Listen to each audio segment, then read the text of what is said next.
Прямо сейчас мы стартуем трансляцию самого масштабного, самого крупного мероприятия в мире автомобильного ритейла. Организаторы приготовили для вас множество всего интересного. И для того, чтобы открыть мероприятие, я передаю слово президенту ассоциации РОАД Вячеславу Зубареву. Коллеги, добрый день. Я рад приветствовать всех участников шоу 2021 года. Обычно, конечно, ассоциация РОАД организовывала посещение этой крупнейшей международной выставки форума наших американских коллег. Но в связи с пандемией в этот раз мы организуем встречу в онлайн-формате. Нам удалось собрать лучшие материалы этого мероприятия для российских дилеров.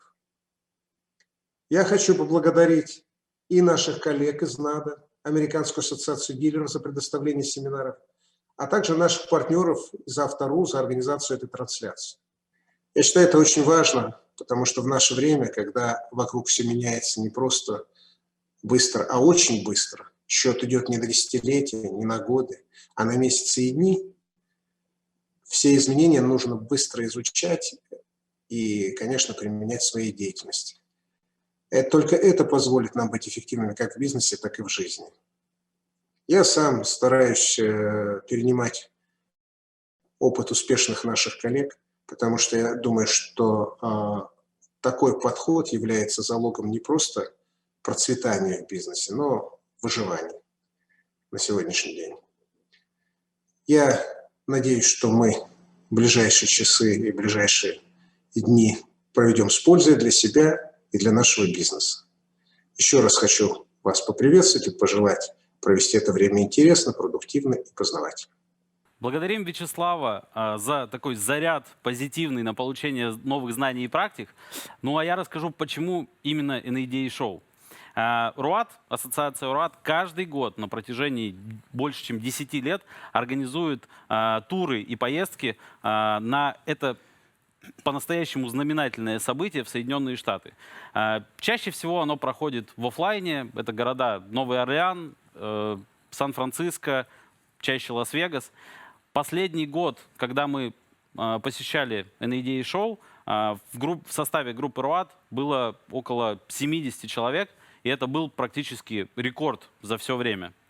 Эмоции абсолютно позитивные, ценность невероятная, но то, что даст еще более невероятную ценность сегодня, это то, что при партнерстве Авто.ру в этот раз не только 70 человек смогут познакомиться с главными трендами, с главными угрозами, главными прогнозами, но с ними смогут познакомиться сотни и тысячи слушателей и зрителей трансляции в России.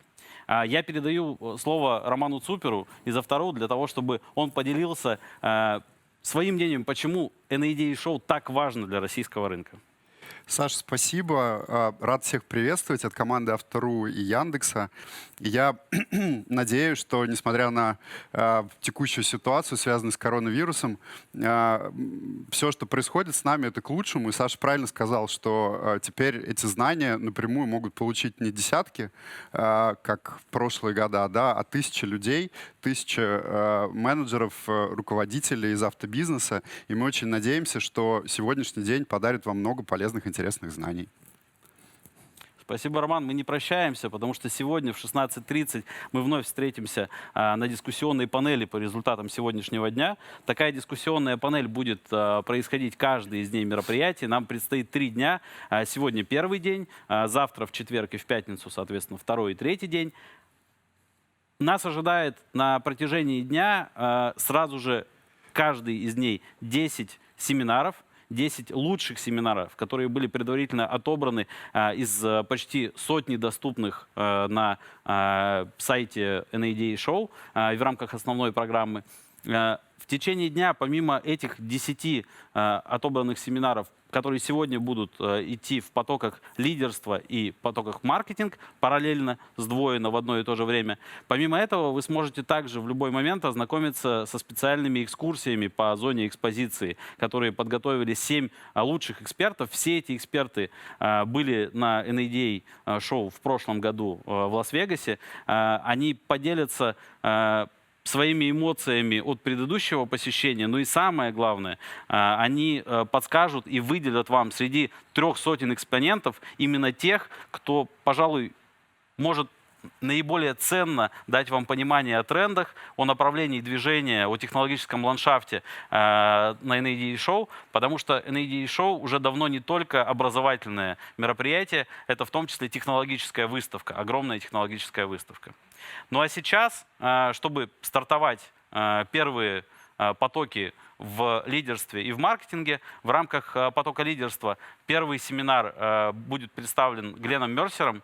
Глен Мерсер — это такой ветеран NADA, Ассоциации дилеров Соединенных Штатов. Он занимал многие позиции, но последние 5 лет он вызвался работать с, пожалуй, самой сложной темой. Это тема угроз, это тема трансформации, это тема изменений дилерской модели. Глен представит уже 5-ю версию или там обновленную версию, реинкарнацию того исследования, в которое вложены без преувеличения сотни тысяч долларов. Это исследования, которые они проводили для того, чтобы ответить на вопрос, какое же будущее ждет официального дилера, ждет авторизованного дилера на рынке Соединенных Штатов и не только Соединенных Штатов. Они анализировали в том числе Европу, Китай и мир в целом. Какое же будущее ждет, к чему готовиться, какие меры предпринимать сегодня для того, чтобы оставаться более конкурентными. Глен поделится сегодня обновленными прогнозами, Глен поделится обновленным таким предложенным планом мероприятий.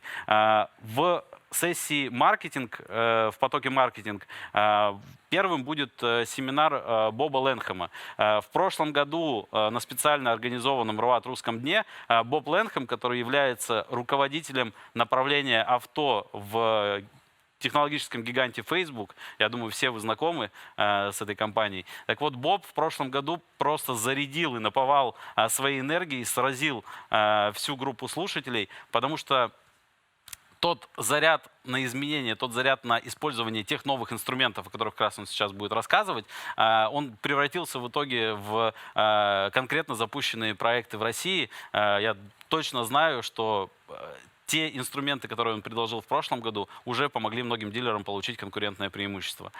Передаем слово Глену Мерсеру и Бобу Лэнхэму, и будем рады вас видеть после этих первых семинаров для того, чтобы представить следующие.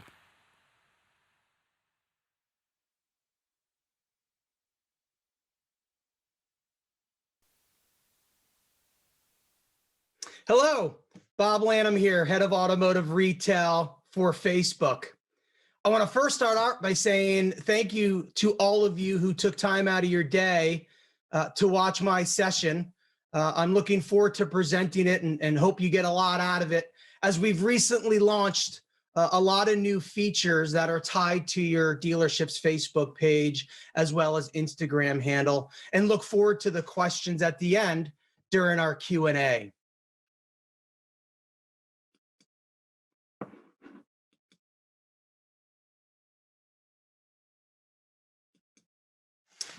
Let's start out by talking about the new tools that we've recently launched that drive dealer profitability. And I want to start out by talking about your dealership's Facebook page. Many of you may know about these tools, but we've recently learned that many do not know about all of these tools. And I've listed out just a few of the free tools that your dealership Facebook page already comes with. From pinning a post, to which I'll get to the importance of messenger or conversational commerce as we're talking about it, inventory or your lots inventory now on your dealership's Facebook page, reviews, we know how important reviews are, to Facebook stories and groups, to live and jobs. We also have, oops, sorry about that. We also have our paid offerings, which I'm going to briefly go through towards the end. But again, we have a number of paid offerings. As it relates to your dealership Instagram handle, know that we have some similar products that your dealership's Facebook page has, as well as some other products like stickers that you can add to your stories. Obviously, you can make posts on your Instagram handle, and Reels, which has launched last year that is tied to your Instagram handle, followed by our paid products as well. And for those of you that don't know this, through our platform, you can purchase both Facebook and Instagram at the same time. So let's get started on the first new tool that we launched last year, and it's called the Creator Studio. And this lets creators or people who publish content to both your dealership's Facebook page or your Instagram handle to manage your posts across both platforms and across multiple handles or dealership Facebook pages. It also gives you insights in the content that you post, and you can manage all of your messaging all in one place. For those of you that have multiple dealership Facebook pages or multiple Instagram dealership handles, I highly recommend that you start to use this product because it allows you to manage all of these properties in one place. We were really excited to launch this last year, and I look forward to hearing everyone's feedback on how they're using it moving forward. So let's start with your dealership's Facebook page. For those of you that have seen me present over the past number of years, you know I've stressed the importance of your dealership Facebook page. And your dealership Facebook page is becoming more widely used before and after the sale. So one of the key takeaways I hope you take away from this presentation is if you're not paying attention to your dealership Facebook page, to please do so, because it's becoming more important in the sales process. In fact, we've recently come out with some new research that talks about the leading reasons why consumers visit an auto dealership's Facebook profile or page. And 40% of them have said to see what others are saying about the dealership or your dealership. Reviews. I don't think that's probably a surprise for many of you.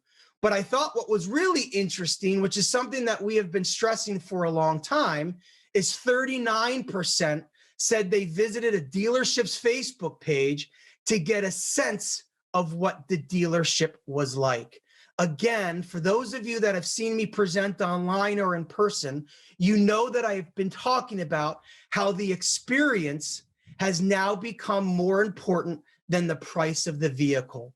People are researching what dealership they want to purchase that vehicle at online.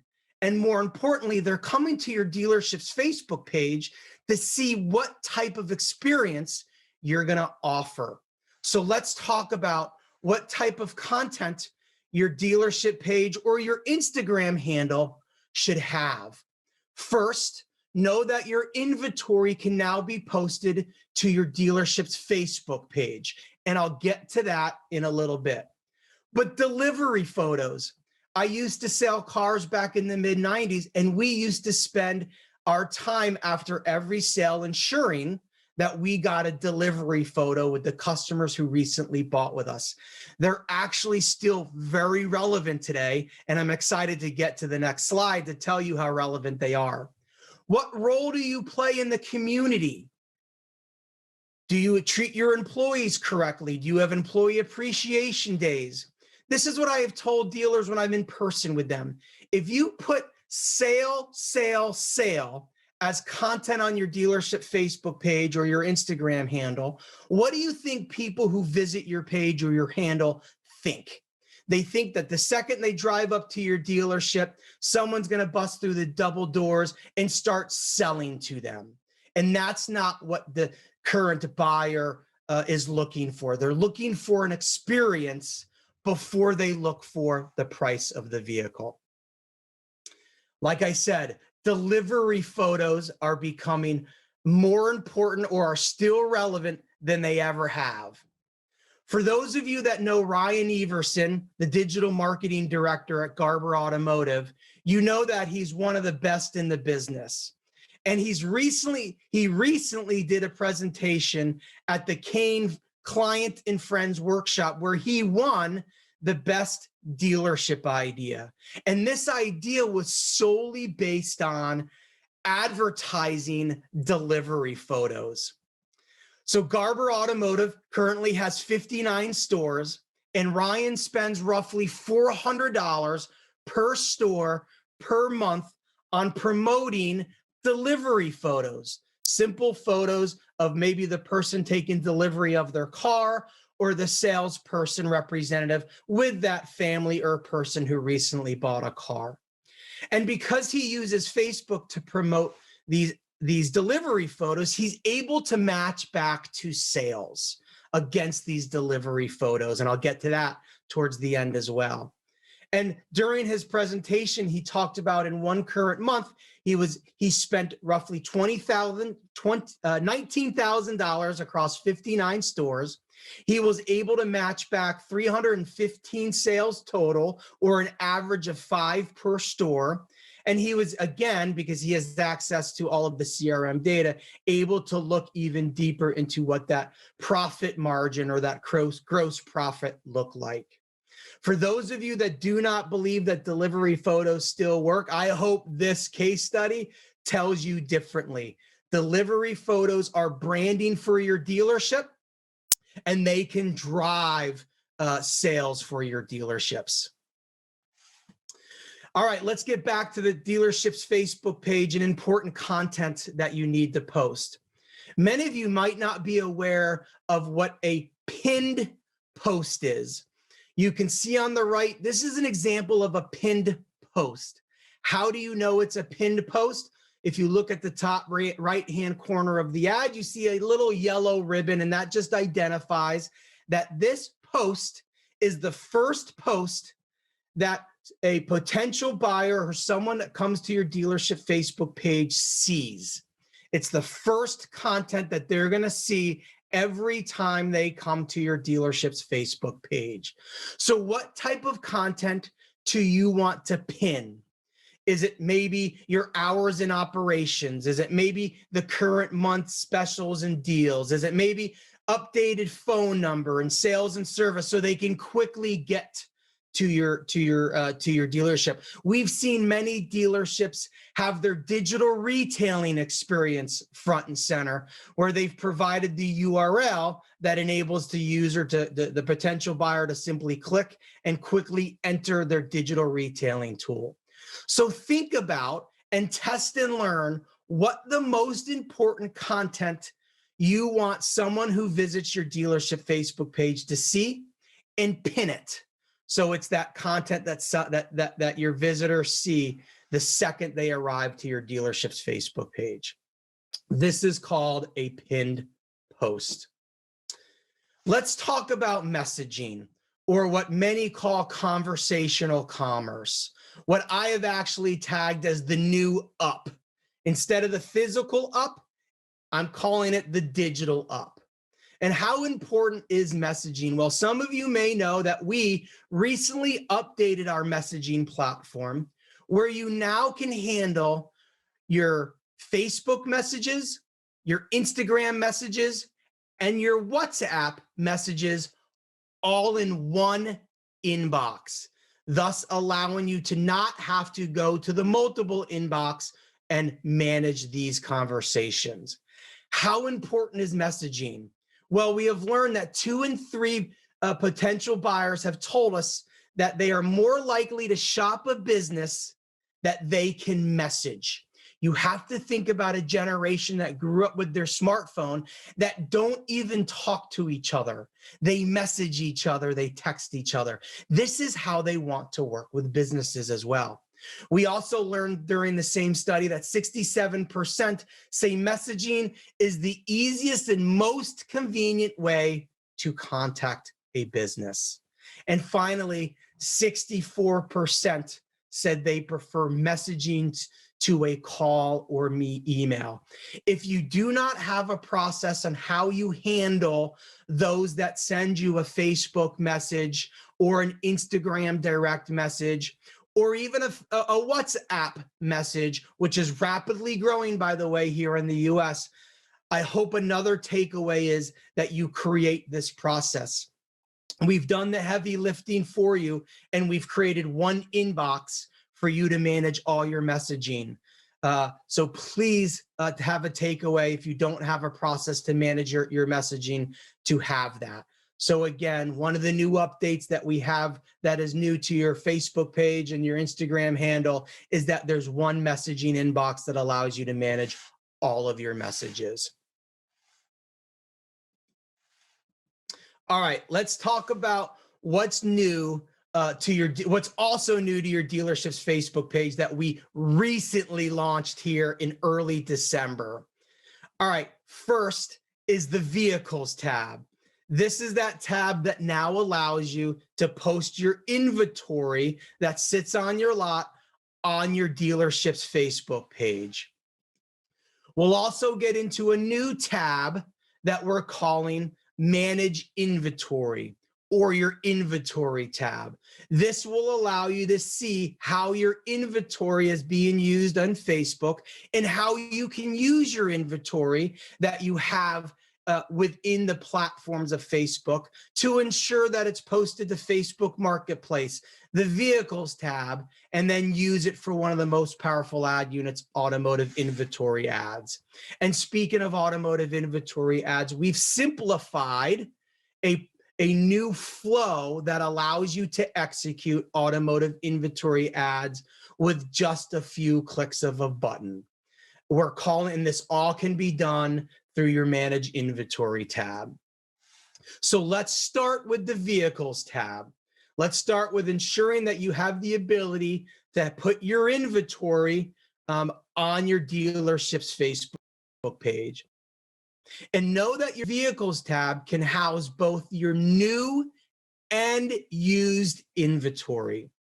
And what's really important to understand about your inventory that sits on your dealership's Facebook page is that there's two primary forms of communication on your dealership's inventory that sits on Facebook. And those two primary forms of communication are click to call and send message. So going back to my messaging slide, it's really important that you have a process so that when someone messages through the Facebook VDP to your dealership, you're ready to handle that new digital up. All right, continuing with the your dealership's Vehicles tab, let's talk about how to get your vehicles on your dealership's Facebook page. There are 4 ways to do this. And again, this is for both new and used. And I'll go slowly here because we understand there might be a little bit of confusion, but it's actually not as hard as you think. First and foremost, your existing marketplace listing partner can now submit your new inventory so that both your new and used can be posted on your Vehicles tab. How will it simply work? Your listing partner will supply both new and used. Your used will go to marketplace, and your new and used will go to your dealership's Vehicles tab.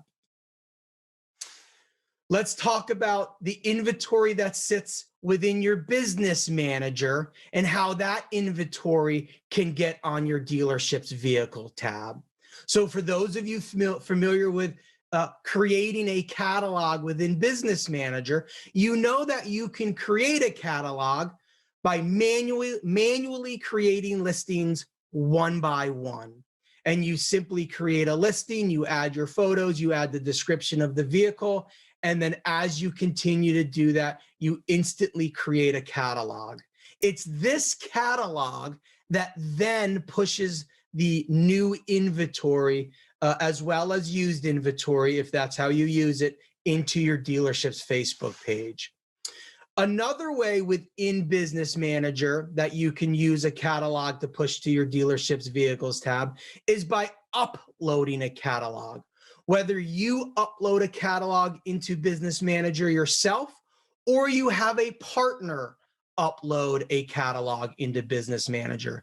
Again, the Vehicles tab is powered by a catalog, whether that is pushed by a marketplace listing partner or it's created within your Business Manager. And then finally, within a Business Manager, you can purchase a catalog.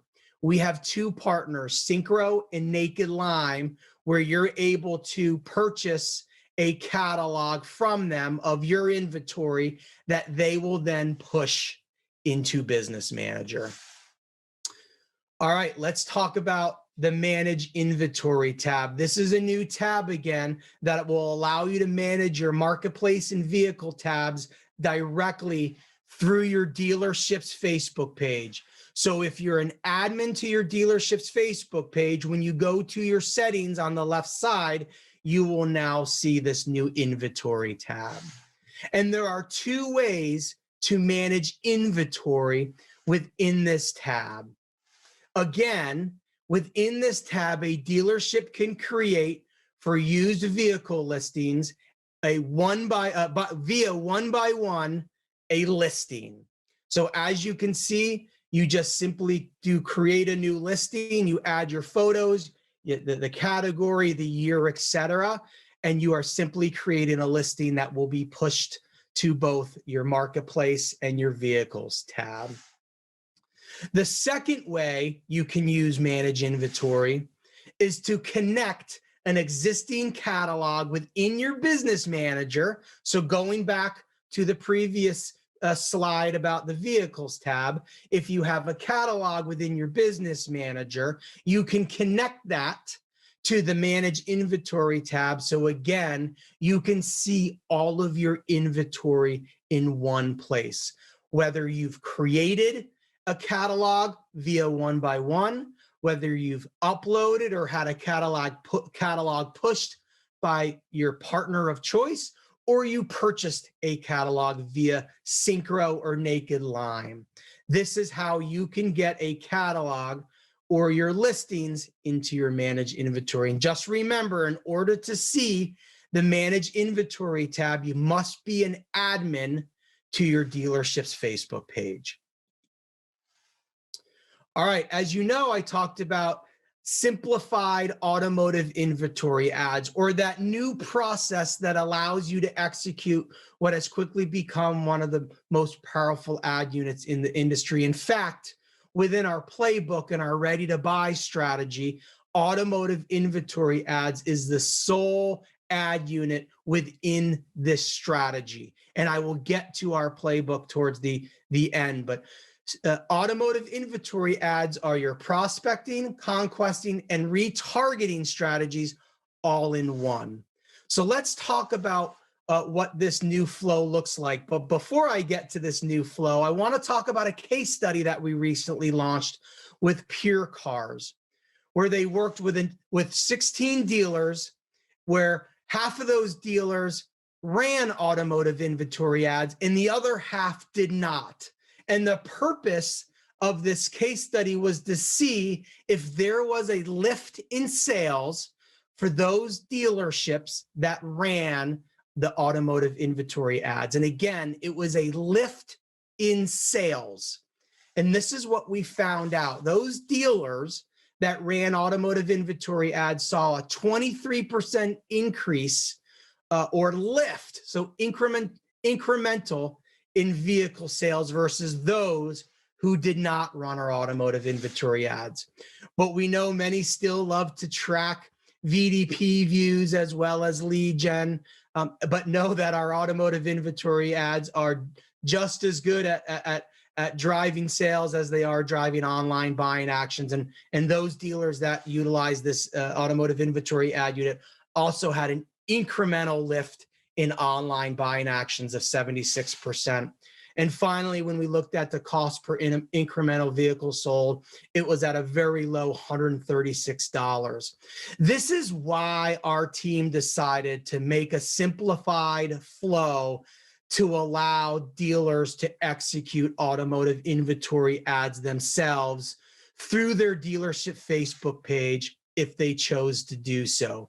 We've always allowed dealers to execute automotive inventory ads through our platform. We simply made it easier. So I'm just going to walk through very briefly the new flow so you can get an idea, for those of you that want to test this out, how easy it is. First, again, you have to be an admin to your page, your dealership's Facebook page. Simply open your dealership's Facebook page. And on the bottom left and in the middle of the page, you should see a promote button, a blue promote button. Simply click that. Then a pop-up is going to appear with a number of different actions you can take. And automotive inventory ads is labeled under Get More Vehicle Sales. And it will be on the top left or the top middle of the page. Again, automotive inventory ads equal Get More Vehicle Sales. Getting to step 3, after you click Get More Vehicle Sales, a pop-up will appear that's simply saying you're going to be utilizing automotive inventory ads in this strategy. Getting to step 4, this is where we need to connect to a catalog that has all of your inventory, because this catalog is what powers the ad, because your ad is fully dynamic, so no creative is needed. Your catalog is your creative. So again, if you already have a catalog already in your business manager, simply through the drop-down menu, select that catalog and click Next. If you have a catalog and you select it and you click Next, you're simply going to skip steps 5, 6, and 7. They won't even appear. But if you don't have a catalog and you need to create one, you would simply click Create a New Catalog. And you will be taken to step 5, where we then start asking you, how would you like to create this catalog? And there are a couple of ways you can create a catalog or select a catalog source. First, there are a number of Facebook marketplace listing partners that will be pushing their dealers' inventory to this flow. So if you use a particular marketplace listing partner, they will also enable your inventory to be used for automotive inventory ads. This is that left picture called Facebook Marketplace. And again, you can also purchase from Synchro or Naked Lime a catalog of your inventory. You also have the option of creating a new business manager, thus creating yourselves a new catalog one by one or via the various methods I talked about earlier. So there are a number of ways you can connect a catalog or create a catalog for automotive inventory ads. Like I mentioned, you can purchase a catalog from Naked Lime or Synchro. If you go through that process, just know that you'll simply pay for this catalog via their platform, and it takes around 1 to 3 business days for them to produce this catalog and then push it into your business manager. Once they've completed this, they will simply send you an email notification knowing that your catalog is in your business manager, and then you can start the process of step 7, which is now connecting your catalog and now executing automotive inventory ads through this one-step process of simply following the directions. Once your catalog is corrected, you can add some header copy. You will see your vehicles listed as examples of what the ad will look like. Obviously, you can select your audience. When I get to our playbook, please select broad audiences. That is the #1 audience we want you to select. You can select your budget, and then you select Promote Now, and you're done. You're ready to go. So that's how you simply execute automotive inventory ads. So I mentioned stories in the beginning of the presentation. And for those of you that don't know a story is just a quick video snippet that allows you to promote essentially anything you want. It's video based or it can be static based. And suggestions we have around stories is maybe it's a dealership or vehicle walk around. Maybe you want to do a quick snippet of the new incentives on a particular vehicle or what you have offering this month. You can add stickers like you see from this particular dealer. Maybe a meet the staff snippet or updates of your dealership delivery photos example. I'm going to pause and play this quick video of a story that this particular dealership did. Sorry about that. Before I get to that, what's really important to note is obviously we've studied the impact of stories on business, and we've learned that 62% of people said they have become more interested in a brand or product after seeing it in a story. Want a great deal with a truck with tons of features? Check out this great deal. Swoop up. I love this story because this dealer obviously had a blooper and they used it. And there's nothing wrong with that. That's very authentic. It's very real. So create the stories as you feel fit. And this is just an example of a static story, meaning a static image or non-video of this dealership using this story within an advertisement in this case. Facebook Live. What is Facebook Live? Well, both your Facebook page and your Instagram handle allow you to ultimately go live at your dealership. Think about when a radio station or a TV network would come to your dealership and broadcast live from your showroom or your dealership's lot. You now can do that yourselves free of charge through your dealership's Facebook page or Instagram handle. Again, you can do a dealership walk around while you're meeting the staff. That was one of the first things I was taught when I was selling cars was as I was walking the potential buyer into the dealership to start to pencil the deal, I had a path where this person would meet the service manager, the service director, and other various people within the dealership, again, wanting them to make them feel at home. So use this Facebook Live to do this virtually, updates on specials, again, vehicle walkarounds, etc. If you've never done a Facebook Live before, just go to other dealerships' Facebook pages and look what they've done. I'm starting to see a lot of great stories and a lot of great lives from dealerships out there. And I'm going to play an example of a Facebook Live that this dealership did for a little while. It's about 5 minutes. I won't go 5 minutes of the story, but you'll get an idea.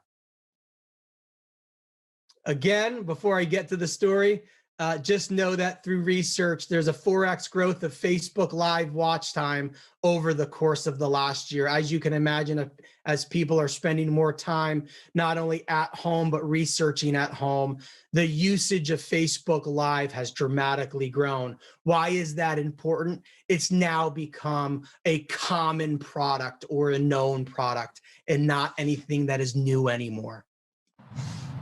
Ladies and gentlemen, welcome back to Nissan of Noonan. Today we are live and we're going to do something a little bit different for you today. Typically we do, a little bit of a walk around on the cars. Today we're going to do a tour of our dealership. That dealer then essentially takes us in a walk around of the dealership where we meet staff along the way. Great example of how Facebook Live is utilized. Facebook jobs, if you don't know, Facebook has one of the largest job boards on the internet. And we have a partnership with Heiderology. So if you use Heiderology's platform, any job posting you make within their platform instantly goes to Facebook so that the large number of people that are on Facebook can see your job posting.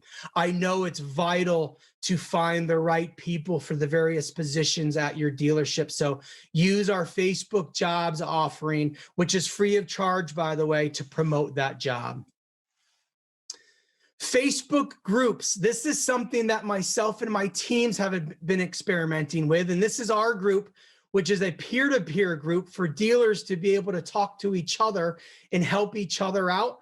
But start to utilize a Facebook group for customer retention and loyalty. So what do I mean by that? For every customer that has bought from you, make sure you have a Facebook group and you ask them to join. Why is this important? 44% of people that follow your dealership or want to stay in touch with your dealership want to stay in touch for updates on specials. So think about service, your #1 loyalty strategy.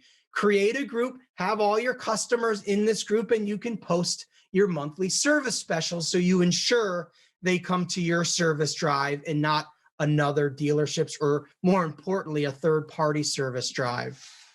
Also, 20% 27% said that they had a good experience and wanted to stay connected to your dealership. So whether it's your dealership's Facebook page or a group that you create, make sure you have a platform to stay connected with your customers. It will become quickly one of your biggest and best performing customer retention or loyalty strategy. I was browsing automotive groups and found this group that had 17,000 members in it. And I actually just got invited to a used car manager group that had close to 7,000 members in it. Groups are becoming very popular. All right. As I close out this presentation, I just wanted to review our automotive playbook for dealers. This playbook has been in market for a number of years now. It simply outlines 4 industry-proven advertising strategies that your dealerships should be using that will drive profitable sales. There's a QR code that you can take a picture of, and it will take you directly to a dealer hub where this playbook lives. But before I get to the playbook, I want to talk about 2 case studies of 2 dealers that have implemented our playbook, and they were able to cut, not spend, a certain percent of their ad spend and still sell the same, if not more vehicles. So let me talk about Power Ford real quick, where they were able to implement our playbook. They were able to cut 25% of their overall monthly media spend. We became roughly 46% of their overall media spend, and they were able to increase sales by 14%, but more importantly, by cutting their second or third largest expenditure, which is advertising and marketing, they were able to grow PVR, or gross profit, for their dealerships. If you want to learn more about how Power Ford did this, I interviewed Matt Sneed, the Director of Marketing and Customer Experience, within our Facebook group, which I'll get to at the end, and he tells us, or tells you all, how he did that.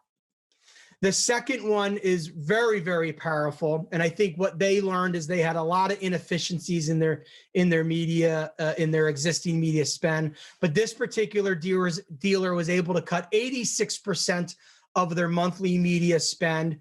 We became about 42% of their overall media spend. Their sales grew 40% from January to September in both new and used, and their profit grew by 20%. What are the key takeaways of this? Evaluate your second or third largest expenditure, which is advertising and marketing. Could you do it better? We feel you good, and these are 2 great examples of that. I also interviewed Maria, who works at Suburban Cadillac of Troy within our Facebook group, and she talks about how she was able to cut 86% of her media spending gross sales. So let's talk about our playbook. Strategy number 1, why buy here? This is a brand strategy. This talks about why a dealership should buy from you versus another dealership down the road that sells the exact same car, most likely at the exact same price. We know there's a lot of stats out there that a large percentage of buyers have not chosen what dealership they want to purchase from prior to purchase. Use this strategy to get considered, drive awareness as to why someone should buy from you and not the dealership up the road. The second strategy is our ready to buy strategy. Again, this is our prospecting, conquesting, and retargeting strategy all in one buy. This is utilizing automotive inventory ads.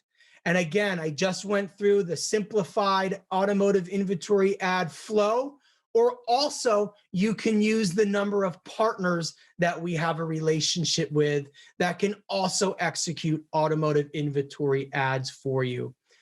Ready to buy strategy, again, goes back to that Pure Cars case study, will drive sales. And as we learn with Pure Cars, it was an incremental sales for those dealers that ran the ad unit versus those that did not.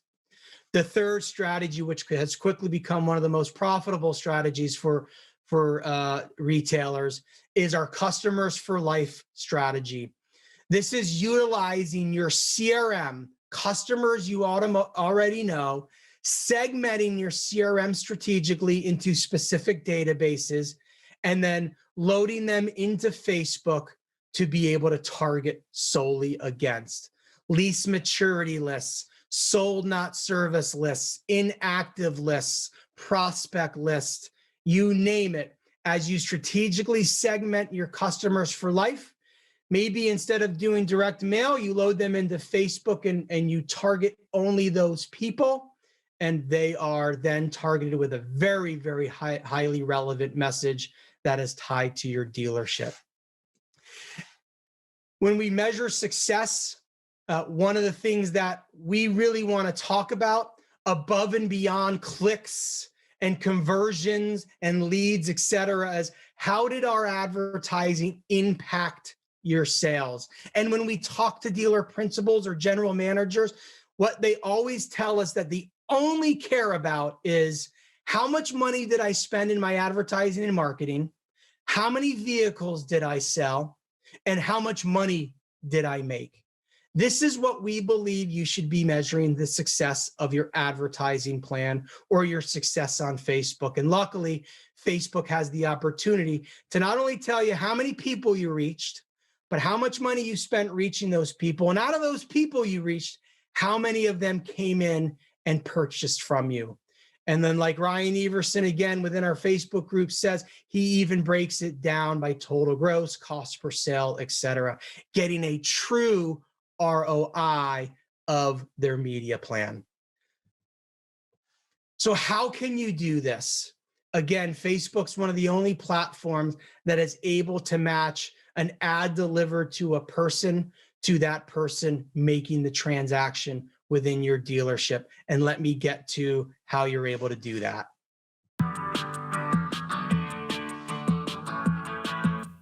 People use multiple devices throughout the day to shop, work, and relax. And oftentimes, they use all their devices at once. This can be challenging for a brand that needs to know which of their ads created a conversion, which variables contributed to that outcome, and when that outcome occurred. Up until now, you've been left to rely on cookie-based, last-click-only attribution models, which provide limited or inaccurate insight at best, making it difficult to increase the effectiveness of your marketing. Introducing Facebook Attribution, a free multi-touch, data-driven attribution solution that can assess the incremental impact of your marketing efforts across the Facebook family of apps and services. Facebook Attribution provides a more complete picture of the digital customer journey and allows for measuring the full impact of advertising across publishers, devices, and channels. This is made possible by combining ad interactions across publishers with conversion events from the Facebook Pixel, SDK, and offline conversions. Facebook Attribution is uniquely able to measure the impact of view-based conversions among Facebook properties and works for ads using custom audiences and more. Now, you can gain deep, accurate insight into the performance of your marketing campaigns and ultimately address critical strategic questions. What's the impact of people's cross-device behavior on my conversions? Which campaigns, publishers, or channels are driving my business? How do my Facebook ads produce incremental conversions? Facebook Attribution is the free and easy-to-use solution that will provide you with the answers, guidance, and results you need. Get started with Facebook Attribution today.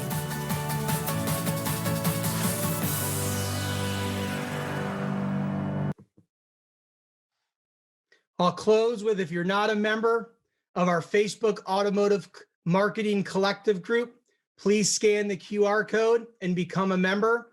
It's where dealers are able to help each other out with questions they have about Facebook advertising, their Facebook dealership Facebook page, their Instagram handle, as well as many other topics, including digital retail, etc.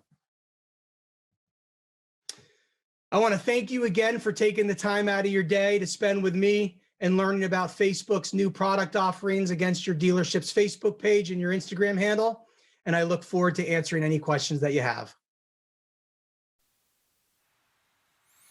И снова приветствую всех. Темп задан, боевой такой темп, начало положено. Уверен, вам понравилось, тем, кто слушали Боба Lanham, тот набор инструментов, который он предложил. Да, действительно, есть определенная специфика в России. Не весь функционал доступен, но что интересно, в прошлом году мы с Бобом отдельно обсуждали, как мы можем ускорить процесс появления всех продуктов в России, и он с большим интересом отозвался и обещал поучаствовать в этом процессе, поэтому те инструменты, которые вы с подрядчиками можете не найти сейчас, они появятся в ближайшие месяцы, может быть, год, и вы сможете первыми их использовать. Тема Глена Мерсера, она такая неоднозначная, там много про угрозы. И что интересно, сегодня в 16:30 совместно с Романом Цупером из Авто.ру и совместно с Владимиром Мирошниковым, директором по стратегическому развитию группы компаний РОЛЬФ, мы подискутируем на самые сложные, самые неоднозначные заявления, моменты. Поэтому не забывайте, что в конце нас ждет такая интересная дискуссия. Вопросики будут такие не в бровь, а в глаз, поэтому будет интересно. Ну а сейчас в потоке маркетинг Грег Gifford из SearchLab расскажет нам об изменениях, о нововведениях, о своем взгляде на, я бы назвал ее такой царица цифрового маркетинга. Это поисковое продвижение или SEO, SEO, как мы его привыкли называть. Поисковое продвижение, органика, тот трафик, который приходит к вам из поисковых систем. И какими инструментами, какими финтами, какими особыми навыками можно сделать этот трафик больше и снова получить то самое конкурентное преимущество. Ну, а в потоке лидерства Джорджия Мансон, который является много лет инструктором Академии РОАД, напомню, что Академии NADA, напомню, что у нас есть Академия РОАД в России, Академия NADA в Соединенных Штатах также обучает сотрудников по множеству тем, но вот конкретно Джорджия, она поговорит с вами о лидерстве.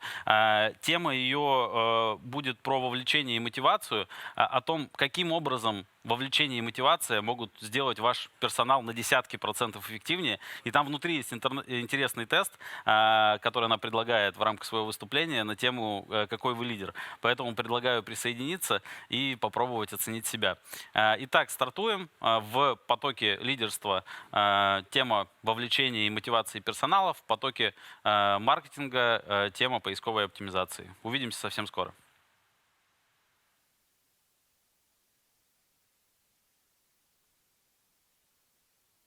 Hey guys, thanks for coming and checking out my session. I'm Greg Gifford. You've probably seen me before. I've been speaking in automotive for over 10 years now, but I'm now the Vice President of Search at SearchLab. We're a boutique search agency that does SEO and PPC for local businesses. There's my info. If you have any questions, feel free to call me anytime. Let's skip the legal stuff that we have to have in there and get right into it. COVID has changed consumer behavior at a fundamental level. I mean, obviously COVID's a big deal. We've been locked down for most of last year. And now we're doing this conference virtually because we're still locked down. And also the important thing to remember is there is no getting back to normal. Customer behavior has changed forever because of COVID. Every sale now starts with an online search. So you have to be visible in local searches if you want to win this year. It's time to change the way that you think about SEO as well. It's not just understanding that consumer behavior has changed. It's we have to change the way that we as automotive professionals think about how SEO works and how you buy SEO. The big problem, the big elephant in the room that a lot of people don't like to talk about, the OEM approved providers are not always in your best interest. Now, it's a great idea because they're trying to make sure that everybody has access. But the problem is the OEM providers, once you get into that program, you're locked into the packages that you have, and they have to provide these same cookie cutter packages to everyone, regardless of whether or not your dealership actually needs help in those particular areas or not. And a lot of those providers are using outdated tactics. It doesn't help to use something that worked 3 or 4 years ago, or even a year ago. Google released over 3,000 updates last year. And they only announced the really major ones, but we know that there are multiple updates a day. So you have to update your tactics to be able to keep up to date with the things that are actually going to move the needle and get you better visibility. The other big problem with OEM providers is they have to take any dealership that wants to sign up. So it's incredibly likely that your provider, if you're using an OEM approved provider, is doing SEO for your competitor up the street or for 5 or 6 competitors in the same city. Even though there's only one number one, how can they be using the same cookie cutter packages and tell everybody that they're doing good SEO when only one person's going to show up number one? And you've got to stop choosing your provider based on co-op money. It's like monopoly money. It doesn't do anything for you. Sure, maybe it means effectively you don't have to pay for it, but if the only reason you're choosing a provider is because that set of providers are the ones that effectively don't cost you money because it's co-op money, who cares if they're giving you a service that's not going to matter for you? And you've got to stop choosing your SEO provider based on who's the cheapest. It's almost like you're going to be going into a race and you're going to be racing against other drivers and you have the choice of which car to buy before you get in the race. You could buy a beat up Pinto because it's the cheapest option, or you can buy a super badass Mercedes that's all souped up. And between the Pinto and the Mercedes, yeah, you're going to get to the finish line on both, but that Pinto is pretty guaranteed to not be the best answer. The Mercedes, much more likely to win that race for you. So you can't choose it based on who's the cheapest. You've got to choose your provider based on not the cost, but the value. What kind of results are you going to get? What kind of value do you get from that provider? Because you can't buy the beat up Pinto and expect the same results you're going to get from a fully loaded Mercedes. It just doesn't work that way. Go in and look at your Google Analytics. If you look in Google Analytics, you'll see that in almost every case, unless you're spending a whole lot of money on paid search, organic traffic is your biggest source of traffic. Go into analytics. If you don't know how to get there, analytics, acquisition, source medium, or acquisition channels. Organic traffic is going to be your biggest source of both traffic and leads. In fact, for most dealerships, you get more leads from organic search than from all the other sources put together. And the weird thing is a lot of dealers have no problem spending money on paid search. Most dealers are in the range of 4,000 to 5,000. Lots of dealers are up in the 10,000. There's a significant amount of dealers that are in the 40, 50, 60,000 a month range for paid search. And they have no problem dropping that kind of money on paid search, yet they kind of get skittish about spending money on SEO, but there shouldn't be any resistance to spending money on SEO when it's a much bigger source of business and potential business than paid search. So you've got to invest in SEO. You've got to think about SEO as the most important investment for your future, especially because of the way that COVID has changed customer behavior. And it's time to break the addiction to the third-party lead providers. I can't tell you how many dealers I've worked with in the last 10 years that have completely dropped third parties and gone completely with paid search and SEO and never looked back and never regretted it. Break that addiction. You don't need the third-party lead providers because you don't control those leads. Put your money towards digital marketing that drives everybody to your website so you control your own destiny and you control your own leads. An important thing to understand is that when people are searching for automotive related stuff, Google uses its local algorithm. So search results are going to be constrained to a particular geographic area, which means car dealers actually need to be doing local SEO, not traditional SEO. Most of you, when you're thinking SEO, are probably thinking of regular old school SEO. Local SEO is a more complicated subset that includes additional signals that regular SEO doesn't even pay attention to. And most SEO providers, both in the automotive programs and outside the automotive programs, don't pay attention to these signals. They just do regular traditional SEO. So if you're asking me, what is local SEO? It's Google's local algorithm being applied to these local businesses, and local SEO is the specific strategy of looking at all of those signals that matter to that local algorithm. And you know you need it because you're a car dealer, but you don't have to trust me on that. There's an easy way to test it, and I share this all over the world at conferences. Take a couple of your top keywords, 4 or 5 of your top keywords, do a search for them in Google. If those keywords return a map pack, that is a very clear signal that Google is using its local algorithm, and you should actually be doing local SEO. But there's a couple of other places that that local algorithm is used. I want to show them to you. If you click View All down at the bottom, that takes you to the local finder page, which shows you beyond just the top 3 results in the map pack. This also uses that local algorithm. Or if customers go directly to Google Maps and do a search, any search inside of Google Maps also uses the local algorithm. And then I told you to check for the map pack. Below that map pack, you've got all the other organic listings that look like normal Google listings. Those are actually localized as well when we're talking about the local algorithm. So all of those places, local SEO is going to target very specifically. A lot of times people haven't really heard of it before. So the way that I like to explain how it works is with pizza delivery. If you're at the dealership and you do a search for pizza delivery, just those 2 words, you get a list of all the pizza spots by the dealership. But then if you go home tonight and do the search at home with the same 2 words, pizza delivery, you get totally different results. But that makes sense. You need a pizza delivered from somewhere nearby. But if you think about it, you type the same thing in and got 2 completely different sets of search results. That's Google using its local algorithm to provide better, more relevant results to you based on your location. Now, there's a video here at bit.ly/pizza-local-SEO that goes into a little more detail. Throughout the presentation, I'm going to include some links to videos from my weekly video series called Local Search Tuesdays. You can go to these links and watch these videos to really dive in specifically to that particular topic. That way, I'm able to squeeze in a lot more into this 30-minute presentation, and you can dig in and learn what you choose to learn. So make sure if you're writing these links down that you're writing them down in lowercase because they are case sensitive. Now, beyond understanding how it works, you need to understand why it's necessary. And that's why I like to use this math example. You for sure want to watch this because it goes more in depth than what I have time to talk about. But at a high level, let's say you've got 5 new car dealerships and 15 used car dealerships in your town, gives you 20 dealerships. Well, there's only 13 spots on page 1 search results between the organic and the map pack, but you're going to have Auto Trader, Cars.com, Car Gurus, things like that show up. So if we take out those third-party aggregate sites, that leaves us usually 7 or 8 spots that a dealership could potentially show up in.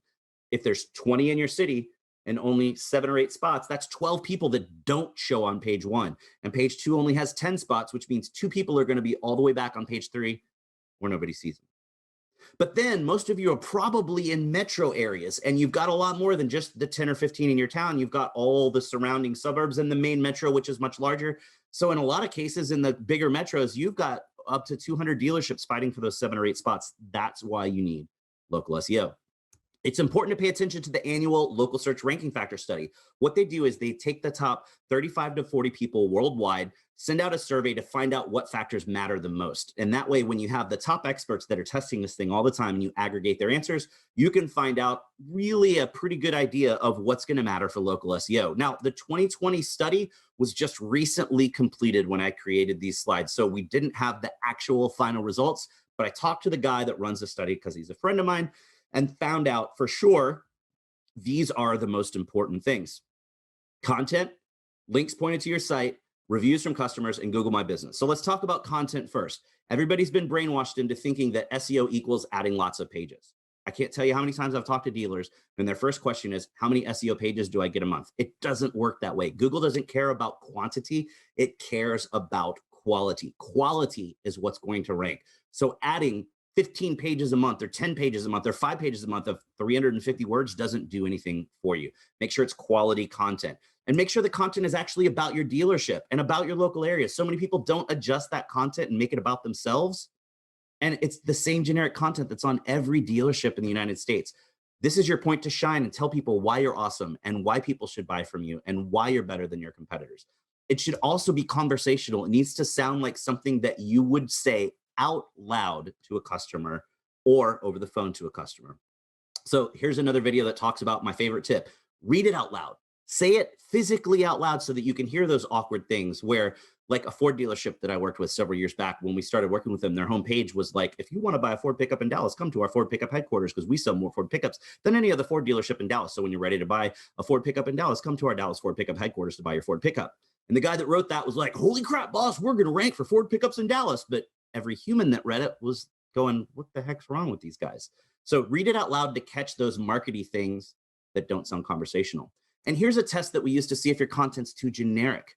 If you can change the name of your dealership in your city and take that content and put it on another dealership site in another city, and the content still makes sense, then that means it's not really about your dealership and it probably needs some work. So definitely go watch this video for a little bit more in depth about how to test your content to see if it's great.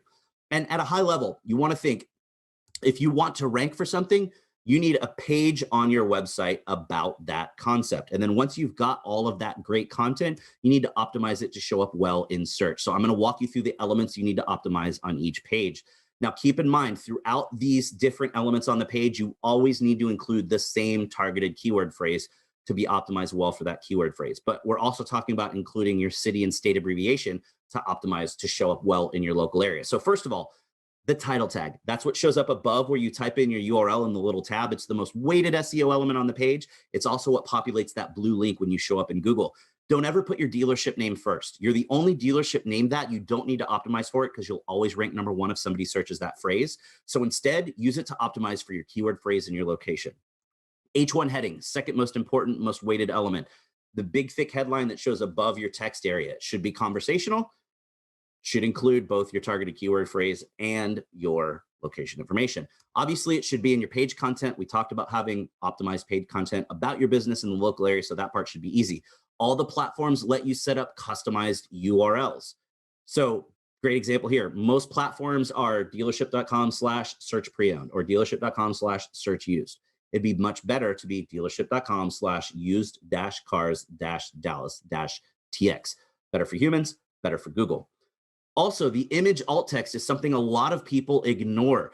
Back in the day, Google couldn't tell what was in an image, so alt text was included in that behind-the-scenes code to tell an image to show up, to explain what's in the image. Well, Google can tell what's in your images now with machine learning, but alt text is still a part of the algorithm. And it's actually an accessibility issue as well. Anyone that's blind with a screen reader would need that alt text for that screen reader to say what's in the image. So it's a great place to include additional relevancy since so many people don't do it in the dealership world, and make sure you've got that locational relevancy there as well. And then the meta description doesn't play at all in the ranking algorithm. So it won't matter for ranking, but since the meta description populates those couple of gray sentences underneath your blue link when you show up as a search result, it helps you get more click-throughs if you've got that information there.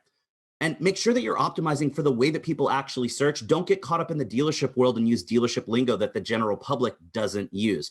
Great example here. Dealers always say that they sell pre-owned vehicles because it sounds nicer, but the general public doesn't search Google for pre-owned vehicles. They search for used cars. So let's look at some real data here. On a monthly basis, there's about 18,000 searches for pre-owned vehicles with the dash. If you just search pre-owned with no dash, maybe 4,000 searches. But used cars, almost 6 million searches a month nationwide. Massively, massively more important to optimize for used cars. And you've got to have a blog.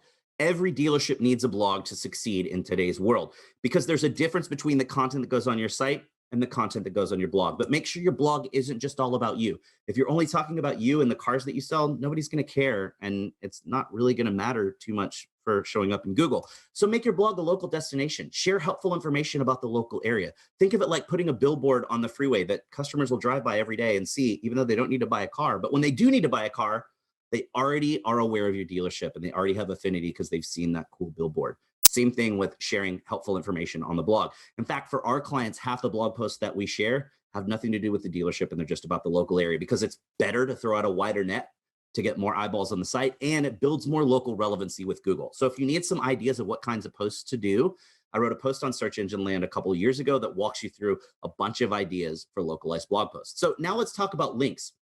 Links pointed to your website from other websites are the most weighted factor in Google's local algorithm, but it's really hard to do that. It's a lot of work. It's very intensive. It takes a lot of kind of expert knowledge. So most SEO providers out there don't do any link building. Now I know there's probably somebody holding their hand up and saying, I'm using this SEO provider from this major website provider in automotive and they do links. But if you look, you're getting links from like SEOdirectory.com or XYZABC.com where it's just people filling out a form to get a link. And that doesn't count. The crappy directories don't count. If you can just fill out a form to get the link, those links don't matter to Google. You need relevant links that you've earned from real world entities. And you're probably saying, okay, how do we get them? The best way is, I can't type, sorry. The best way is not to do real world, old school marketing. All the things that you used to do to get exposure in the community, you should do now because it still gets you exposure in the community, but it also gets you links. It's actually easy for car dealers because you're already involved in the community and tend to be really philanthropic. So take advantage of the things that you're already doing and take advantage of relationships that you've already developed. Those will make it very easy for you to get links. I'm going to run through a couple of ideas really quickly because we don't want to run out of time. Local sponsorships are great. Now, obviously, it's harder during COVID, but at a high level to understand, Google's not okay with you buying links, but Google's totally okay with you buying sponsorships that result in links. So 5Ks, golf tournaments, Little League teams, those are all great ways to get local links. Local meetups, look for groups that need sponsorships. You throw them 50, 60 bucks a month to buy their pizza and soft drinks, you get a cool link. Or I've had dealerships where, service department closes at 6, but the sales floor is open until 9. So you can use that service department waiting area as a meeting area for smaller groups once a month. You give it to them for free because you get a cool link out of it. Super easy. Find a way to get all the local bloggers to write about you. Even if it says, I got a free oil change to write about this experience, so what? You still get a killer link. Talk to your staff about what they do in their free time, especially if they're in the leadership group of a local club or organization. It's very easy to get mentioned in these things. So this isn't what the dealership does. This is what employees do in their free time that can give you opportunities. Join all the local business associations that you can. And then neighborhood watch sites are great. Look for any neighborhood watch sites in your area that have their own dedicated WordPress site. Give them some sort of special promotion like $5 off an oil change for anybody from this neighborhood.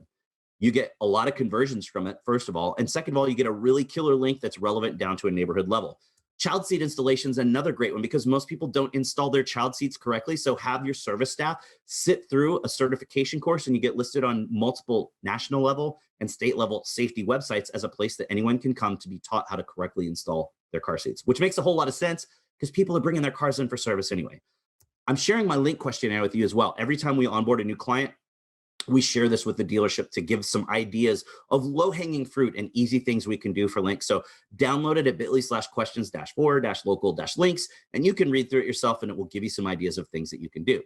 Let's talk about reviews now. They're really important for the human side of business, obviously, but they're also weighted in Google's algorithm. Your dealership needs a very proactive review process. Most dealerships are already on top of reputation management, but it's really important to be proactive here. So watch this video at bit.ly/review-process to go through all the things that you need to do. But at a high level, you've got to make it easy for people to leave a review, and you have to ask every single customer. The best thing that we like to do is set up a page on the website. So it'd be dealership.com/reviews with a simple message that says, thanks for doing business with us. Let us know how we did. Leave us a review on one of the following sites. Important to think in your head too. If a customer leaves a review that mentions a particular keyword you're trying to rank for, then it's more likely that you're going to rank in those searches. But you can't tell customers what to write. Make sure you watch this video for all the details. You can't tell them what to write because it's against Google's rules. You can get in trouble, but you can use a Jedi mind trick to influence what they say. This is all in that video.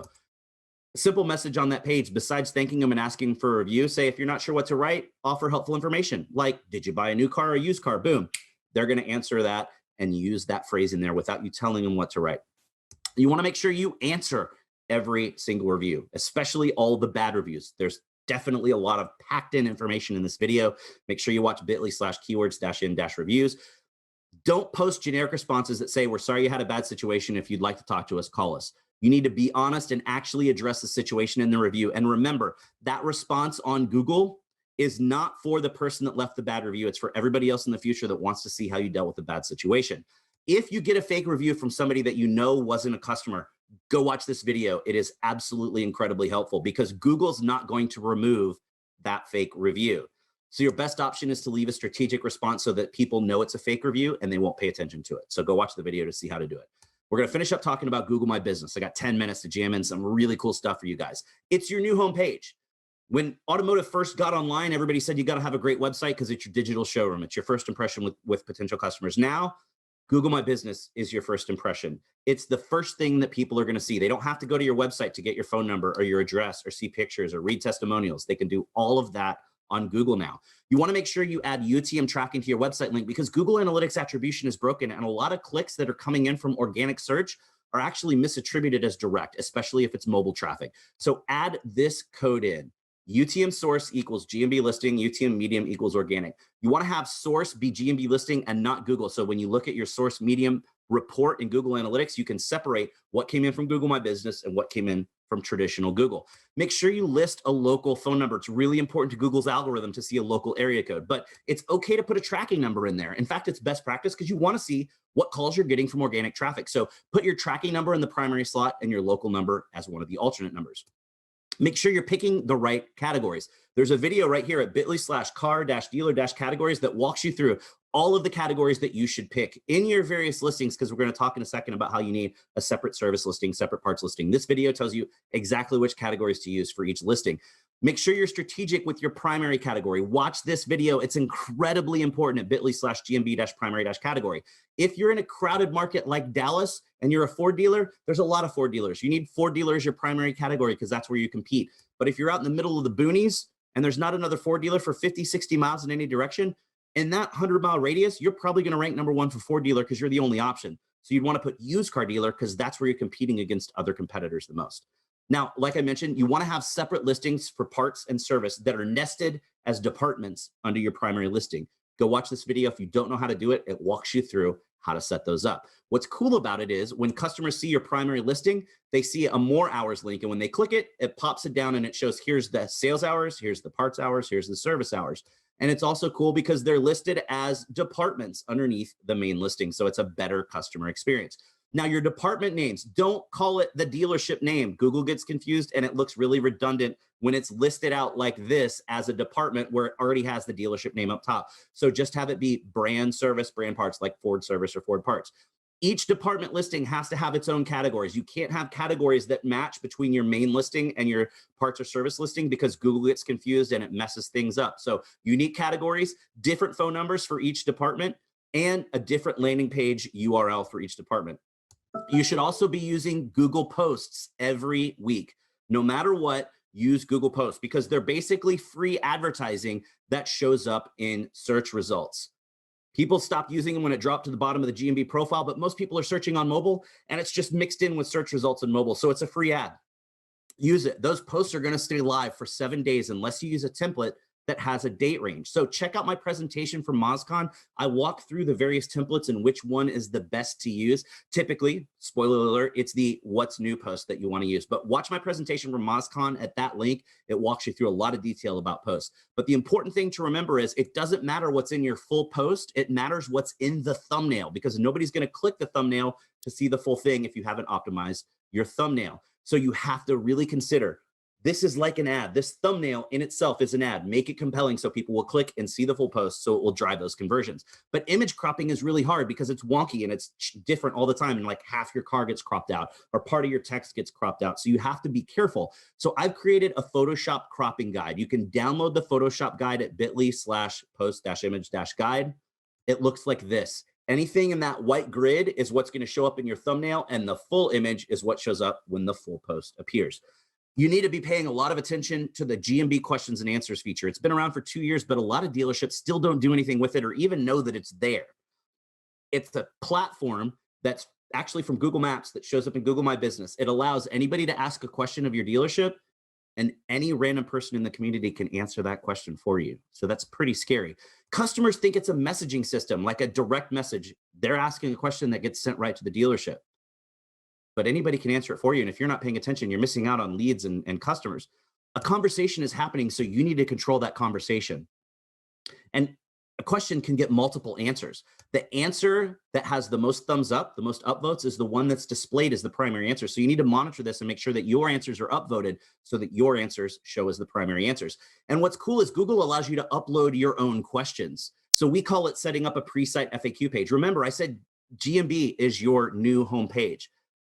People will see this before they get to your website. So if you're answering all of these common questions there, you're more likely to get those people to click through and turn into customers. And here's a really advanced pro tip. Check out the questions that people are asking to your competitors because they probably have the same questions for you. And remember, they're not going to go to your website to see if those answers are there. So load in all of the questions and then answer them that people are asking for your competitors. The really cool thing with the questions and answers section is as I go in and click ask a question and start typing a question, if a similar question has been asked and answered in the past, or if a customer review answers that question, Google will automatically display that answer as I'm typing it in. So I don't even have to complete asking that question. It's a really cool feature. If there's a question in there that you want to get removed, you can remove it. Especially if it's not a question, if it's just a statement, you can get it removed. All you have to do is hover over the question and there's 3 dots that appear to the right and click report. Select any option other than no longer applies, and typically that question's gone within 24 hours. So to finish up here, just at the end, I want to show you some fun / maybe a little bit scary examples of questions and answers. This one here, for a Chevy dealership, the question is, hey, do you have a phone number? Now, this is blown up, obviously, from Google size, but look, it's maybe like 2 inches on the screen from the stinking phone number. But again, they think it's messaging, so they're not calling that phone number. They're asking you, hey, what's your phone number? Or they could have clicked the button to go to the guy's website to get his phone number. But again, they think it's messaging, so they're just right here. And notice, the guy's got an Impala that's overheating. This is a service customer, and notice, the dealership didn't answer, so they missed out on that business. Or here's a fun one. Somebody said to the dealership, your website sucks. And somebody answered it, yeah, I'm not a fan of it either, which means, A, first of all, We all know what website platform they were probably on. I'm not going to mention it because I don't want to get in trouble, but we all know what platform that probably was. But that's a problem if people think that your site sucks and people are agreeing on it. But this is a great example of, this is a statement. This isn't a question to your business. You could get this question removed by clicking the 3 dots and reporting it. Or this one was fun. I did this for a presentation at Google headquarters in Austin a while back. And I always like to pull local examples. And so for this one, I just happened to pull it up because the question was, does South Point have a body shop? And the answer was, don't go here. Look at the reviews. I had a horrible experience. They lie to you and everyone else. But there's 6 more answers. If you click and look, the dealership answered. Notice when the dealership answers, it says owner in parentheses. And it's a great answer. The problem is this answer doesn't have any thumbs up, and this answer had a thumbs up. So after the presentation, somebody came up and said, hey, I work there. What do I do? We grabbed 3 people right there, had them log into Google, go in, thumbs up on the dealership answer, and immediately the dealership answer is the one that ranks #1. So make sure you're paying attention there. This was for a conference I did in Boston, and somebody asked, how are the room numbers ordered? And this jackhole says alphabetically. And look at his smug little smile. He's super happy to be so sarcastic. But this is an example of the hotel's not paying attention.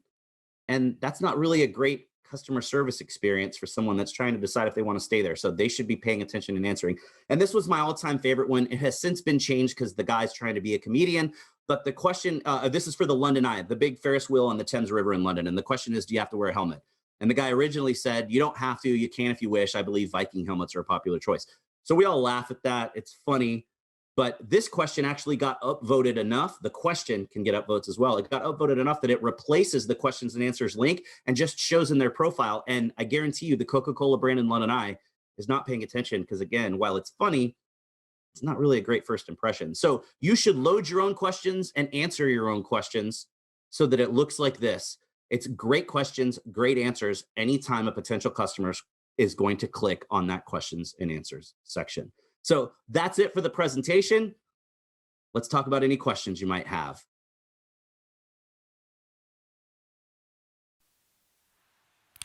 Мы на связи из офиса Яндекс и продолжаем трансляцию избранных семинаров с NADA шоу 2021.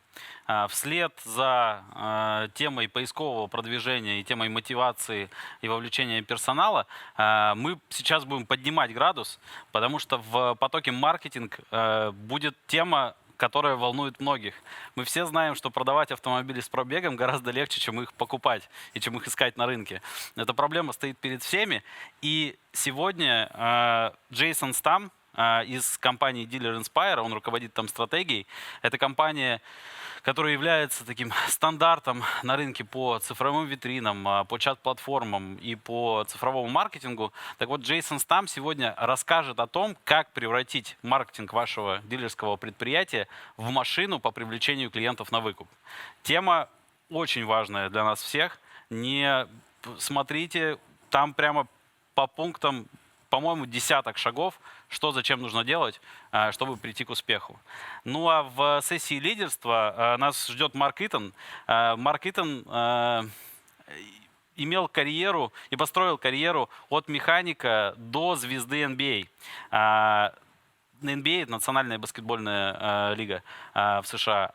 На самом деле, в рамках программы NADA Show всегда есть так называемые приглашенные спикеры, которые делятся своим опытом. В частности, Итан поделится 12-летним опытом того, как он создавал команды победителей, и он расскажет про 4 составляющих, которые необходимы для того, чтобы эта команда у вас появилась.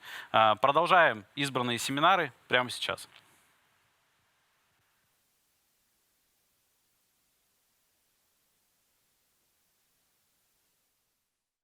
Well, hello, everyone. My name is Jason Stum, and I'm the Director of Strategy at Dealer Inspire. And since there's no one here to virtually introduce me, they told me to say things about myself. I've been with Dealer Inspire just for over 5 years now. And before I joined this team, I spent the previous 8 years on the retail side of the biz. I got started in the industry as a sales professional way back in 2008, where I quickly earned the nickname No Growth Stum. which somehow is stuck with me all these years later, even though I haven't been required to sell anything in like a decade. But after spending a couple years on the sales floor, I moved into the marketing department, which was much more suitable for my skills. And that's where I spent the final 5 years of my retail career with a large automotive group in Michigan before coming on the Dealer Inspired team. So I got to say, I am super excited to be here hosting my very first NADA workshop, which is a goal I set for myself a few years back. So I'm happy to just cross that one off the list. So let's stop talking about me and let's start talking about why we're here today. And that's how you can turn your marketing into a trade-in machine. But first, here is the standard NADA legal disclaimer. Take a second to look at that. Okay, cool. So 2020, that was a bit of a crazy year, yeah? Needless to say, as car dealers, you've been faced with a ton of challenges since March of last year. And for many dealers, used vehicle acquisition has been a big one. And if you're here in my workshop today, I'm guessing it's probably because this is a real problem for you. I know it's not a good feeling to step out into your lot, look around and be like, dude, where's my cars? Right? No, we don't want to do that. So in order to understand where we're going, I think it will help if we take a quick step back, widen our view a little bit, and discover what we're up against. As COVID continued to unfold and not go away, it became perfectly clear that used vehicle acquisition wasn't just a you problem. This is an everyone problem. If we look at some of these headlines, look, it's a bad time to be a dealer with low used car inventory. Used car prices jumped to all-time highs. These headlines, they're telling a pretty gloomy story, right? And I'm sure you've been living some of this too. And beyond the headlines and anecdotal evidence, we can actually see the shift in shopping behavior when we inspect the data. So when we looked at VDP views across all of our websites, all 3,000 plus of them, we saw that at the beginning of COVID, views between new and used inventory was pretty even. However, by mid-April, used VDP views began to steadily outpace new, and from the end of May up through today, that gap between used and new, it's been consistent, and a lot of times it's getting wider as well. So with the increased interest in used vehicles for a variety of different reasons, one thing has become abundantly clear, and that the battle for pre-owned inventory, it's as fierce as ever. And like I said, this is a nationwide issue, and your competition is just as anxious to add quality used vehicles to their lot as you are. And while you're probably thinking about the dealers in your local market, as you naturally would as your competition, let's not forget that there's some big national brands out there who have prioritized vehicle acquisition long before COVID was even a thing, which really gives them an unfair advantage over you when it comes to marketing. I'm sure you might be able to guess who I'm talking about here, but let's take a look and see.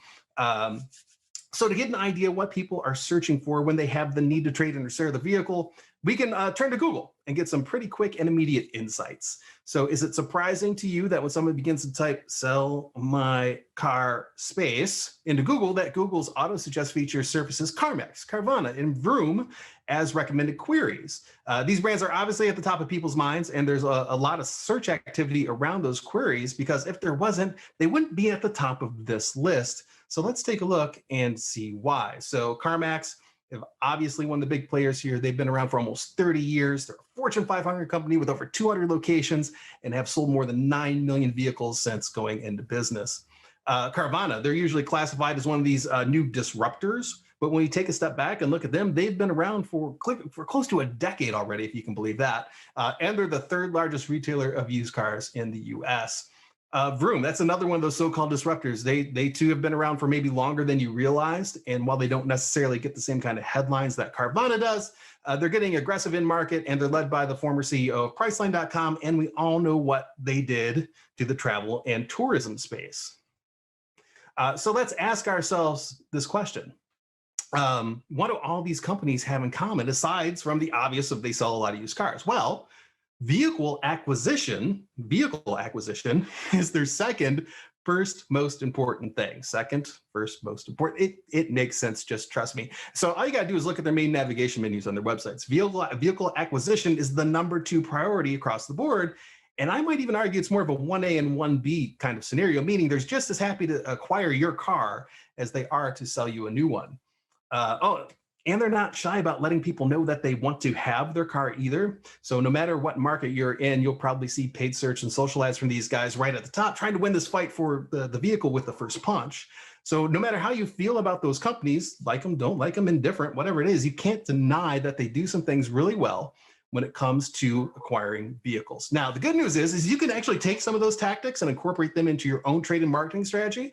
But I can also tell you that there are plenty of things that they're not doing, but you can, which will give you the edge you need to win the fight. Isn't that nice? Oh, hey, and while we're talking about competitors' ads, pro tip for you. I know I've been talking a lot here. I want to give you something you can use right now. If you want to see the ads that any Facebook page is running on Facebook and Instagram, just go to their Facebook page, scroll down to page transparency, be on the left if you're on a desktop. Click the See All link, then click the Go to Ad Library button. And once you do that, you'll be able to see all the ads that page is currently running. And you can do this with any page if you're ever curious, but we're focused on your competition here. If you use an ad blocker, just make sure you turn it off where you won't see anything. But this is a great way to make sure you're not being out-marketed within the Facebook ecosystem, because later you'll see this is a big part of the overall strategy here. So to level set, thought it'd be helpful to review how car dealers typically go to market and stock a lot with pre-owned vehicles. You guys probably know this, and you probably all do this very similarly. You probably have a trade-in evaluation page or some kind of embedded widget on your website. You link to that page somewhere within your nav and on your VDPs. Maybe you build those messages into traditional advertising you're running. Of course, the auction lot, that's still a thing. And probably the main source of your acquisitions are trade-ins from new car sales. But as we know, new car sales have been down across the board, which means you've had fewer opportunities to acquire trade-ins. And that's not necessarily a bad start. However, when you compare that to the big box competition, you're missing out on some opportunities to make a bigger impression. So that means we're going to need a new plan. Yes, a connected strategy, if you will. And to turn on your trade-in machine, you're going to need to optimize your website to generate trade-in leads, be Google's answer for trade-in or sell my car type queries in both the organic and paid search results. You're going to have to own the email inbox of your customers and prospects, win the mind share, and focus on how you can adapt your post-lead follow-up to align with the way consumers prefer to communicate today. So let's get it started. Step one, we've got to optimize our website. We got to optimize the experience to increase trade engagement. And let's see what that looks like. So every dealer, you probably have a dedicated trade and evaluation page on your website. But what you need to do is we need to do a little bit more than that. I'm not talking about just having a page that has your KBB iframe in it or whatever tool that you're using. You need to have a page that helps explain the process and build trust with customers that are considering trading in their vehicle to your dealership. This is also a great opportunity to set expectations. I think every dealer every month has to have a few hard conversations with consumers about why they can't pay private party value for their vehicle. And this is actually a great place to start talking about some of those things. Your customers will appreciate that transparency, and it's high value content that could benefit your SEO efforts down the road, which we'll touch on here in just a little bit.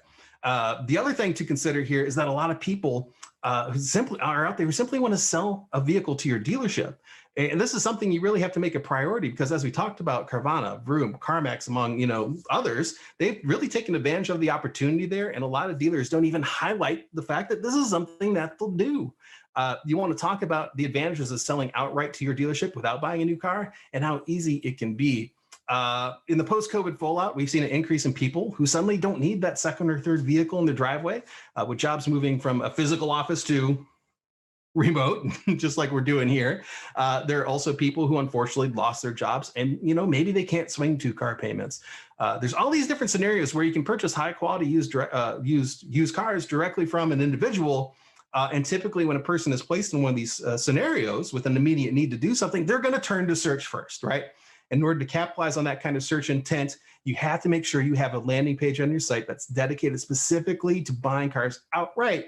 And then that way, not only can you capture that search intent, but you can even run some targeted ad campaigns directed to it. So now it might be obvious to some, but I think it's good to call out that these pages need to be easily accessible to customers that visit your website. Put them in your main menu or somewhere above the fold so they won't get missed.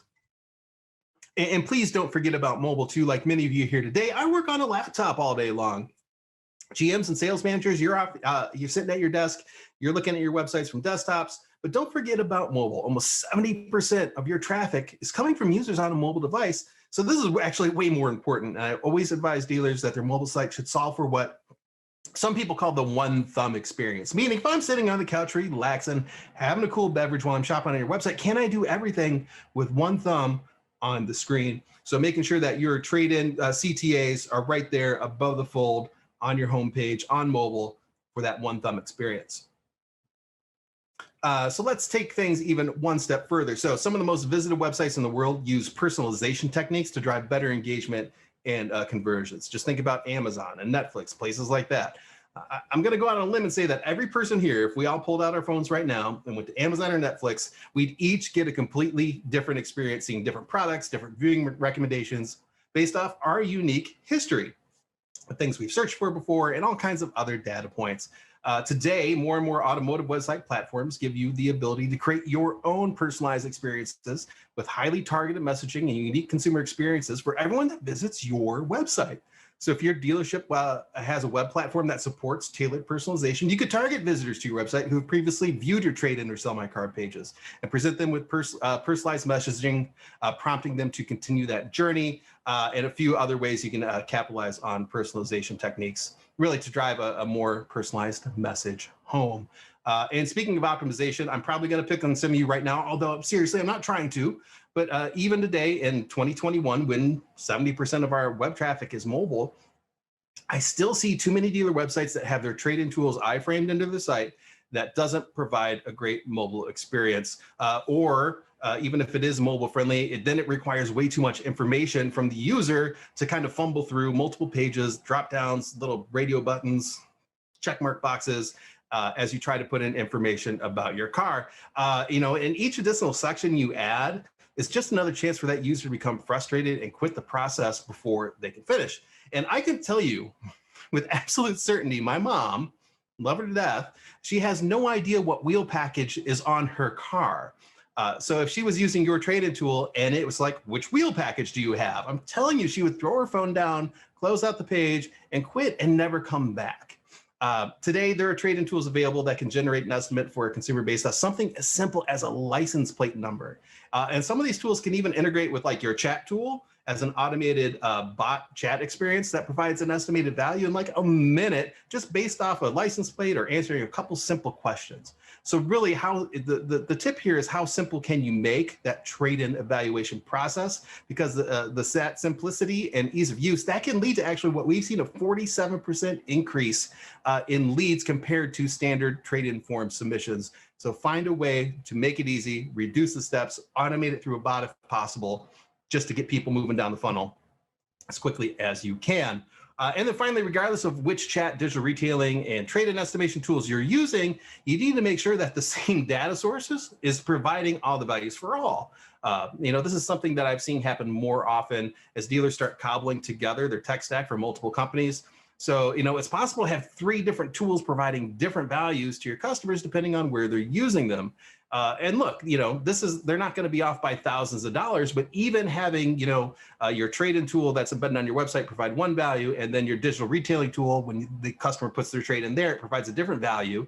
Even if those are only off by $100, that's still going to lead to a sense of distrust or confusion to that shopper. So a quick self-check you could do is to make sure that your data sources are aligned so that anywhere your website is providing a trade-in value, that it's going to be the same when the same information is put into it. So that is optimizing our website. And once we've done that, once we've kind of optimized it for conversion, now we can do a little bit of advertising. It can be Google's answer, and we can start capturing the attention of trade-in attenders in your market area. So as noted earlier, people are going to gravitate to Google to search for things like sell my car or trade in my car. So you want to make sure your dealership is visible when people are searching that way. So setting up trading campaigns on Google, super easy to incorporate your digital into your digital strategy.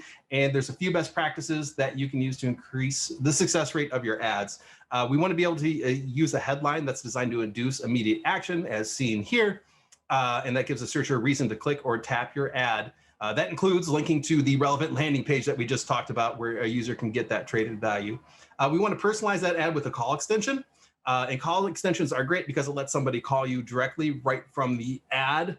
The tip here is if you use a phone tree or if you have a receptionist, think about routing it directly to your used car sales manager, or directly to the used car department, or directly to somebody that has a special bat phone. And when that bat phone rings, you know that phone's ringing because somebody is calling to get a value on their trade. I'm a firm believer in removing friction from any kind of process, whether it's online or offline. So the quicker you can get somebody to talking to someone on the phone who wants to talk on the phone to answer the question about a trade and value, the better. So try to use a direct line there and not just your standard call tree or standard reception-based number. And then also include some site links here to get people shopping if maybe they want to do something else before getting that trade-in value. So these are campaigns dedicated to capture trade-in intent. As we talked about, we know that more dealers than ever are now focusing on buying cars outright. So you'd actually want a separate campaign dedicated covering keyword groups like sell my car for cash, sell my car near me, sell my car today. And again, you'll want that phone number going to your dedicated person or people just like we talked about. And again, use the site links to provide additional information as needed. But the big thing is it's two separate campaign groups, one for trade in my car type queries and one for sell my car type queries to really capture that focus there.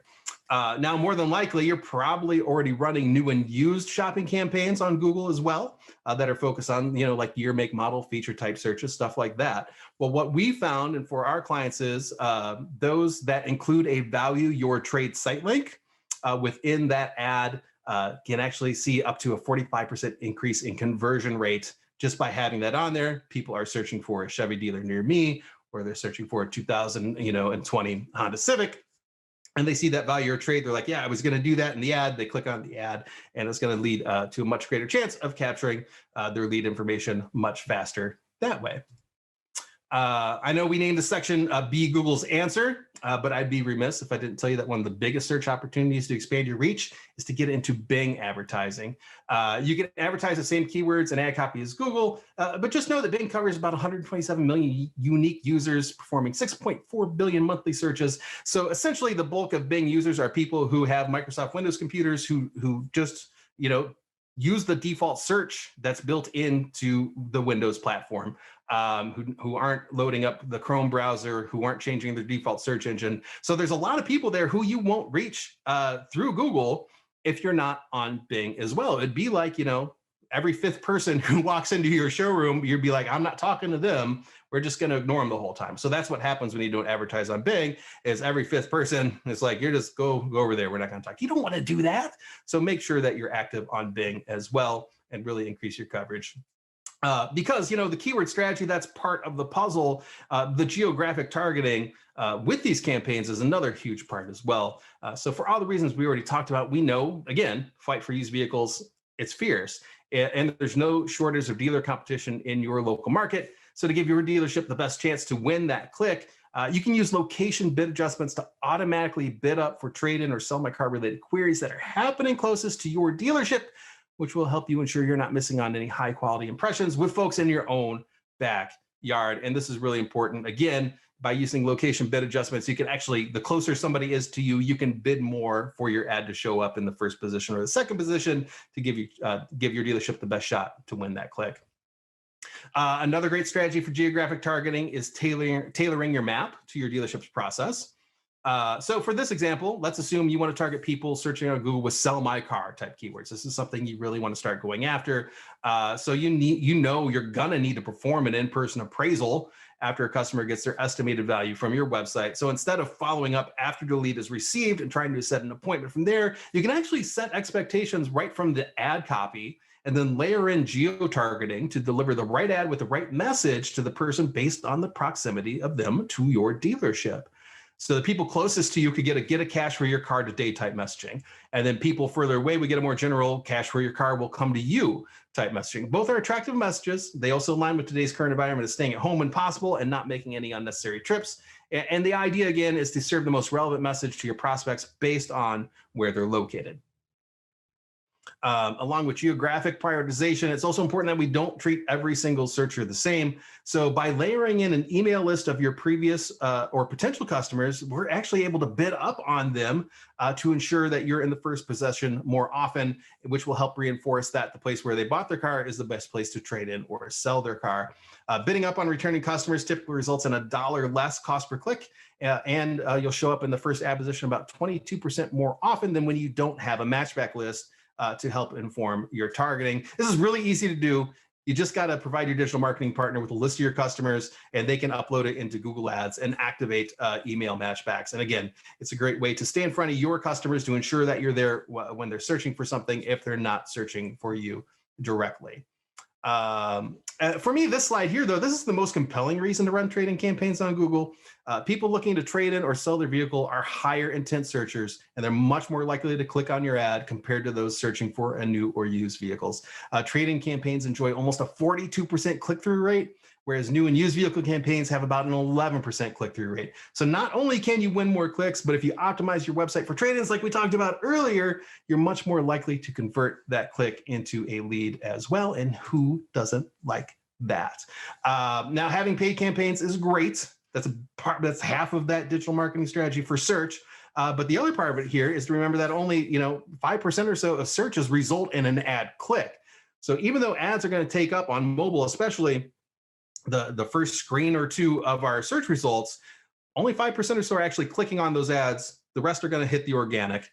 So having a comprehensive SEO strategy in place is going to be a key to ensuring search engines recognize that your dealership is the answer for these type queries. And when we look at search activity around these keywords, you can see that sell my car, car trade-in value, and trade-in car, these are some of the most popular searches in terms of volume on a monthly basis. And remember, Google is essentially a question and answer machine. So you can publish answers to these type of questions on your website in the form of an engaging blog post or a landing page. And this is super important for SEO because only having that basic trade-in page with no content to support it isn't going to be enough to convince a search engine that you have the answer that shoppers are looking for. So when you think about trade-in and sell your car style content, I find it helps to visualize the structure.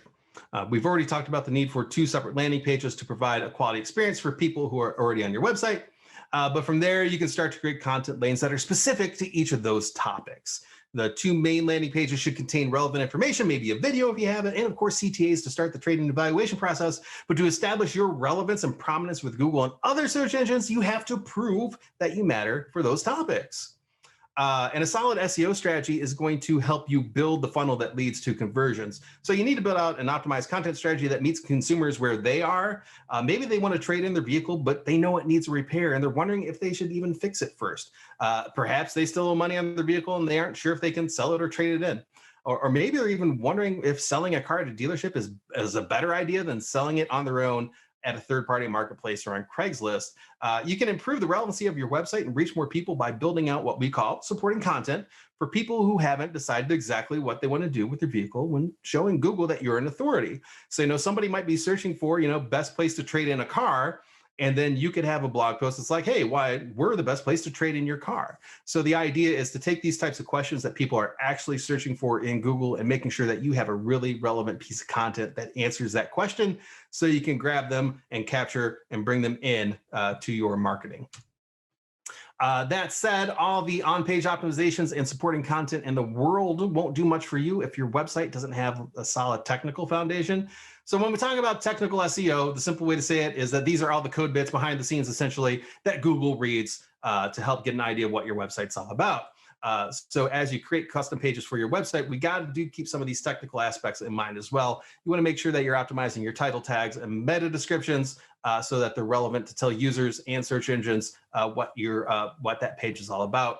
You want to make sure that images have useful and relevant alt texts, and that will help search engines understand what picture is about, but more importantly, it will also help shoppers with visual impairments understand what the images are as well. You want to create internal links to newly created content. So after you publish something new, you want to go through and try to link to that new page from other more relevant pages to show, again, to keep people on your website getting deeper into your website, and also to show search engine crawlers what the next natural pages are to go to. Also think about your site architecture, parent-child relationships between pages. Maybe your trade-in page is a child to your financing page, right?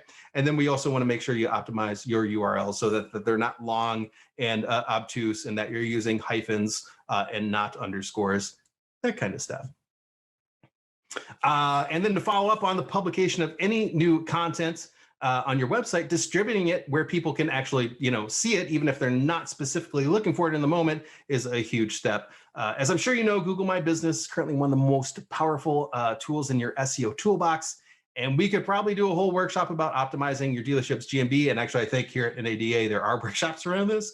I will say that for this particular topic, though, using Google Posts to push out your trade-in or sell your car messaging is a great way to get the word out. That's easily discoverable right from your dealership's Google My Business listing in the search results. Again, if you've been following along, link these posts directly to the appropriate landing page or trade-in tools on your website to get people where they need to be as quickly as possible.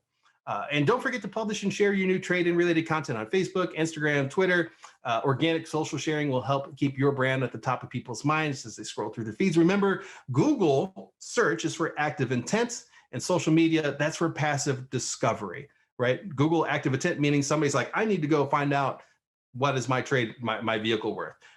Right, so they're actively trying to do that, whereas social is people are just like scrolling through their feed and they will discover things. It's not an either or. You need both to really make sure you're getting people from both ends of the spectrum.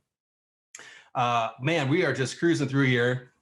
Gonna take a little pause, catch my breath, let you catch your breath. I hope you're taking notes or taking screenshots or doing whatever you can. So if you're staying with me so far, I know we've covered a lot of ground. But now let's move on. One of my personal favorite subjects, and that is email marketing. So while email has always been a powerful tool to truly drive your trade-in acquisitions, why is it so hard to say the more times I say it? To truly drive your trade-in acquisition strategy forward, you need to start thinking beyond the CRM-based e-blast that you send to everyone in your database. Instead, start thinking about how you can implement more refined email marketing campaigns targeted towards specific segments of your database so you can deliver the most relevant message that's most likely to generate some trade-in engagement from the folks who already know you. So here, let me give you a few examples of what I'm talking about here. So here is a campaign. So here's a campaign that you can send to your customers in your databases who had financed a vehicle 3 or 4 years ago. So the message here is simple. A lot has changed. Is it time for an upgrade? Even though the average length of car ownership these days is 6 or 7 years, there's no harm in trying to appeal to your customers' desire for something new. We do this with our phones all the time, right?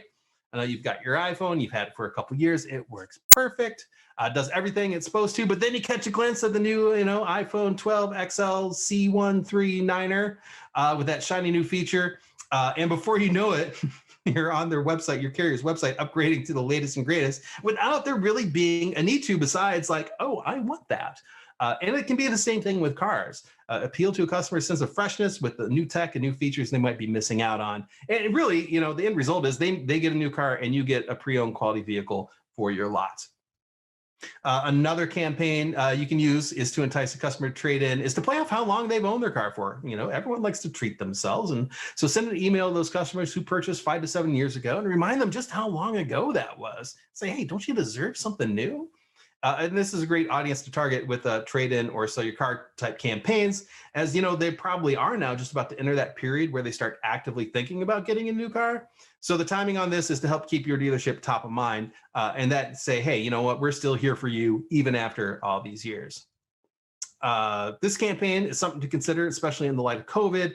A lot of people's financial situations have unfortunately changed over the past year. People were furloughed, pay cuts were taken, jobs were lost. So reaching out to that segment in your database of people who recently financed the car the past 1 to 3 years and providing options to reduce their payments by trading it in for a different vehicle, something that might be a little more affordable, or just to sell it outright to you. That is what I like to call a proactive approach to customer service that can yield, trade-ins and new car sales for your dealerships, all while providing a friendly and useful customer service. So just because somebody's only had their car for a year or two, that doesn't mean you can't send them a tailored message that would talk to the reasons why they might be interested in trading in their vehicle at that point in time or selling their vehicle outright.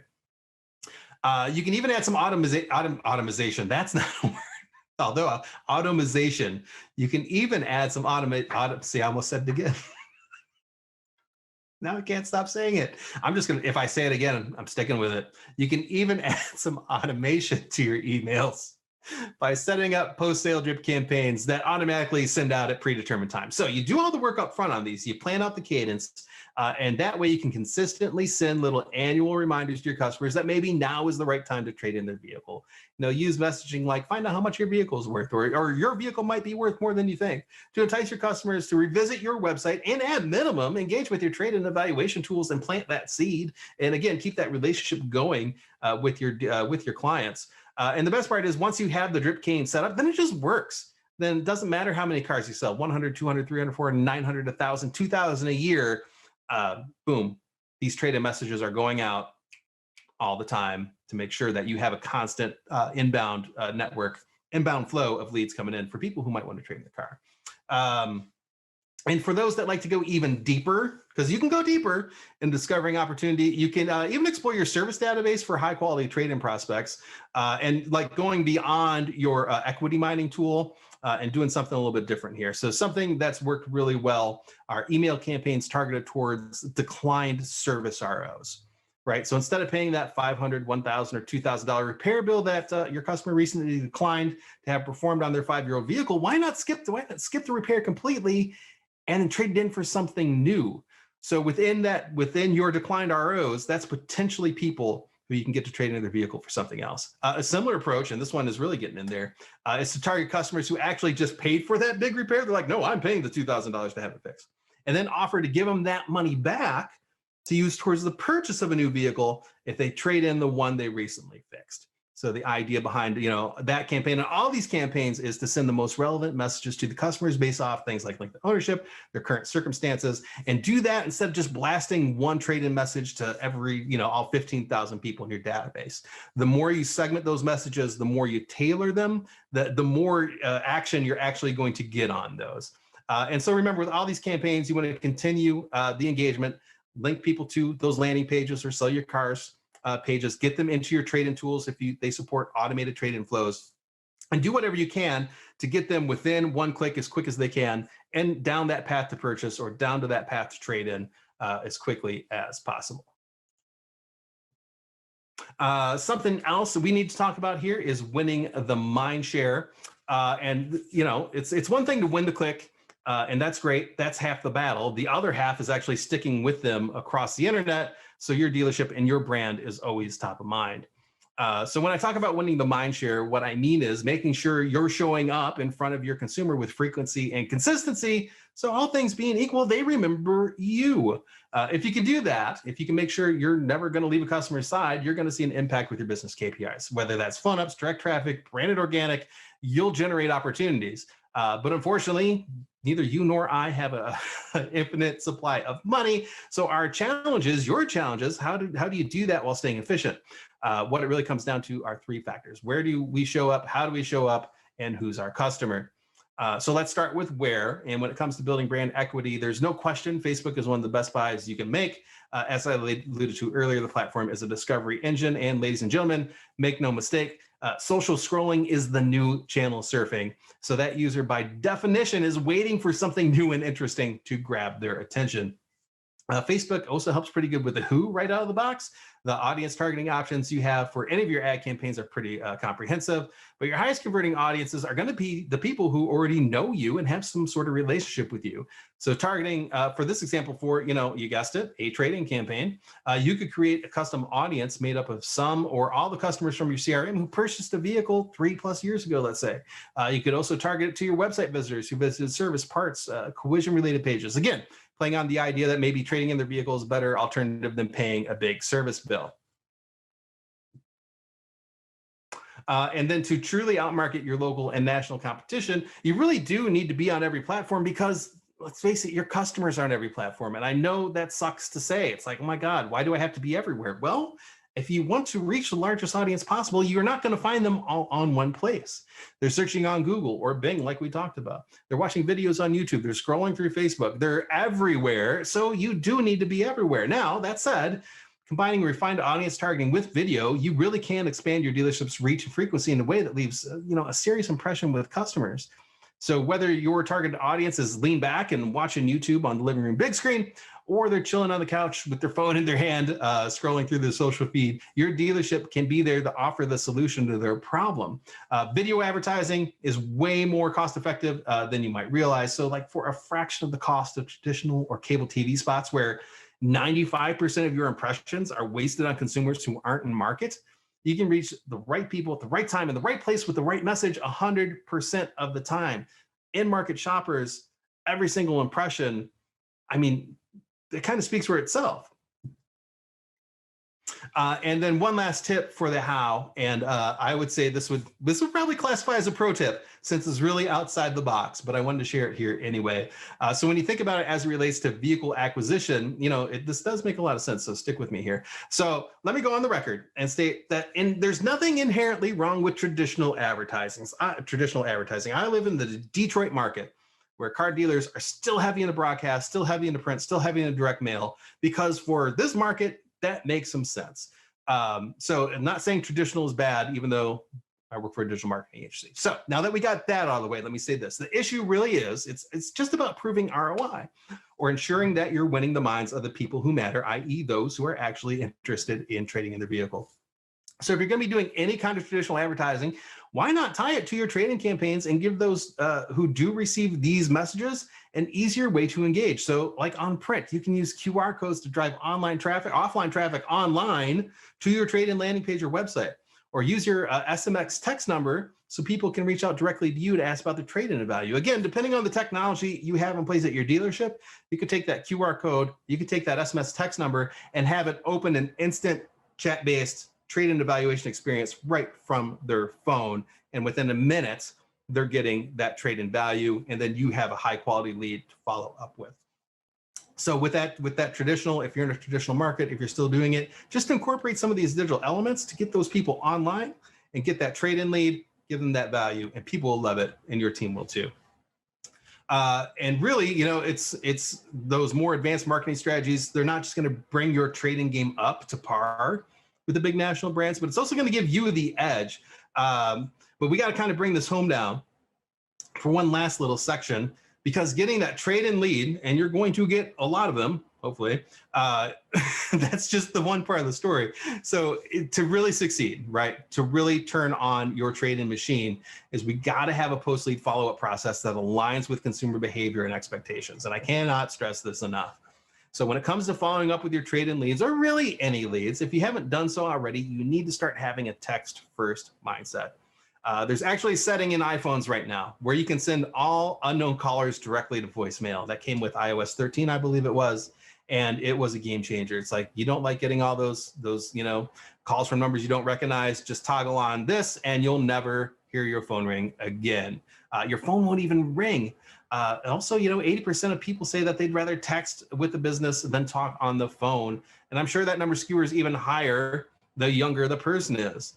So if you want to convert more of those trade-in leads to actual acquisitions, continue the conversation through text. I would be remiss here, though, if I didn't mention that texting can present legal risks that must be carefully managed. So please, if you haven't already, consult with your attorney just to make sure that your text messaging campaigns are compliant. Now, depending on the trading tool you use, you may not get a phone number from every person, and you'll only have their email address, and that's okay. Just make sure you're creating a unique follow-up process or automated workflow based off the customer's intent. As an example, if a customer requested a test drive versus submitting a trade-in lead, then you need to have different word tracks and templates to make those messages relevant for each person. So check how your CRM is set up, and if your trade-in leads are being dumped into the same workflow as every other lead that comes in through your website, you'll want to scrap that, and you want to create a new email workflow specifically tailored to those folks. And to tie all the great things we talked about together, again, link the landing pages on your websites, put the customer in that unique audience for your digital advertising campaigns, and then send them emails that add value and create that trust and transparency that show them why they should do business with you. And follow up, I hate to say it, it's really the key to success. We can break out all the cool widgets, all the cool gizmos, all the marketing tactics, all the strategy in the world to generate all the trade-in leads you could ever want, but it's how you follow up with them that's going to be the key. And I can tell you, this is something from my experience, the three big boxes that we talked about to open up the presentation here, I've mystery shopped them all multiple times, and I can tell you that their follow-up not so much. Okay. So this is a huge opportunity for you. So remember, when somebody's entering their vehicle information into your trade-in tool to get a value, that's pretty low funnel. So the quicker you can make contact with them, preferably via text, the quicker you can set an appointment for appraisal at your place or theirs. And remember, the idea isn't to take them back to square one, to put them into, you know, the in-store road to the sale process. The idea is to take them forward from where they left off.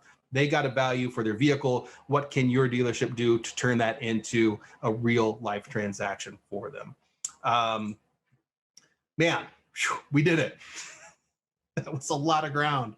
But I thought it was important, for this audience and these unique times we're living in to really leave no stone unturned. Vehicle acquisition, it's an integral part of the health of your dealership. And now is the time to turn your marketing into a trade-in machine. So just to recap real quick here, we are going to optimize your website and set it up to answer trading questions and convert. You're going to be Google's answer, become the trading authority for people and search engines with ad and content. You're going to own the inbox and step up your email marketing, drive that one-to-one vehicle acquisition. You're going to win the mind share and never let them forget that you're the best way to trade or sell a vehicle. And you're going to future-proof your follow-up by having a text-first mindset and automate your email campaigns. And oh my gosh, we did it. We made it all the way through. And with that, I think...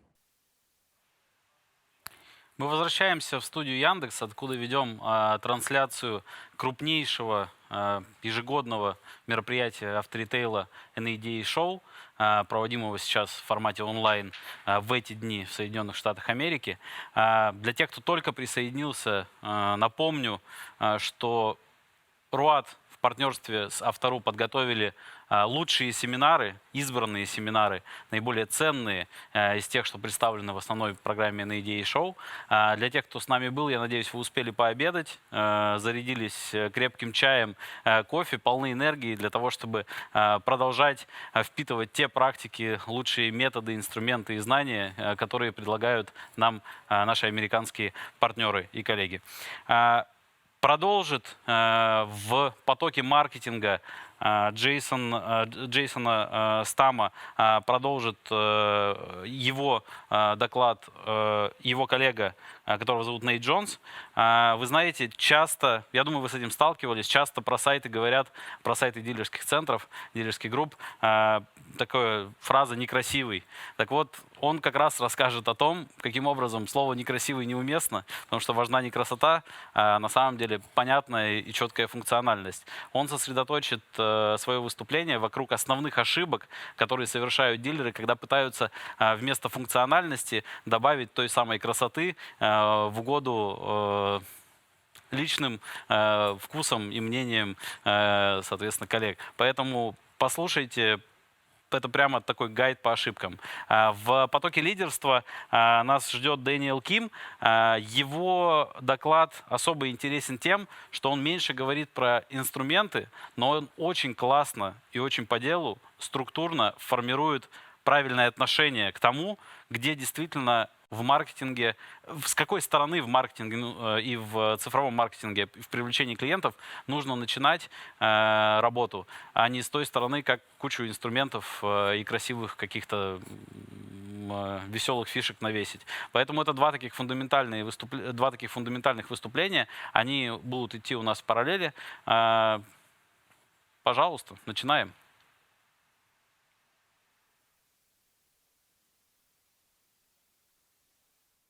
Hi there, I'm Nate Jones. I've been with Dealer Inspire for about 5.5 years, both as a product manager and a product owner, as well as the director of product design. A big part of what I do every day is review designs and collaborate with my team of designers to make good choices that just make things better. I'd like to talk to you about some choices you should avoid and what you should do instead to make things better in your world. I know as we walk through these examples, there are going to be lots of times when you think, oh man, we do that, but we have to because of this reason.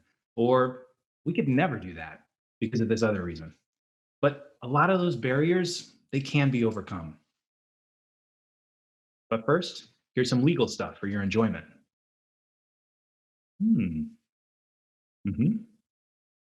Oh, yeah. Okay, enough of that. One of the exercises I do with my team to get out of our heads is to imagine that we're in another industry.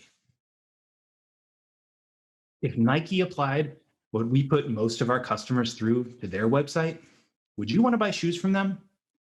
Would you even know how to buy shoes from them? I sure wouldn't. A first impression like this is formed immediately. That can be devastating. Making snap judgments has been part of who we are since the beginning of time. Thousands of years ago, those snap decisions were based on something like, can I eat this vicious rabbit? Or is it going to eat me? And within an instant, your mind and body would react accordingly. And even though now getting eaten by a vicious rabbit sounds ridiculous, we still make countless snap decisions every single day. Even when visiting a dealer website for the very first time. What that shopper experiences in the first few seconds is going to determine whether they continue their journey with you or if they bounce right back to the search results to find another place to shop. The reality is, around 90% of your customers are going to meet you for the very first time on your website. And internet industry data tells us that 79% of all shoppers will leave and never return if it's a frustrating experience. So the feelings that your website conveys from a design standpoint, as well as from an overall consumer experience, sets the stage for how each person perceives doing business with you at your dealership. Your website is a manifestation of how it feels to work with you. I'd like to let that sink in. Your website is a manifestation of how it feels to work with you. If your site is slow, unfocused, and distracting, you're showing disregard for your customers. And they're going to assume that your digital disregard for them will carry through every aspect of the sales and service process in the real world. On the other hand, if your website is simple, fast, easy to use, then people will think buying a car will be simple and fast and easy as well. You're giving them a sneak preview of what it's really like to deal with your business. So with that said, let's jump into the most common website design mistakes that make people feel not so good about your dealership and that can cost you customers. The first mistake is so simple and very common: forgetting your goal. If we look at this VDP, I would say the dealer's goal was, I want to get more leads. Of course, that makes sense. And if a CTA gets me leads, more CTAs should equal more leads, right?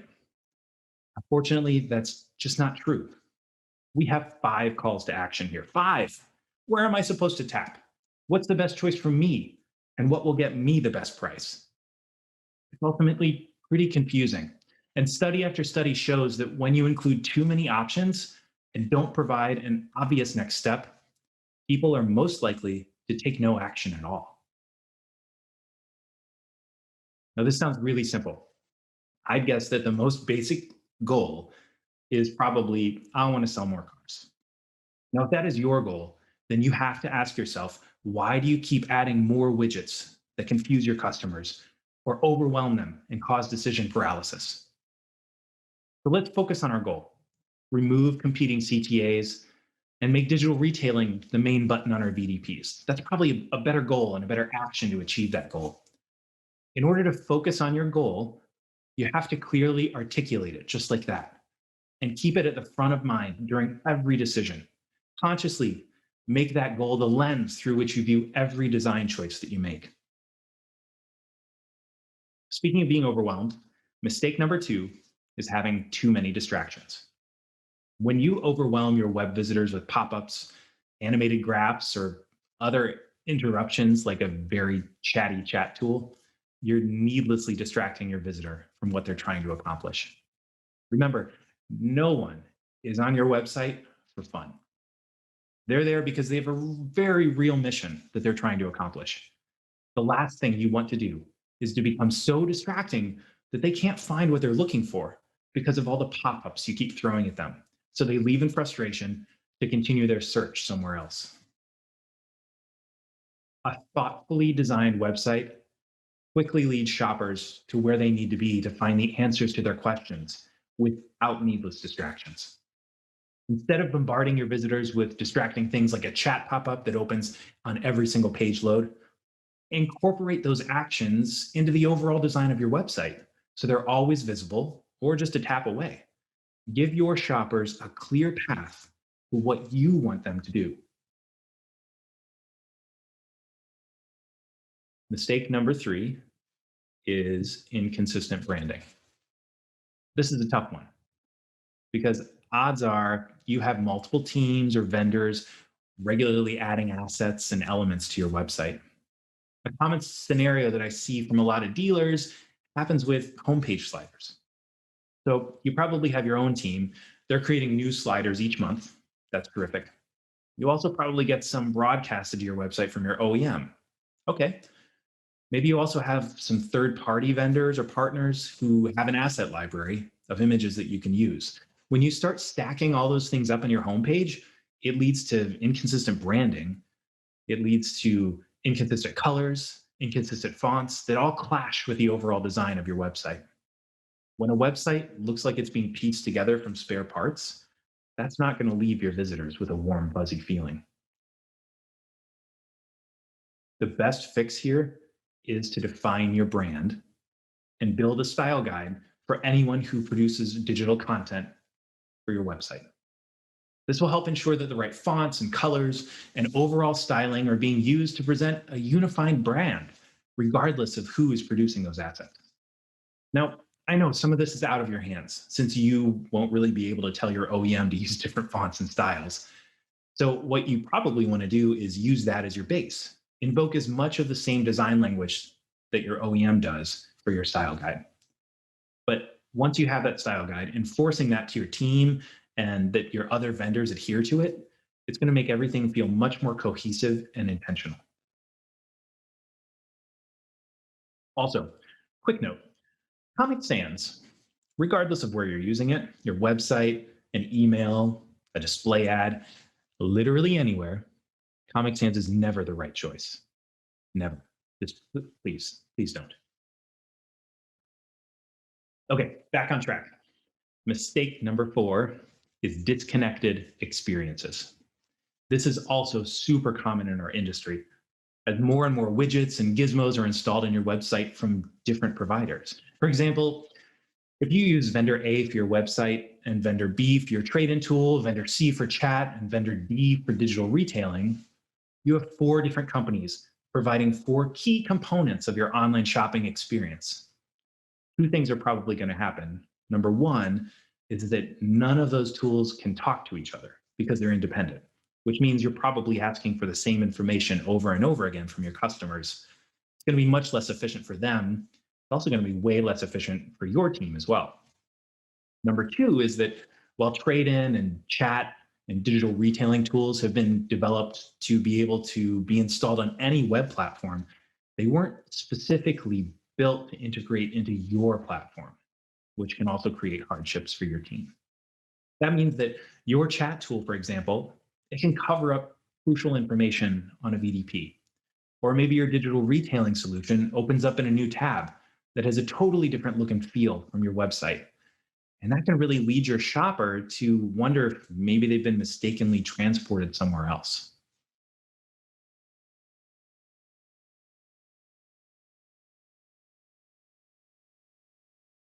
That's not to say that there aren't providers in this space that offer seamless and fully integrated solutions for all those tools, because there are. The fix is to connect your experiences. And in order to do that, you need to look at them from your shopper's point of view. Listen, I know you have relationships with vendors, and you probably like a random feature that your chat vendor has and another one that your digital retailing solution does, but you need to walk through, or better yet, have a relative who isn't in the industry walk through all of the different tasks that you're asking your consumers to do and see where it's confusing or see where they hit a dead end. Be on the lookout for some common pitfalls like widgets that block content elements, maybe like a chat tool, or pages that don't load properly on mobile, like an iframe trade-in tool or a service scheduler, or even look for CTAs or buttons that needlessly open new browser windows or tabs. Take really good notes and then reach out to your providers and work with them on creating the fixes that you need. If they're unable to make the required adjustments so that your customers have the best experience possible, maybe it's time to find somebody new. All right, the next mistake takes the shape of too many forms, or too many irrelevant questions on forms, or forms that ask really sensitive questions that could be a privacy concern. Whatever it is, it all adds up to form friction. I know that lead forms have been a staple on dealer websites for like the past 2 decades. And while at one point they were a pretty useful path to conversion, today we're seeing them being submitted less and less than ever. And there's a lot of reasons why. In fact, I could do a whole presentation about forms. I'll spare you that. The gist is consumer behavior has evolved to the point where consumers expect instant and complete answers on demand. And also, people are way more protective of their privacy than ever. And forms, by their very nature, are the opposite of that. With a form, you're asking people to give up their personal information and then wait for who knows how long until they get the information that they're searching for. I know that you have to get customer information, but a form isn't your only option. A lot of what makes many forms a mistake is that forms are a really inhumane way to interact with a business.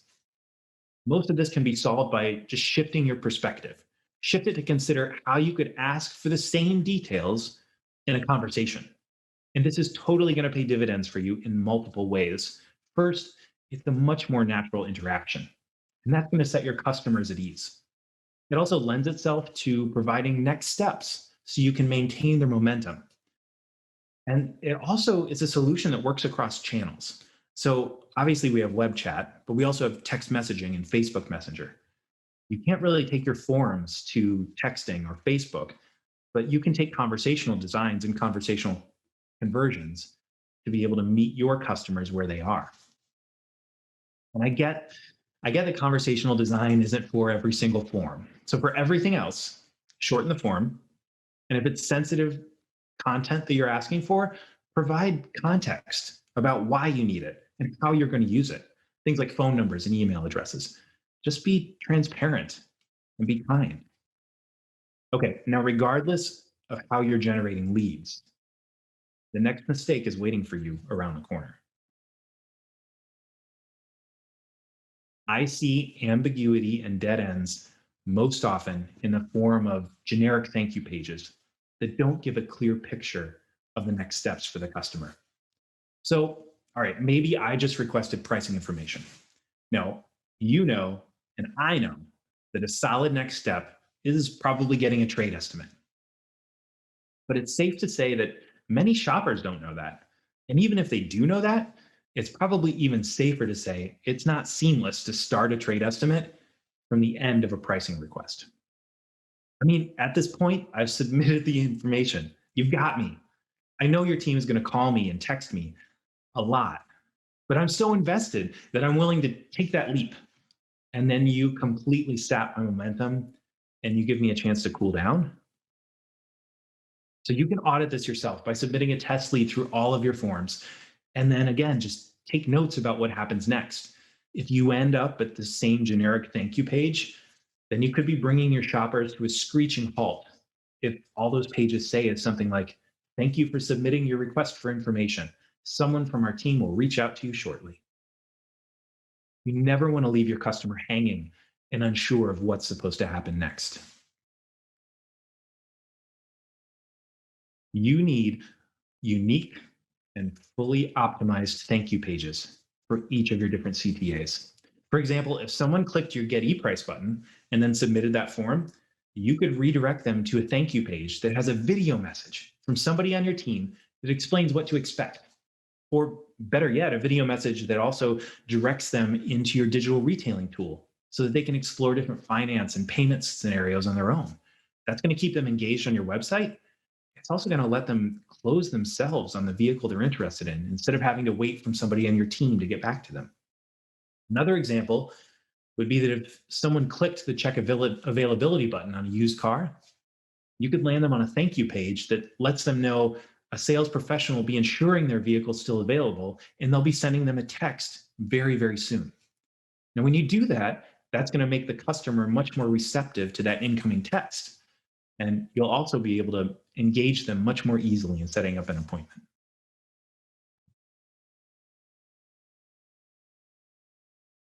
Okay, deep breath. This feels ridiculous to have to say this in 2020, but at least 66% of your website traffic is coming from a mobile device. You have to stop treating the computer view of your website as the primary experience. It's been clear for years now that you need to be paying much more attention to your website's mobile experience than you probably are. Failure to do that leads to providing a suboptimal shopping experience to the vast majority of your users. Now, I'm not talking about just having a responsive site. There's more to it than that. You need to have a mobile-first mindset. I get that when you're working, you're looking at your site on your desktop computer. And the people on your team who are updating it, they're probably also doing that from a desktop computer. But it has to be a priority to ensure that you're not providing a poor experience to the largest segment of your users. The most important part is obviously that you're at least allowing your mobile visitors to do the same thing as those on a computer. But this is also really about a shift of mentality so that you can start thinking about mobile visitors first. And when you do that, that's going to touch on things like loading speed, which also is connected to the sheer amount of data that your site uses, which oftentimes is an afterthought, but it's a critical accessibility issue for customers who don't have unlimited data. You also have to think about things like pop-ups. How do they work on mobile? Do they work at all on mobile? You also have to think about things like ensuring that any forms that ask for a phone number or a zip code, anything numerical, that they're coded to use the number keypad instead of the letters. And obviously you have to think about typography size and readability on a smaller screen. Now, those are all sort of things to reconsider that may be slight drawbacks or it's things that are constraints. But a mobile-first mindset also means thinking about how mobile devices can expand everything that we have thought about websites on a computer for a long time. You have to think about new capabilities on mobile, like really precise location information and an amazing camera. So it's not all just drawbacks or making sure that things work on small screens. There are also many other things that when you truly think about a mobile-first mindset instead of just a responsive design, that are going to allow you to reach many more consumers in a much better way. Now, here's a pro tip that might make your life a little bit easier when you're doing this. It's going to sound a little complicated, but it's not. So stick with me. So if you're on Chrome as your browser and you're on Windows, if you press Shift-Control-J on Windows, or if you do Option-Command-J on Mac, that's going to open up DevTools in Chrome. And once that new view opens up, you're going to see a new panel, and that panel has all of the code that runs the page. But above all that code, you're going to see a little a tablet and a phone button. When you click on that, that's going to reformat your page, the actual content, and re-render it as it appears on a mobile device. So you'll be able to see what it looks like on a Pixel or an iPhone or an iPad or a Samsung, anything like that. And they have all of the different sizes of the screens. So it's not a perfect solution. So if you see something wonky, be sure to actually grab your phone and load the page on your phone to make sure it's a real issue. But as a very quick test, just to see if something is working the way you think it should, Chrome DevTools is a good shortcut. All right, mistake number 8, ignoring accessibility. So website accessibility has become a big topic in the past few years as more and more lawsuits have been brought against businesses that didn't have a fully accessible website for people who are visually impaired. But it's not just about blindness or color blindness. That's what we usually think about. There are also large sections of your customers who have vestibular disorders. It's like when you're driving and you're at a stoplight and the car beside you starts to go forward and you think you're going backward and your eyes and ears aren't on the same page and you get a little queasy. That happens to them a lot. And a lot of times when people who are affected by vestibular disorders, it's triggered by constant motion on websites. Other people have issues that are triggered by flashing animations. So even beyond the legal ramifications, I strongly recommend making your website accessible to all users, to be a good human, and also to be able to connect with a broader audience. So making inclusive design decisions, it does largely fall on the shoulders of your vendors, but it's something for which you will likely need to advocate. It's not a wheel that they hear squeaking a lot, probably. If retrofitting what you already have is where you're at, that's great. There are a lot of website accessibility providers who can install assistive technology on your website that provides a fully customizable experience for users with disabilities. So it allows those users to tailor the experience to their individual needs, regardless of their device type or language preference or how they're accessing your site. Now, your current web provider probably has an active partnership with one of these major providers. So if you haven't already, reach out to them and discover how you can open up your website to the largest possible audience, all while protecting yourself from potential litigation too. Unfortunately, mistake number 9, failure to update, is an easy trap to fall into. Now, if you're hands-on with your website, there's a good chance that you've invested a lot of blood, sweat, and tears into it over the years, and you probably have the digital scars from fighting all those battles to get it just how you like it. When you have that kind of relationship with your website, it's easy to grow so attached to it that you become inflexible and you become unwilling to change anything on it, let alone rework it from the ground up. Now, when that happens, after a few years, you've created a Frankenstein's monster built with discrete widgets and hints of other trendy styles and bits of new technology that just don't fit together, and they aren't providing the best experience for your customers anymore. Now, maybe you have a different story. Maybe you followed every single tip I've talked about today, and you made extraordinarily good design decisions. Even if that happens, you can't just stop. The very nature of technology, the very nature of learning, means improving, changing, and using a cycle of iteration where you apply new knowledge to make things better. With the pace that technology and consumer behavior and best practices are evolving, I join industry experts in recommending that you totally update your website every 3 years. But in the meantime, adding smaller, iterative changes to tune up what you've already built is the best way to always be improving.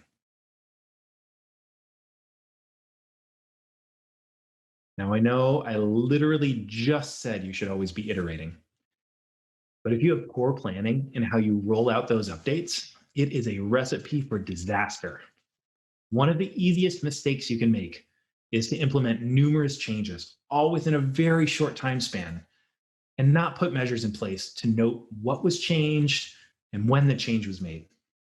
The worst thing you can do is publish multiple changes all at once and then check back to see what happened 30 days later, or never at all.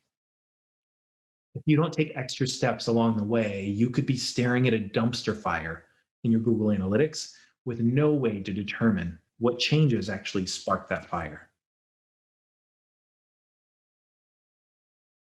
Now, when you're making design changes, the best practice is to roll them out one at a time, preferably after you've A/B tested each iteration.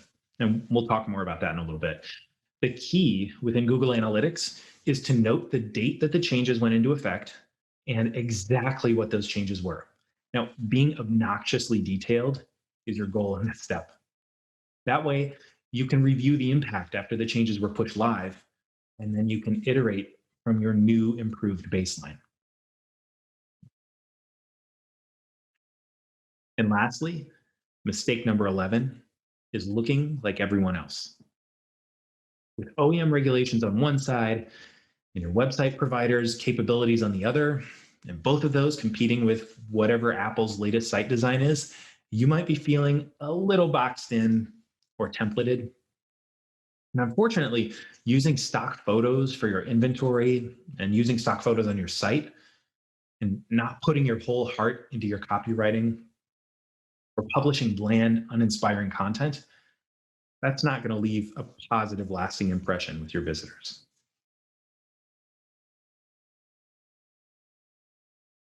To the average shopper, all dealerships are pretty much the same.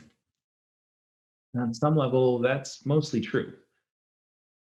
But there's one thing that your dealership has that no other dealer in the world has, and that's your people. They are your brand.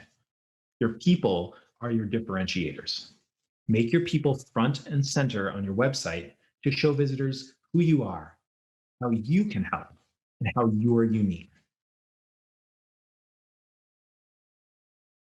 Okay, so that was the final mistake and fix, but there are still just a few overarching things that I want to talk about.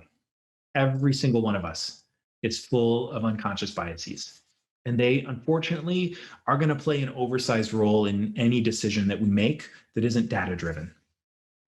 Anytime you're making a change, even one that's generally accepted as best practice, you still need to make sure that you're using data and not emotion to justify it. One of the most powerful ways you can test your design hypothesis and remove that emotion and support it with data is through A/B testing. Now, ideally, you're going to want to A/B test any changes that you're thinking about making before you roll them out. Now, most website providers today should easily be able to help you set up A/B testing using tools like Google Optimize or Optimizely. And the way that these work is they split your website visitors in half, and they show a design variation to half of your users and an unchanged control group to an equal number of visitors. And then once the test is complete, you'll have collected a statistically significant amount of data. Once you have that, you'll be able to see which version of the design change resulted in better performance. So a real life example would be, let's say you wanted to change a button on your VDP, but the button launches your digital retailing solution. Right now, the button says buy now. You have a hunch. You have a hunch that actually explore payment options might work better. Now, what you would want to do is run an A/B test and see what copy leads to more clicks on the CTA overall. But you can also go a step further, and you can analyze the people within each group. And you might find that actually the difference in the clicks was very minimal, not really significant enough to constitute a change. However, maybe the people who clicked on explore payment options, maybe they were more engaged in the digital retailing tool, and maybe they resulted in more sales, even though both buttons led to the same experience. So while the initial click numbers might have been inconclusive, once you were able to take a more detailed look, you could see which choice was right. And without A/B testing at first, you might have made the wrong decision. Okay, I know I talked about having a plan, but I need to reiterate it because it is crucially important. When you are implementing design changes, it is imperative to make annotations in Google Analytics to denote what changes were made and when. That way you can always have a reference point available and etched in digital stone. If something goes crazy, you know at what point you made a certain change and you can maybe revert it. It's also equally important from a continuity perspective. I know that sometimes at dealerships, the responsibility of the dealership's or even the whole group's entire digital presence just falls on a small group of people.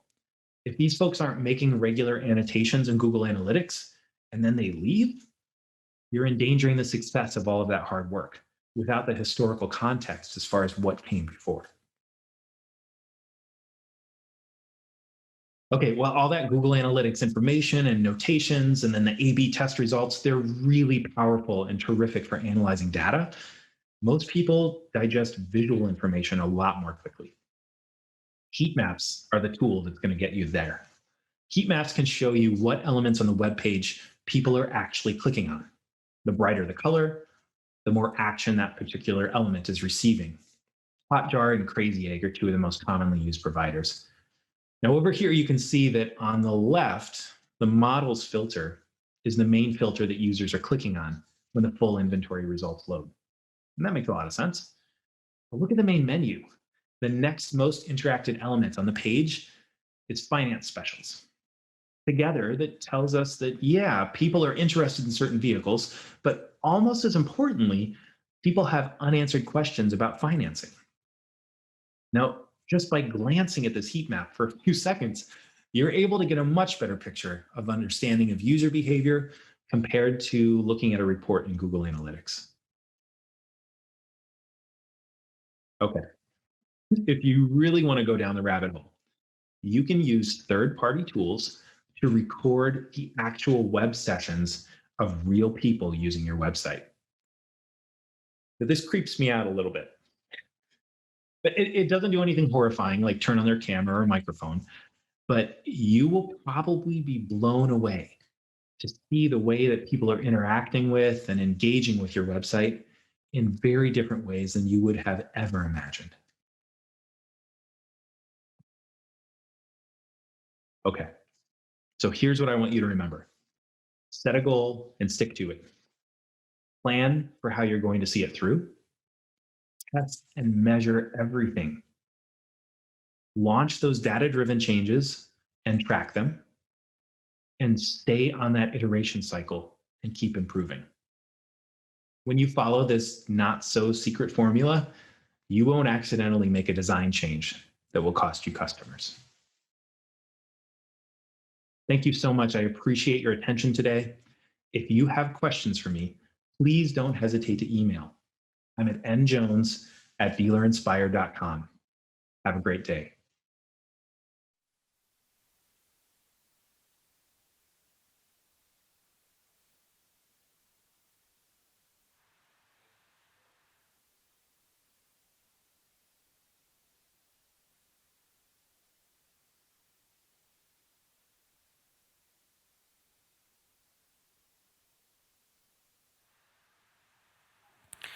Уверен, многие из вас вспомнили о том, как в угоду красоте сайта жертвовали функциональностью. Но перед тем, как перейти к следующему воркшопу, думаю, что стоит напомнить о том, что в верхнем меню трансляции есть так называемый раздел «Онлайн-выставка». И в этом разделе все время проведения мероприятия, все 3 дня, в том числе после окончания сегодняшней трансляции именно в части семинаров, вот тех потоков, которые мы смотрим сейчас, для вас доступны экскурсии по зоне экспозиции. Зона экспозиции на идее шоу — это всегда невероятных масштабов с точки зрения и квадратных метров, и количества участников помещения. Это площадь, на которой размещаются самые современные, самые актуальные технологические решения для дилеров. И много есть шуток о том, что если 10 лет назад это были автомобильные мойки, автоматические какие-то вентиляторы, оборудование для сервисных станций, то сейчас 80-90% это софт и то есть программное обеспечение и хардвер от какого-то оборудования. И в основном это маркетинг, цифровые технологии, управление складом и так далее. В этом году мы решили, как и в прошлом, только в прошлом мы делали эти экскурсии вживую для участников делегации РОАД, которая была в Лас-Вегасе. В этом году мы решили сделать такие экскурсии в формате онлайн. И наше приглашение приняло сразу же 7 экспертов. Один из них — это я рассказываю в рамках этих экскурсий о новинках, потому что меня после 5 посещений в первую очередь заботят новые решения, которые появляются, и по ним можно проследить то, что сейчас находится в тренде, то, что пользуется популярностью. Но помимо той экскурсии, которую вы в записи в любой момент можете посмотреть по новинкам, также 6 экспертов. Это Кирилл Ларин по финансовым услугам, Даниил Первухин по цифровым продажам, это Кирилл Новиков по онлайн решением для продажи автомобиля. Это Дмитрий Третьяков по репутации, это Александр Брит, который рассказывает о технологиях управления складом. Каждый из коллег берет свою тему, Дмитрий Савченко, например, про него забыл совсем сказать, он там, берет тему технологий для повышения эффективности сервиса и для маркетинга сервиса. Так вот, каждый из коллег берет свою тему и в течение всего 20 минут показывает 3, 5, 7 технологий, которые, на его взгляд, кажутся наиболее актуальными и востребованными на текущий момент. Ну, а пока у вас есть возможность посмотреть их и после окончания мероприятия, мы сейчас переходим к следующему семинару. Это семинар интересный. Многие говорят о том, что видео становится, как контент стал королем, видео становится на самом деле самой главной частью этого контента. И во многом мы думаем о том, каким образом использовать видеомаркетинг, но редко дилеры выходят на YouTube как в канал размещения рекламных сообщений. И поэтому нам показалось важным с командой РОАД выбрать конкретно этот семинар. Это семинар Рональда Хайдера, который рассказывает о том, как именно можно использовать канал YouTube, свой собственный канал YouTube и рекламные возможности YouTube, все их многообразие, для того, чтобы продвигать как новые, так и подержанные автомобили, так и сервисные услуги. Предлагаю посмотреть этот замечательный семинар.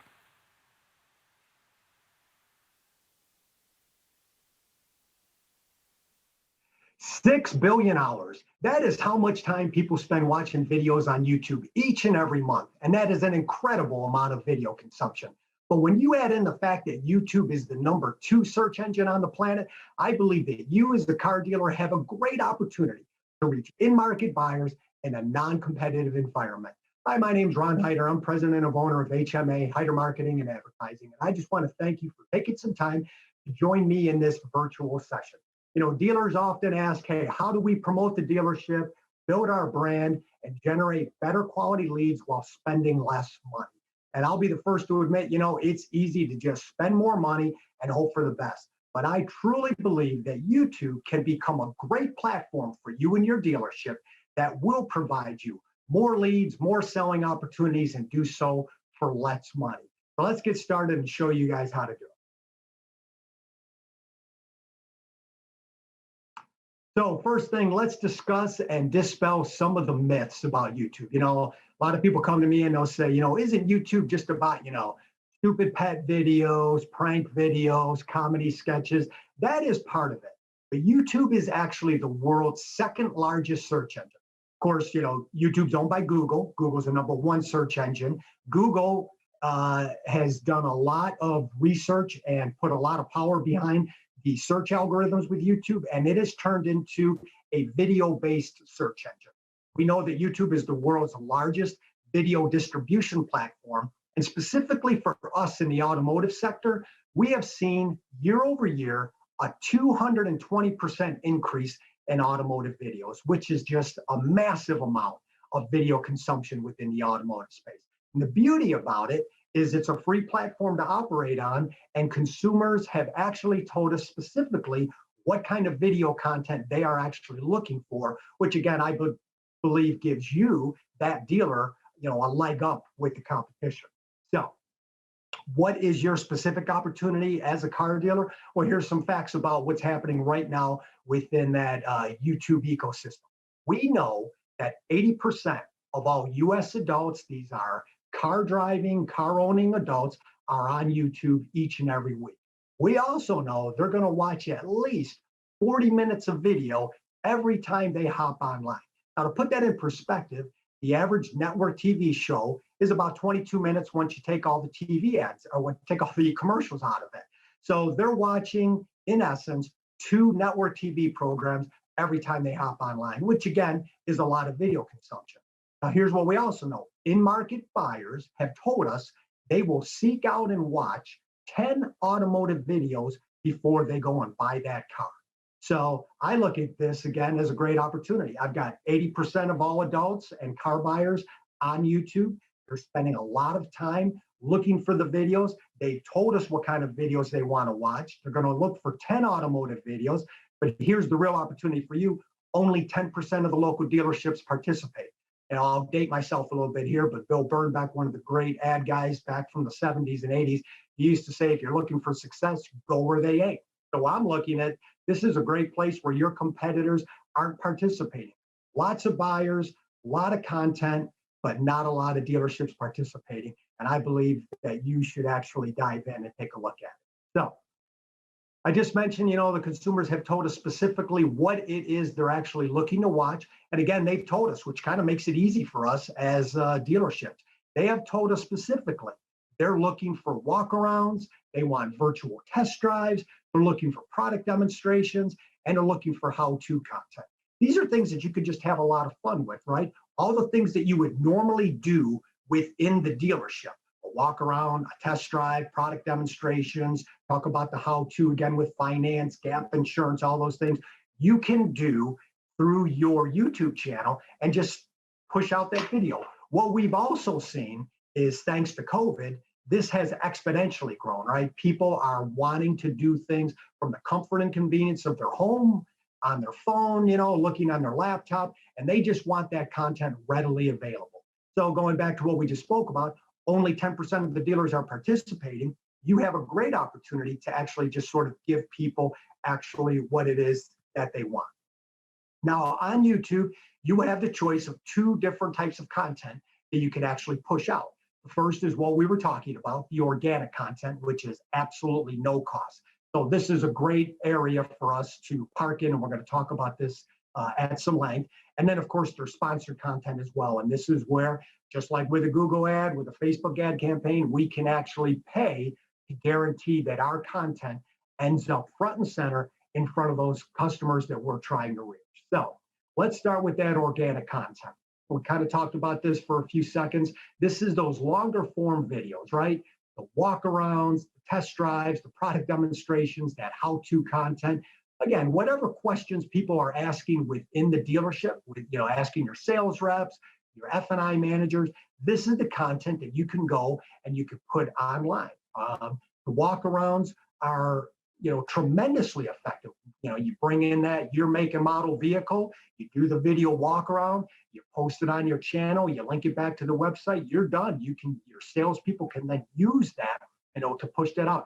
Pictures are great. They used to say, right, pictures worth 1,000 words, but a video tells the whole story. And people want video. The virtual test drives, you can have a lot of fun with that.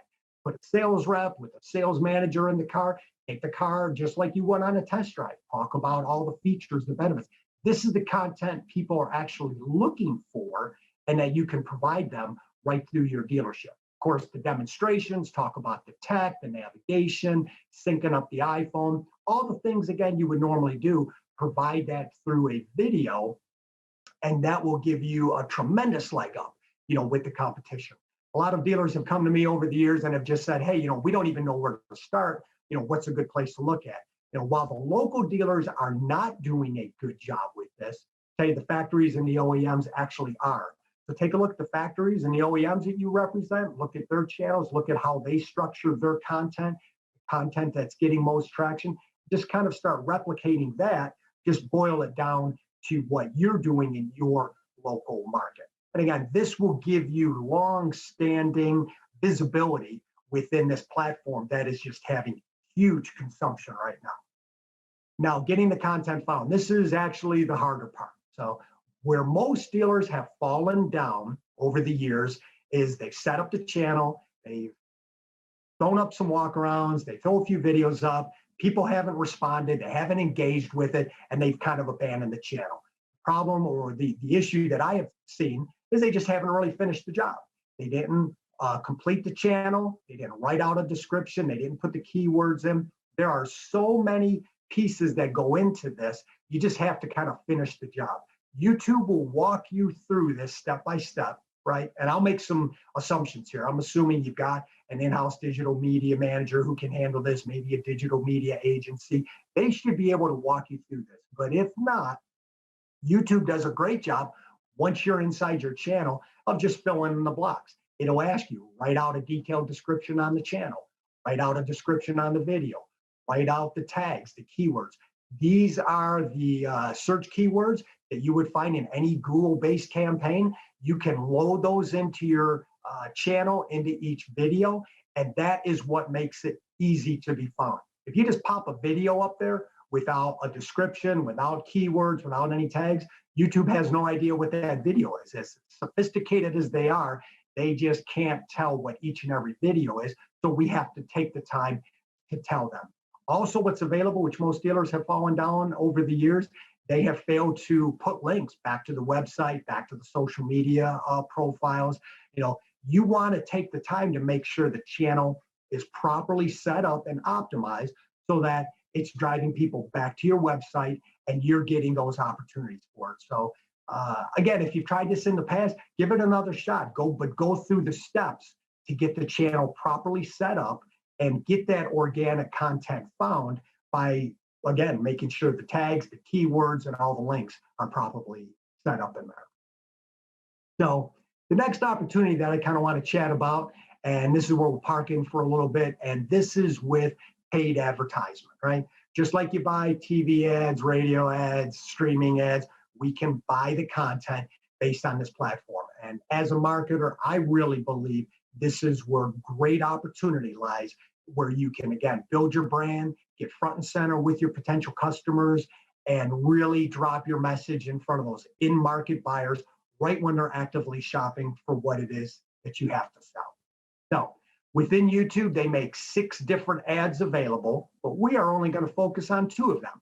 They have a skippable video ad and a non-skippable video ad. These are the 2 things that we have found to be most effective for a local car dealership. So let's start with that skippable video ad. Everybody's very familiar with this. Hop onto YouTube, you're checking out some content. Here comes that ad. It hits that 7 to 8 second mark. You can't wait to skip it and get to your content.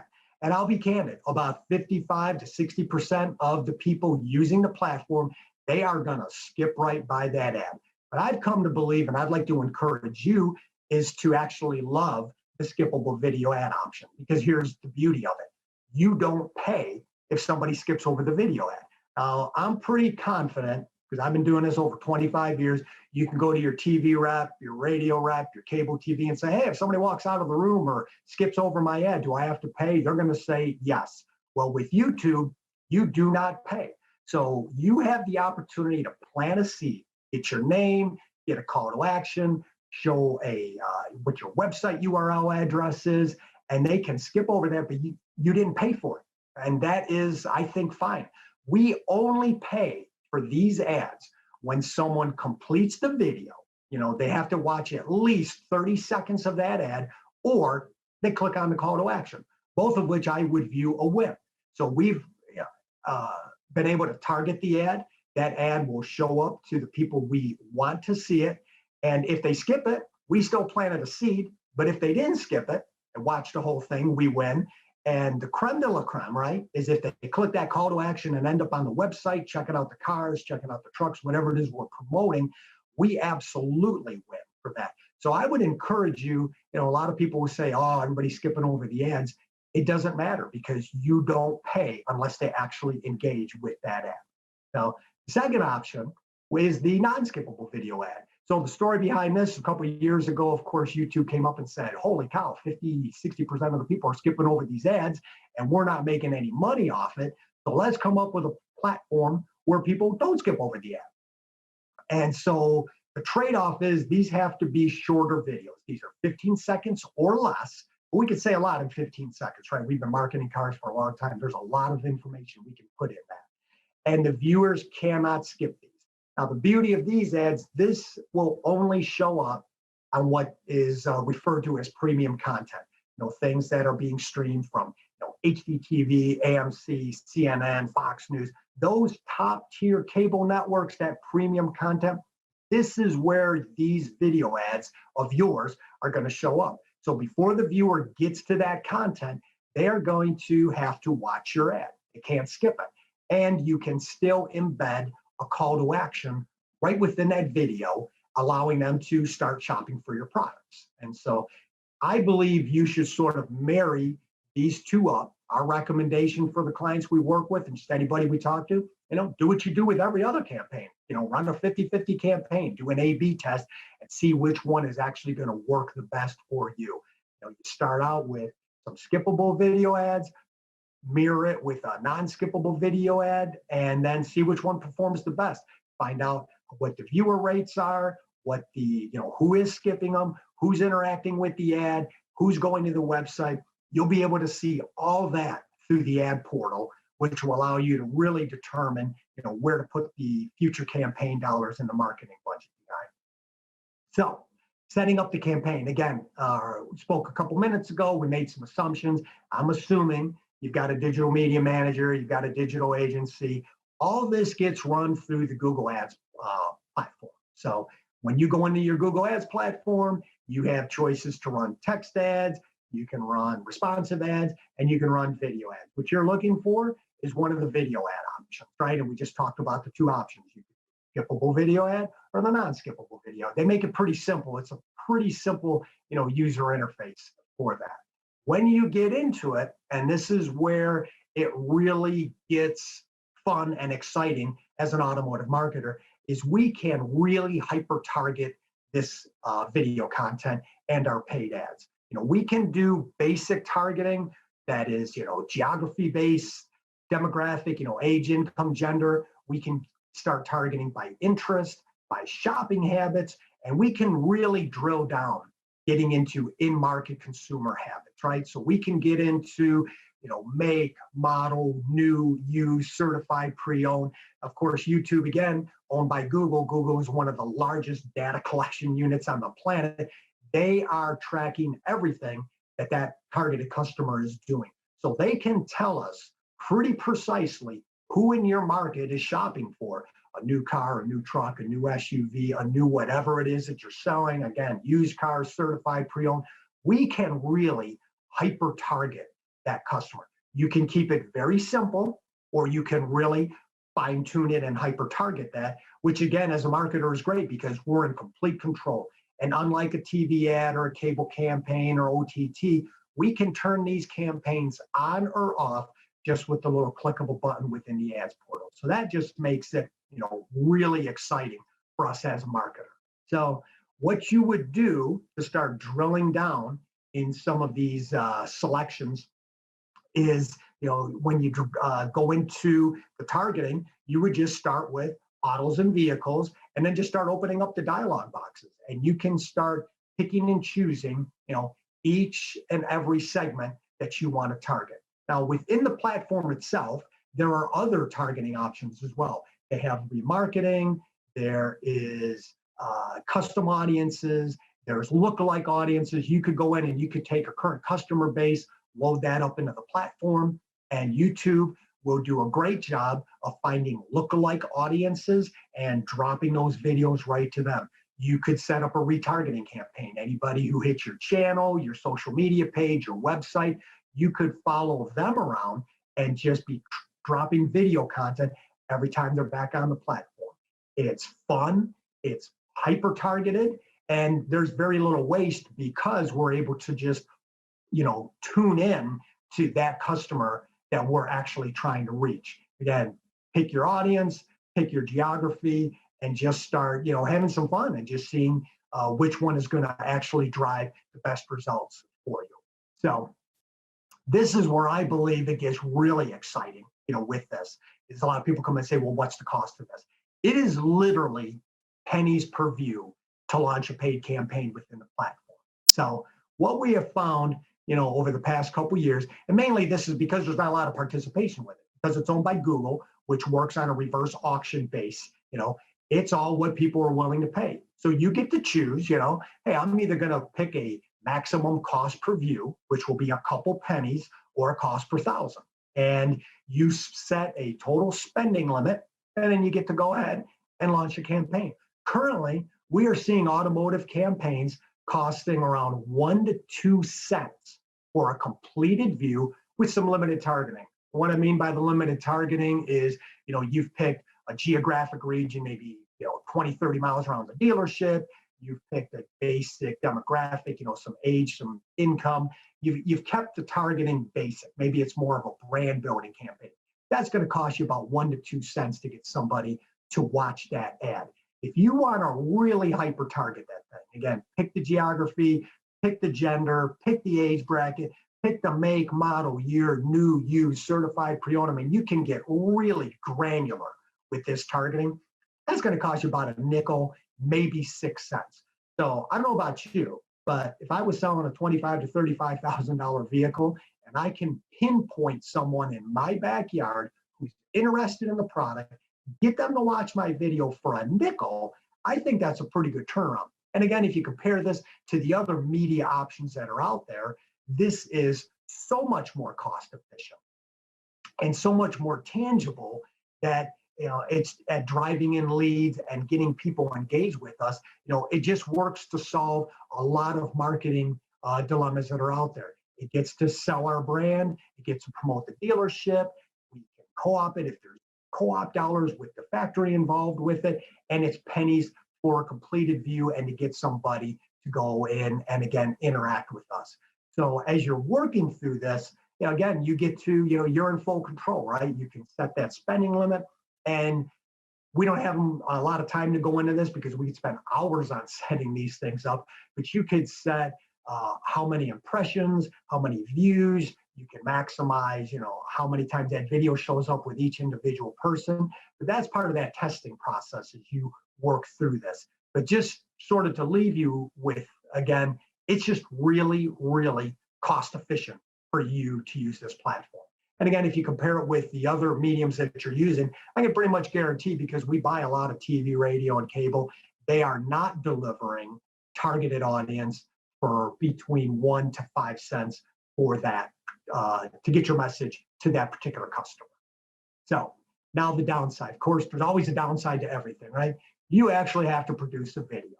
It takes some time. You're going to have some decent gear and some basic editing skills. So the two types of content that we spoke about, that organic content, right? That walk around, virtual test drives, product demonstrations, you can do that pretty much with any iPhone and Android. You want to get really sophisticated, pull out a GoPro. YouTube within its platform, within the channel, actually has a basic editing suite built right into it. So you can shoot your content, load it up into that editing platform, trim it out, add some music, add your logo, put your URL, add those things that you want to add. You can do that without any cost with the gear that you have. For the paid ads, I'd advise you to step it up a little bit and treat it more like you would, your TV, your cable, your streaming type campaign. You don't have to necessarily have it broadcast ready, but it needs to be better than a handheld iPhone or an Android or even a GoPro for that matter. Now, a couple of hacks that we have found, I hate to use the word hacks, we'll call it a tip or a money-saving strategy. Pretty much every town has a college with some sort of graphic arts, video project, program, some students that are looking to do video-based work. We have tapped into colleges and found students that are super eager to get on a dealership lot and start shooting content for a dealership. We pay them a couple dollars and they walk on the lot with phenomenal gear that we probably normally couldn't really afford, just to do a YouTube video.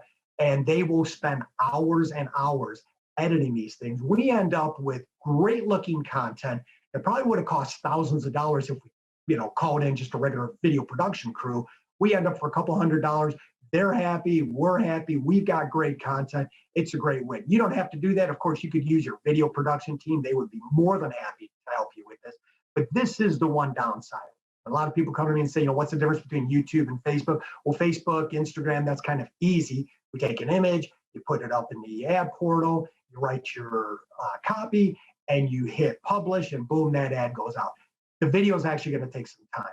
But I believe because video, again, tells a story, and it'll let your personality shine through, you'll get a much better response, off this particular campaign. So kind of wrapping it up and in summary here, take the time to, again, create the channel and customize the channel. Again, going back to where we started here earlier this morning, I'm assuming you've got a channel that's already set up. And the one word of caution I would make sure you do is make sure it's a brand-based channel. And again, your team can probably help you with this. So a lot of channels got set up early on off individuals. And what happens? Maybe you've got a sales rep who knows their way around the platform. They set up the channel. But the way social and digital media works, whoever set it up, whoever's phone number it's registered to, they own it. So you want to make sure you own the channel. It's a brand-based channel. Then you can assign people to work on the channel and remove them if they're no longer working for you. Take the time to customize that channel, because that's the only way you're going to get it found, right? Go through that settings, complete the channel description, complete the video description, load up the tags, load up the keywords. And to give you a tip on that, you can get all the tags, all the keywords, all the search phrases in two different places. Your Google My Business has an Insights tab, and that will give you the top 100 phrases and keywords people are using to shop for you and your dealership and the products that you sell. You can get more sophisticated by going into your Google Ads platform and going into the keyword planner, and that will give you hundreds, if not thousands of keywords. And these are simply the keywords that people are actively using. And Google will tell you the rank of those keywords. So just make sure that those keywords are on the channel, within the settings, within the tags, because that will help get you found. Make sure you link the channel and the videos back to your website. Years ago, there came a term, got really popular. Google sort of coined it. They called it offsite SEO, where Google started giving credit to other platforms that were not within the Google ecosystem that helped with your website optimization, but it had to be offsite. YouTube was one of those platforms, but you have to have it linked back to your website to get any credit for it. And what's interesting, whenever you operate within Google in that local search results, when you start using their products, you will see your results start to exponentially increase within your local search results. So by getting involved in YouTube, by getting involved in the Google My Business platform, which again are totally free for you to use, you will see your website move up that local search results with absolutely no cost. There's no outside optimization. This is kind of things that you can do, yourself. I would advise you to go ahead and create both that organic and that paid video content. Again, that organic, that can be fun, test drives, walk-arounds, the product demonstrations, just gives you a chance to put your products out there. And again, if you're looking for a place to start, just take a look at the OEMs. Look at what the factories are doing. They're doing a pretty good job with that type of content, getting people to engage with it, getting people to subscribe to the channel, and then really, promoting those products. So take what they're doing on the national level, boil it down to you on the local level, and just sort of customize it for you and your dealership within your own market. And then, of course, take a look at that paid video campaign. It doesn't have to cost a lot of money. Now, a lot of people just say, if you want to have success, just spend more money. My job and my kind of mission is to help people spend less money. And this is a great platform, for you to do it, right? Launch that campaign, test it, adjust it. We have clients that'll start out with as few as, $500, $1,000 a month. We'll put half of it in the skippable, half in non-skippable, see which ad is performing, see where they're getting the most lead activity off it, and then go ahead and launch that campaign and just start building the platform off that. And the great thing about this platform is this is a place where you can have a lot of fun and really show your personality. Within all the different platforms that are available, Facebook is big and we can't ignore that. A lot of people using it, but it's really, really competitive and it's really hard to break through. This platform is not as competitive. It still has massive audience adoption. We have great targeting capabilities, at our disposal, but there's not a lot of competition for you at that local dealership. And it will really let you break through and show your personality, show off the dealership, and answer the questions, that people are looking for. So I know we sort of ripped through this here today. Right about now is when we would sort of go into a question and answer session, but I know a lot of this is virtual. It's all on demand, so we're all kind of, working through this. But I would be thrilled and honored if you have any questions on this. My team and I, we would be more than happy to sort of, work you through this, answer any questions you have, help you with the setup, help you with, developing some of that, and just move forward with this platform. So I just want to thank you for your time today. I wish you and your team and your whole dealership a great 2021. Enjoy the rest of the conference. And just again, wishing you an awesome year of sales and prosperous activity. 6 billion hours. That is how much time people spend.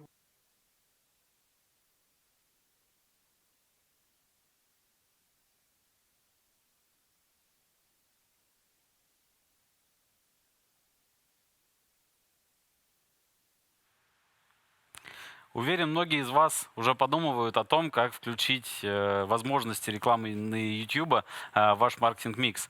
Но мы таким образом постепенно подобрались к финальному семинару сегодняшнего дня в потоке маркетинг. И он очень небольшой по длительности, всего около 15 минут. Но Lissette Gole из Гугла, которая будет вести этот семинар для вас, на воркшопах NADA собирает сотни человек, там просто в зал не попасть обычно. Она выступает каждый год, и каждый год она очень емко представляет возможные пути трансформации дилера в рамках очередных изменяющихся условий. Поэтому она сегодня будет рассказывать о цифровой трансформации с позиции Гугла и каким образом можно использовать существующие на рынке драйверы интернет-торговли для того, чтобы увеличить эффективность своего дилерского центра. Предлагаю ее послушать.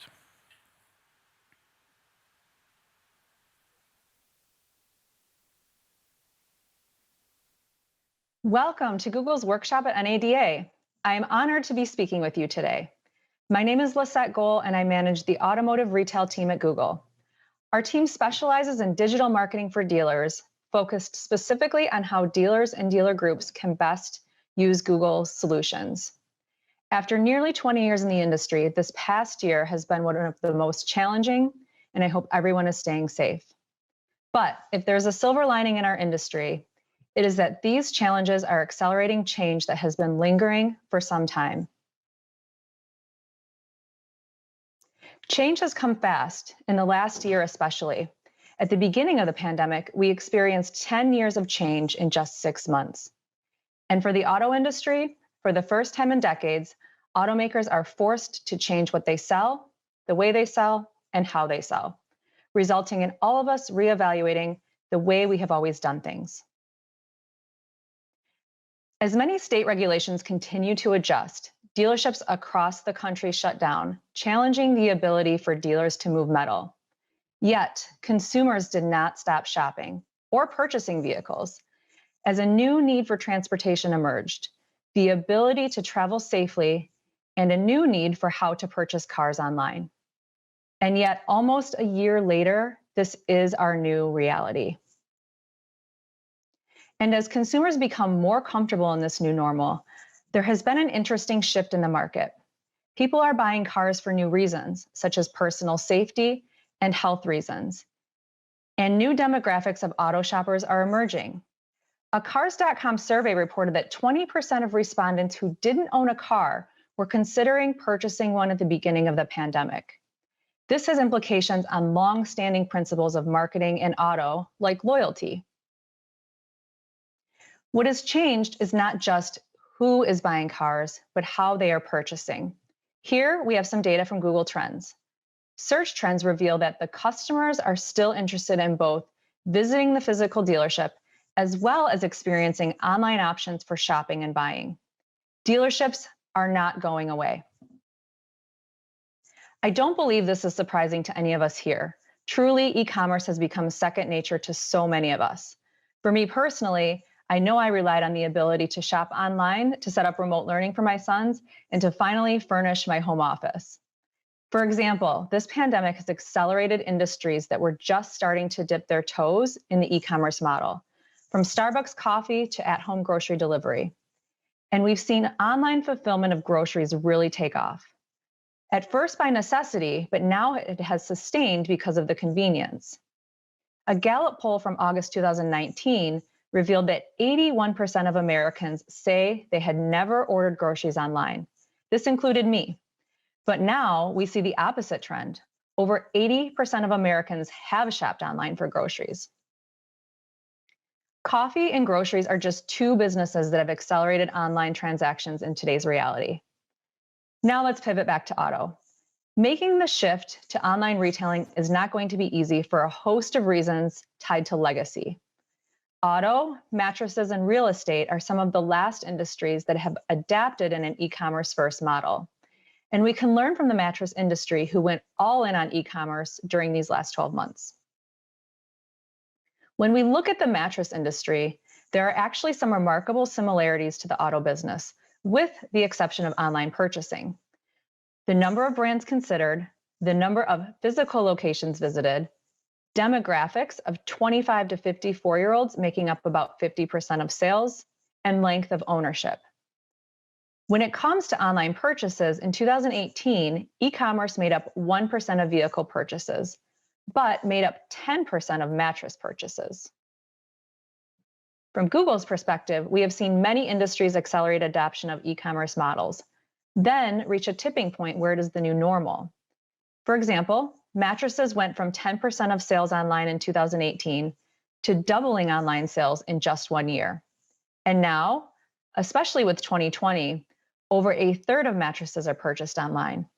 Just imagine if a third of the vehicles on your lot were purchased online. We don't think we're quite at the tipping point for auto just yet, for many reasons you're mostly familiar with. However, change will come and it will come fast. It will be a lot of work, but what encourages me is that I have seen dealers pivot faster in this year than I have ever before. And we need to all start preparing for auto's tipping point. In March of 2020, already 1 in 10 car buyers in the US said they made their purchases online, compared to just 1% in 2018. So this change has already begun. 63% of purchasers said they would consider ordering their future car purchase online and have it delivered to their home. And 73% of auto shoppers say they are comfortable negotiating purchase, lease, or financing terms completely online or through a mix of online and offline channels. But the experience has not yet changed. Customers have said they are willing to move online, yet they are still spending on average 2 hours and 46 minutes in the dealership. The more pieces of the shopper journey that are moved online, we see the overall satisfaction of the auto shopper increase. As a dealer, you can start to plan what steps of the shopper journey you want to move online. For instance, you could consider at-home test drives, transparent pricing, and pre-approved financing. We believe at Google there is an unprecedented opportunity to be ready for whatever comes next. And our new Dealer Guidebook 2.5 will provide recommendations to help you get results and help you build the foundation for larger shifts at play. Brands that will develop an e-commerce foundation, access the power of an OEM program, and deliver cross-tier marketing will succeed in the future.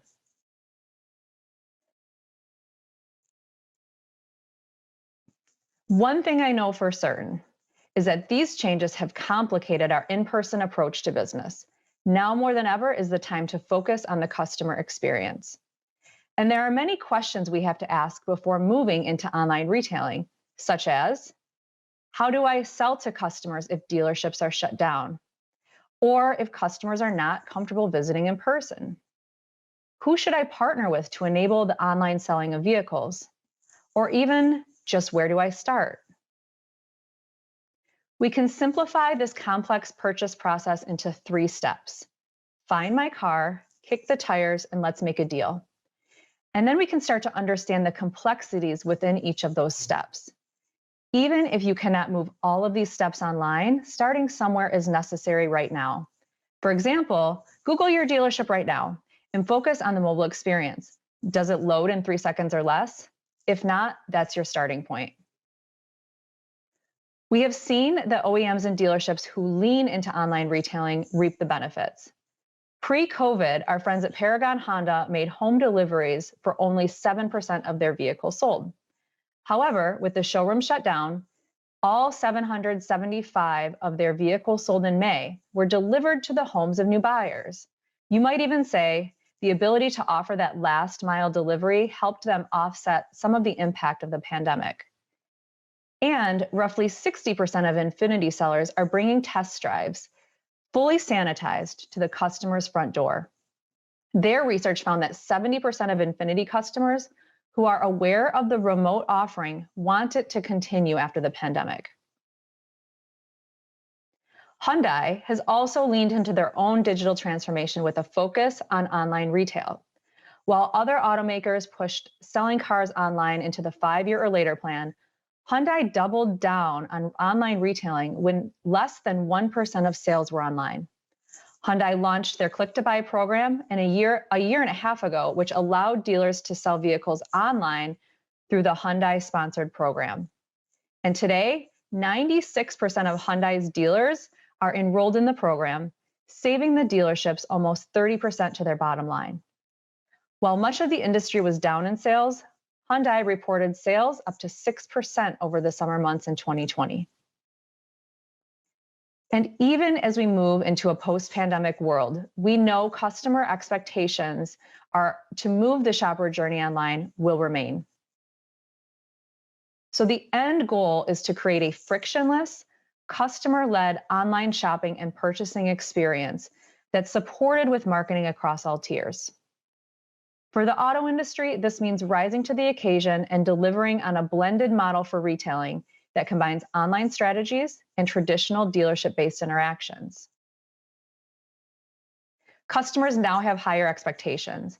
Our survey of recent vehicle purchasers tells us that 67% expect enhanced dealership communication online, and just about the same at 65% expect more online purchase process options for vehicles in the future. We mentioned this before, but it's worth me saying again. Your customers are ready. Our recommendations today will focus on the basics that need to happen before you can deliver that frictionless experience. It's important to begin with establishing a foundation for online retailing solutions. As the industry continues to digitize across the entire vehicle purchase journey, we recommend preparing for the future with a holistic approach that constantly innovates across these 3 areas of focus. Rethink your measurement, align your efforts across tiers, and lean into the power of OEM programs. To start, rethink your measurement strategy. For OEMs, focus on actions during the research journey. For dealers, focus on those actions related to the sales transaction. And make sure that we measure both online and in dealership visits. Update your metrics that matter to reflect online research and transaction steps. This includes tag all online retailing actions, adopt analytic solutions to better understand the customer journey, and work with your online retailing partners to provide you visibility across tiers. Auto shoppers do not differentiate between messages coming from the dealer and the manufacturer. Consumers, whether they are still in the research phase or ready to buy, want to have their questions answered with as little friction and confusion as possible. Getting the alignment across tiers allows us to build stronger integrations. Next, integrate and coordinate leads by distinguishing strategies at each tier. Ensure that OEM and dealer websites are complementary and don't compete with each other. We know that 69% of new vehicle purchasers inform their decisions with OEM sites, while 43% of new vehicle purchasers reach out to dealers to check inventory. And finally, leverage the power of OEM programs to make the best use of the advantages that come from alignment between OEMs and your dealerships.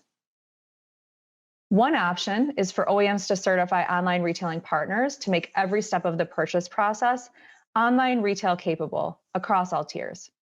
The end goal is to create a consistent online consumer experience, and through building a measurement foundation, aligning across tiers, and opting into the power of a program, it can be done. There's greater urgency for digital transformation now when we're at the point where we can still shape the future of the auto industry. We've also heard directly from our Google Dealer Council This group was developed in response to dealer asks for more direct access to Google. The council is made up of experienced and industry-leading dealers that range in brand, size, and geography. Here's what they told us on the topic of online retailing.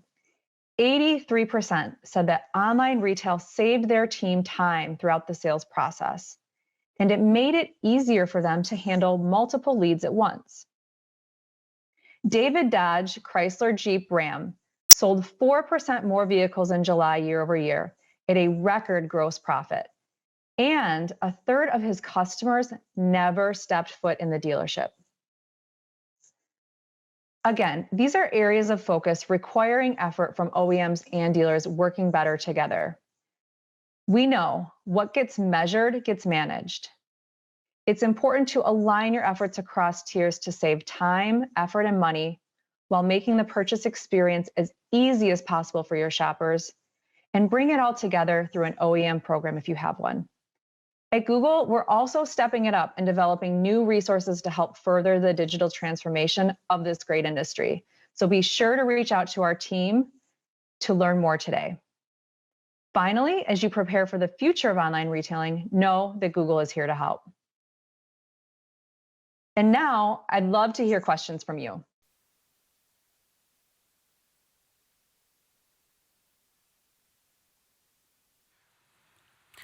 Ну что, мы подошли к завершению первого дня трансляции NADA Show, но напоследок мы оставили самое интересное именно дискуссию на тему первой и самой, на мой взгляд, неоднозначной презентации, которая у нас сегодня была в потоке лидерства. Это презентация Глена Мерсера. Я напомню, что в этой презентации Глен Мерсер делился результатами, там, по сути, обновлением прогноза по исследованию, которое они никак начали там 6 лет назад, представили впервые 5 лет назад, и все эти 5 лет обновляют. Это исследование о том, каким дилер станет и какие у него есть возможности и угрозы в горизонте до 2025 года первоначально было, а сейчас они исследуют возможности и угрозы для дилера в горизонте до 2030 года. В рамках этой панельной дискуссии к нам присоединяется Владимир Мирошников, директор по стратегическому развитию группы компаний «РОЛЬФ», и Роман Цупер, руководитель коммерческих продуктов и продаж. Роман, Владимир, Авто.ру, извини, да. Роман и Владимир присоединились к нам, чтобы расставить акценты в самых, на мой взгляд, неоднозначных вопросов. Может быть, мы найдем, наоборот, какой-то пиетет. И начнем мы с темы, которая во многом волнует дилерское сообщество сегодня больше всего. Это тема прямых продаж. Было довольно интересное заключение, которое меня, честно говоря, удивило. Это заключение о том, что если раньше NADA со своей стороны прогнозировали, что прямые продажи от производителей и дистрибьюторов будут составлять до 10% от всего объема к 2025 году, и по моему мнению, мне казалось, что сейчас они скажут, что теперь это 20-30, особенно памятуя заявления нескольких дистрибьюторов на нашем рынке, которые говорят, что они до 50% будут продавать напрямую уже к тому же 2025 году. Я ждал, ну все, сейчас они скажут, 30% будут продавать напрямую, соответственно, дистрибьюторы, дилеров, сократится объем. Но нет, он сказал наоборот. Мы возвращаемся к более консервативному сценарию. Всего 5% они ожидают к 2025 году как продажи напрямую от дистрибьюторов. Меня это лично удивило. Что скажете вы? На мой взгляд, это на самом деле достаточно реалистичный прогноз, потому что на самом деле как раз пандемия, да, показала, что, к сожалению, или к счастью, да, дистрибьюторы, производители, они все-таки не обладают такой гибкостью, да, которая необходима в нашем таком быстро меняющемся мире. Да, и выбранную какую-то единую концепцию, платформу, как обычно, они запускают, да, но ее нужно постоянно дорабатывать, менять. И в связи с этим, скорее всего, да, идет откат к вот этим 5%. Действительно будет какой-то сегмент клиентов, которым будет интересна такая вот бесшовная продажа, условно, без там, дилерского предприятия, без общения с кем-то, да, но, на мой взгляд, это вот как раз ниша, которую там 5, может быть, 10%, она вокруг этой цифры и будет вращаться. А ниша, про которую ты говоришь, это все-таки частные физические лица?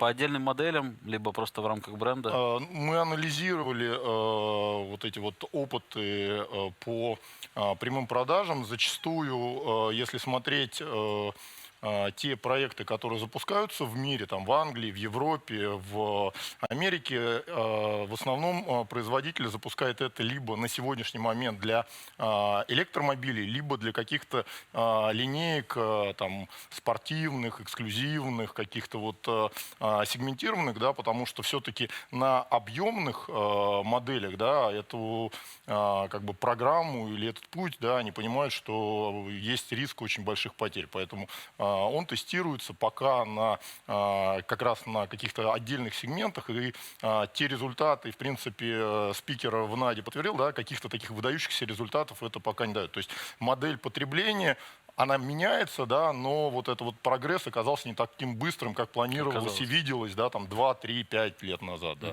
Поэтому пока это будет, но это будет ниша. Роман? Ну, у меня двоякое чувство, потому что, с одной стороны, я согласен с нашим американским коллегой, вот, с другой стороны, не согласен.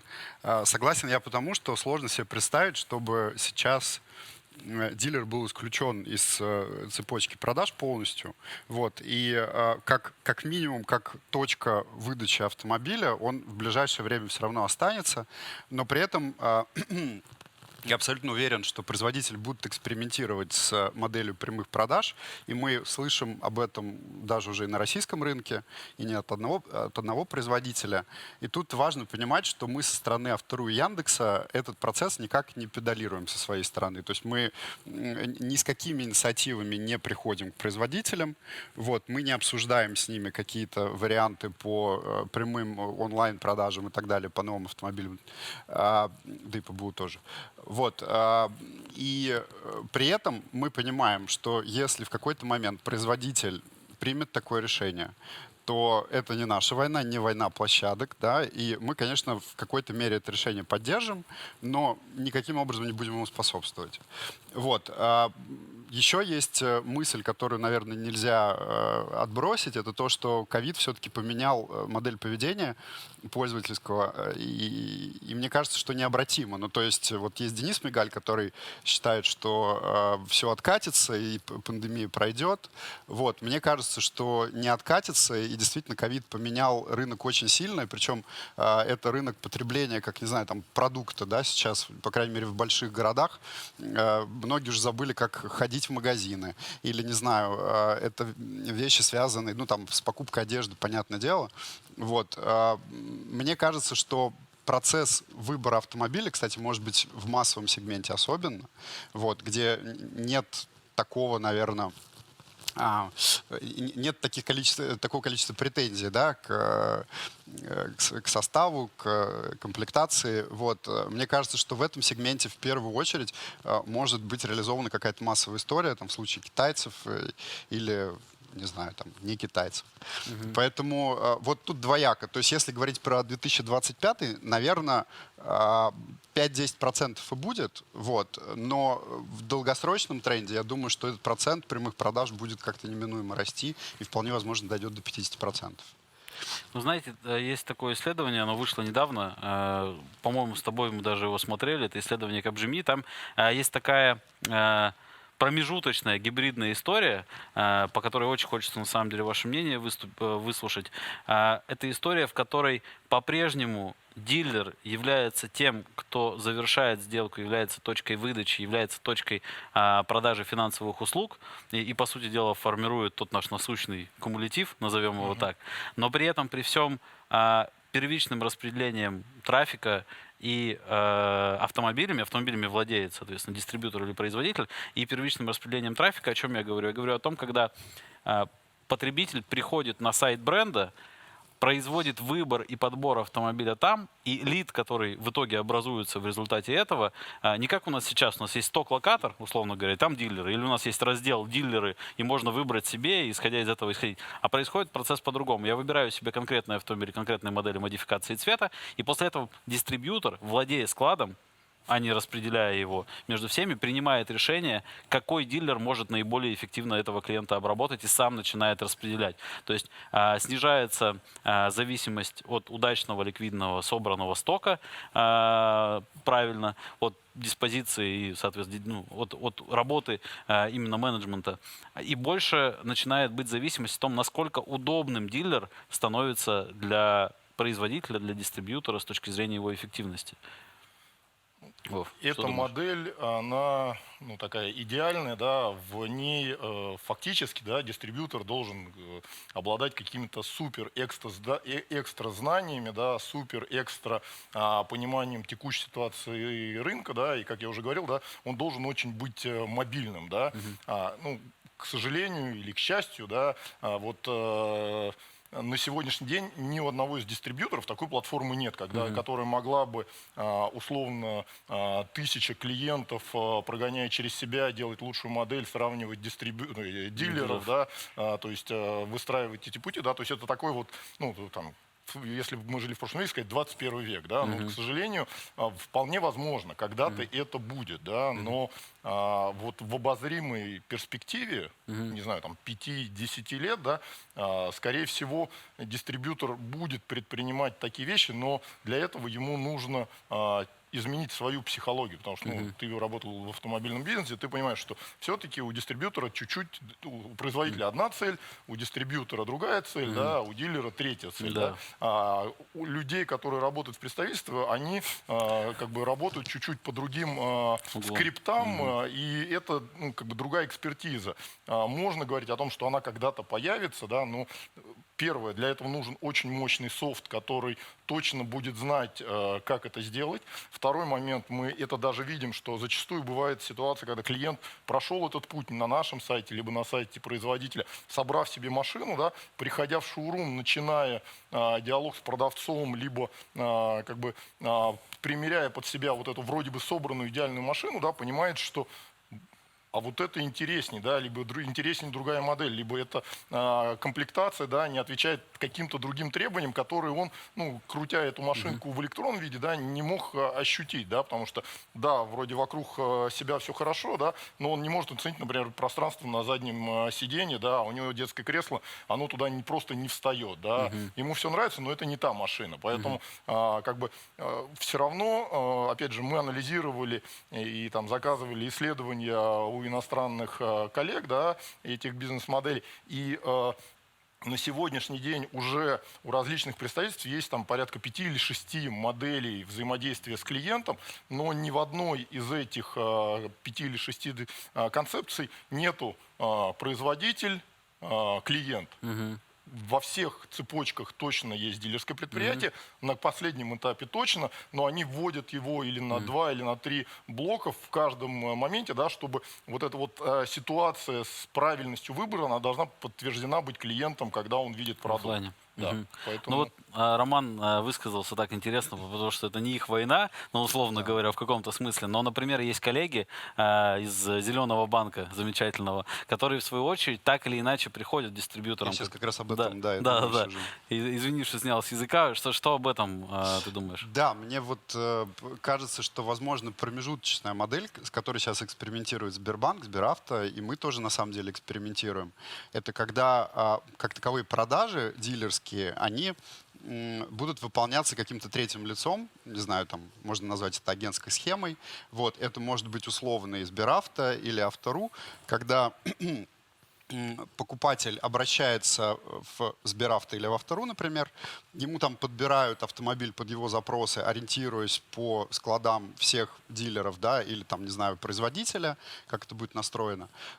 Также специалист на стороне этого агента допродает дополнительные финансовые услуги за дилера, фактически и для дилера, повышая его кумулятивную маржу, допродает, возможно, даже дополнительное оборудование, вот, и передает этот лид, вот этого покупателя, уже конкретному дилеру, и тот фактически отгружает ему по заявленной цене тот автомобиль с теми набором характеристик и услуг, которые продал кто-то другой. Почему это может быть интересно дилеру? Потому что это возможность сэкономить на собственном отделе продаж, при этом сохранив маржу, а может быть даже увеличив ее за счет экономии. Я правильно понимаю, что это, по сути дела, соблюдая интересы по конкретным продуктам? Ну, потому что у нас, у каждой дилерской группы есть те или иные финансовые продукты, которые в первую очередь интересны. То есть соблюдая интересы дилерской группы и по доп. Оборудованию, и по финансовым услугам в данном случае. Проблема Сбера сейчас в том, что они фактически продают голый кузов, ну, настолько, насколько я знаю, да, и понятно, что дилеру это не очень интересно. Вот. И не факт, что там у Сбера получится, что у нас получится допродавать для дилера вот эти вот финансовые услуги доп. Оборудования. Но если да, то, мне кажется, нет причин этим не пользоваться, потому что это просто еще один канал продаж, который при этом тебе дает хорошую маржу, why not? Тем более, если это будет не один канал, а несколько, да, и таким образом в зависимости от одного канала дилер не впадает. Вот. А следующий этап, вполне возможно, что этот посредник будет уже коммуницировать с производителем. Но, опять же, у нас, например, нет такой цели. Ну, то есть только если рынок такие условия нам создаст, и производитель к нам придет и скажет, знаете, мы только вот так теперь работаем, то мы эту инициативу рынка как-то поддержим. Но сами мы абсолютно не собираемся дилера исключать из этой цепочки. И, как я уже сказал в начале, мне кажется, что пока это, в принципе, невозможно.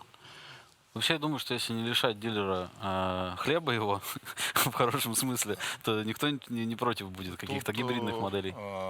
Очень важный момент во всей этой ситуации, и в частности, почему же производители рассматривают все вот эти вот платформы, версии, да, потому что фактически там Яндекс.Авто, Сберавто, да, фактически это размывание ценности бренда.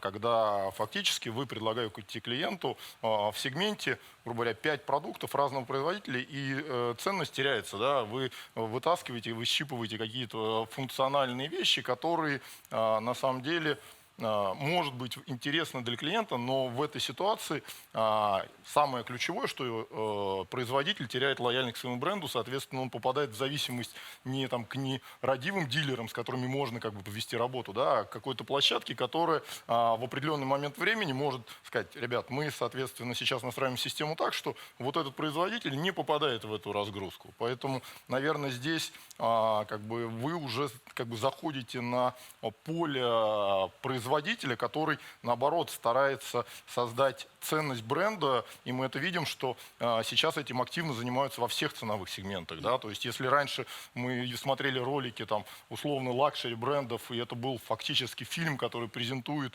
автомобиль, некий стиль жизни, атмосферу и все остальное, да, то если посмотреть там текущие ролики китайских брендов, либо брендов из среднего и низшего ценового сегмента, да, они зачастую круче, чем там 5-10-летние ролики вот этих вот лакшери сегментов. То есть бренд пытается, да, как бы в голове у клиента создать понимание, что под каждую жизненную ситуацию у них есть продукт. Да? Ты молодой, быстрый, тебе спортивный автомобиль. У тебя появилась семья, тебе нужен большой багажник, у тебя универсал. У тебя появилась опция путешествий, вот тебе внедорожник. У тебя появилась футбольная команда в семье, да, тебе сейчас вот реклама больших 7-местных внедорожников. То есть здесь фактически вот как раз, я думаю, что пока до России это не добралось, но в мире производители просчитали те опции, о которых вы сказали, да, и сейчас для того, чтобы не потерять ценность бренда, они пытаются выстроить какие-то свои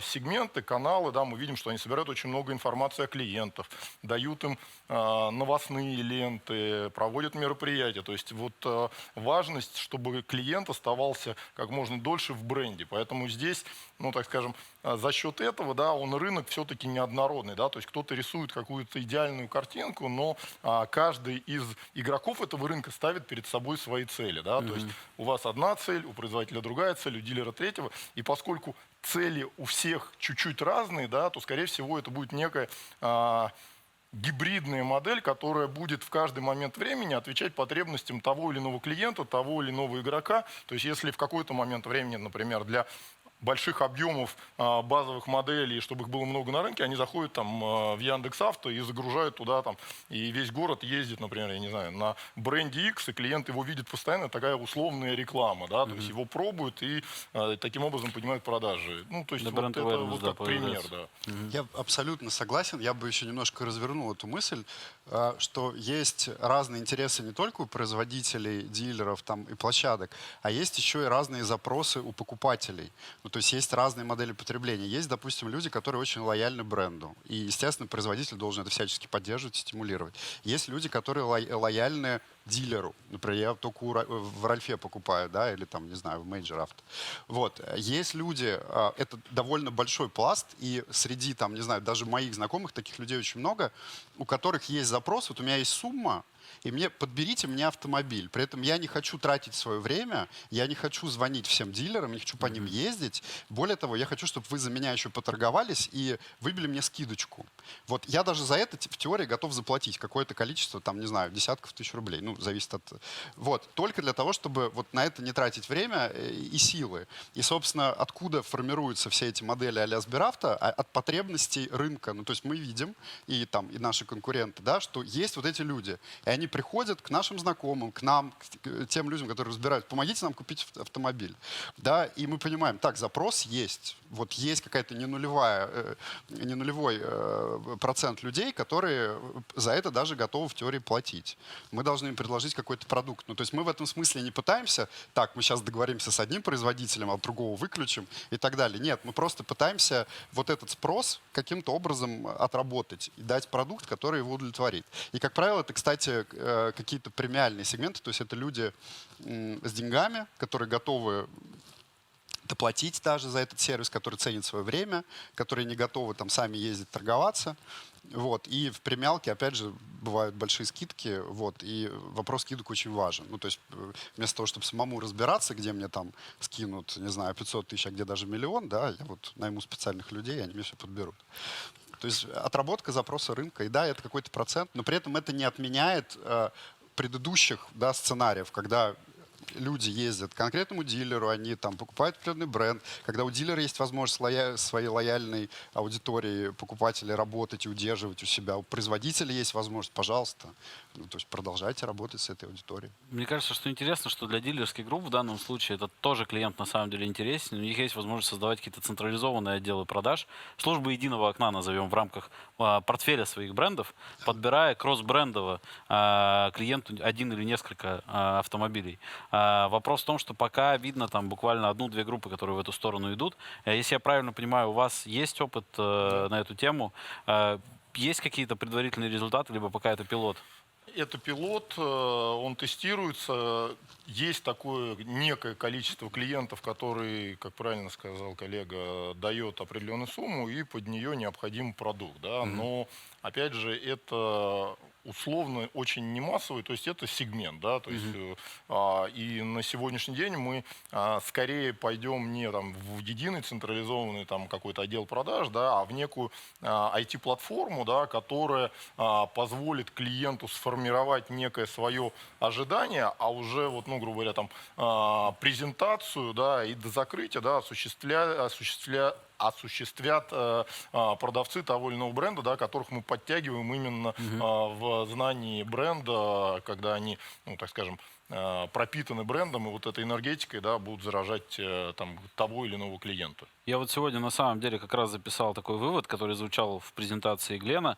Он говорил о том, что, по сути дела, они называют это не онлайн-продажами, и не онлайн, они называют это, у них такая гибридная, интересная, у них много понятий, это такая онлайн-интегрированная продажа или онлайн-интегрированная сделка. То есть она не онлайн, но она онлайн-интегрированная. И он говорит, что в этой сделке иногда гораздо легче удерживать клиента в рамках жизненного цикла либо группы компаний, потому что без офлайн опыта никак не обойтись. Клиент мыслит омниканально, но вот именно удержание сейчас в условной группе РОЛЬФ, условно говоря, при выборе нескольких моделей, и удержание и, как сказать-то, гарантия назначения встречи, первой встречи именно с офлайн приездом в РОЛЬФ, это то, что позволяют, видимо, делать такие онлайн-интегрированные платформы.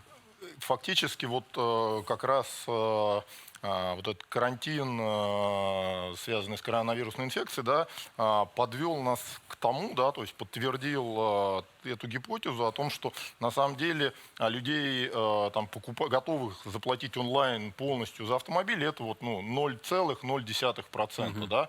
Для большинства людей как раз важна ситуация, что рутинные процедуры они хотят делать онлайн.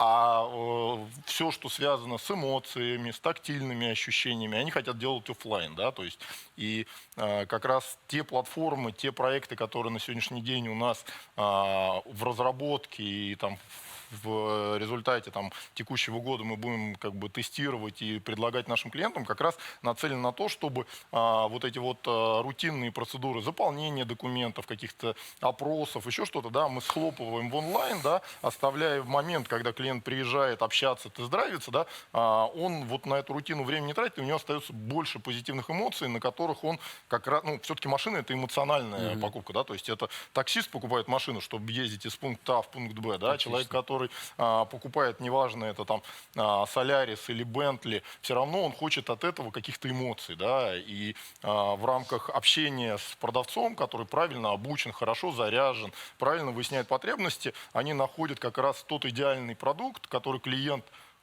покупает, платит за это достаточно большие деньги в каждом из своих там сегментов, да, и когда он его забирает, он там понимает, что он сделал правильный выбор, да, то есть вот как раз вот эти вот онлайн, да, это инструменты, которые помогают создать вот этот вот вау-эффект от покупки, да, почему там тот же Apple, да, как раз он и приводит к тому, что человек там в интернете навыбирал, насмотрелся роликов, всего остального, да, но потом все равно приходит в Apple Store, да, для того, чтобы вот эту вот жирную точку поставить, возможно, эмоционально при помощи этого помощника. Много сказал про рутину, избавление с помощью платформы от рутины. Вот я, Роман, как тебе, к человеку со стороны условного смотрящего на дилерские центры, меня до сих пор, я до сих пор уверен, что когда-то придет тот день, и то, о чем сегодня Глен говорил, когда появится единое окно, когда не будет у нас отдельно финансовых услуг, отдельно продавца, и за счет вот таких инструментов уберется вот эта рутина, мне необходимости в дилерском центре общаться с 3-4 людьми. По аксессуарам отдельно, по доп. Оборудованию, как сейчас это часто бывает. Оценка мне будет производиться, и по оценке мне пригласят какого-то человека, и заставят меня с ним познакомиться, по финуслугам, соответственно, меня усадят к другой девушке и так далее. Как ты считаешь, придет ли этому конец? Я верю и жду. Твое мнение? Ну, тут или это не видишь проблемы? Действительно, у меня такой взгляд тут со стороны, потому что я, естественно, не со стороны дилерского сообщества выступаю, но у меня есть, там, не знаю, свой собственный опыт коллег, знакомых, и я об этом говорил, что в целом покупка автомобиля — это не очень приятный процесс. Ну, то есть, причем это абсолютно не зависит от того, сколько денег ты принес сейчас в чемодане с собой, да, к какому дилеру ты обратился. Ну, в большинстве случаев ты тратишь какое-то колоссальное количество времени, вот, ты не понимаешь процесс, который с тобой происходит, тебя там перекидывают действительно к разным людям. И я верю в то, что рынок так или иначе диктует правила игры. Ну, то есть людям должно быть удобно. Вот. И как только появится кто-то, да, кто будет это делать удобнее, кто будет экономить время, кто будет создавать мне какое-то приятное впечатление от покупки дорогостоящего товара, я к нему переметнусь мгновенно. Ну, то есть я забуду про всех других, да. И вопрос только в том, кто первый сможет это все оптимизировать. Вот, я часто люблю вспоминать опыт Кармарта, да, Вадим Арстумян, который делал этот проект, вы про него слышали, конечно же. Вот, и тут как раз они шли от массового сегмента. Они, по-моему, там в основном китайцев продавали, насколько я помню. Ну, тогда у них был особенный модельный ряд. Ну, да. У них тогда Hyundai был, вот сейчас они корейцы, больше. Да, и китайцы. Да. Вот, ну, то есть это был массовый сегмент, где, как я уже говорил, люди не так притязательны. Ну, то есть им часто нужен просто автомобиль. Ну, то есть и просто привезите мне его, и надо, чтобы дешево еще. Вот. И этого достаточно. Вот. Претензии, они появляются уже после какой-то суммы. Вот. И тогда вот те условия рынка, они в общем, не способствовали тому, чтобы это развивалось. В том числе были какие-то там финансовые ограничения, связанные там с эквайрингом, еще с чем-то. Вот. Насколько я знаю, я не уверен. Сейчас за несколько лет вот, прошедших большинство этих проблем финансовых в плане оплатить карточкой автомобиль, они исчезли. Ну, то есть это сейчас намного проще. Вот. И тот процесс, который, допустим, ребята из Максимума, да, вот из Кармарта делали, он, конечно же, намного удобен для человека. Вот, когда тебе просто там привозят этот автомобиль буквально под окна, ты просто подписываешь договор, и как бы на этом все прекращается. Вот, и мне кажется, что ну, дальше будут эксперименты в этом ключе. Может быть, это будет не всегда онлайн, но какая-то оптимизация процесса покупки точно будет, и те, кто сделают это первыми и удобно, и круто, и удобно, повторюсь, да, они, мне кажется, заберут очень большой процент покупателей. Владимир, а ты насчет оптимизации штата и точек контакта? Пока у всех одинаково все. Да, вот пока у всех одинаково. Опять же, плюс-минус у всех одинаково. Второй момент все-таки на сегодняшний день, да, количество тех же, например, финансовых продуктов, да, или все-таки оценки автомобилей с пробегом, да, они имеют определенную специфику, потому что все-таки рынок еще не настолько выбелился, да, то есть много делается, запускаются различные программы, продукты, и, ну, то есть в какой-то перспективе, скорее всего, да, когда мы будем иметь четкую историю автомобиля, когда мы можем, не там, подходя условно к автомобилю, узнать о каждой его царапине, да, то есть когда электронный ПТС, я думаю, что в перспективе заберет данные и от ГИБДД все о любых авариях, царапинок, да, по дорогам машины не смогут ездить без, там, грубо говоря, с разбитыми фарами, потому что они не пройдут, ну, то есть вся вот эта цепочка приведет к тому, что цифровизация всех процессов.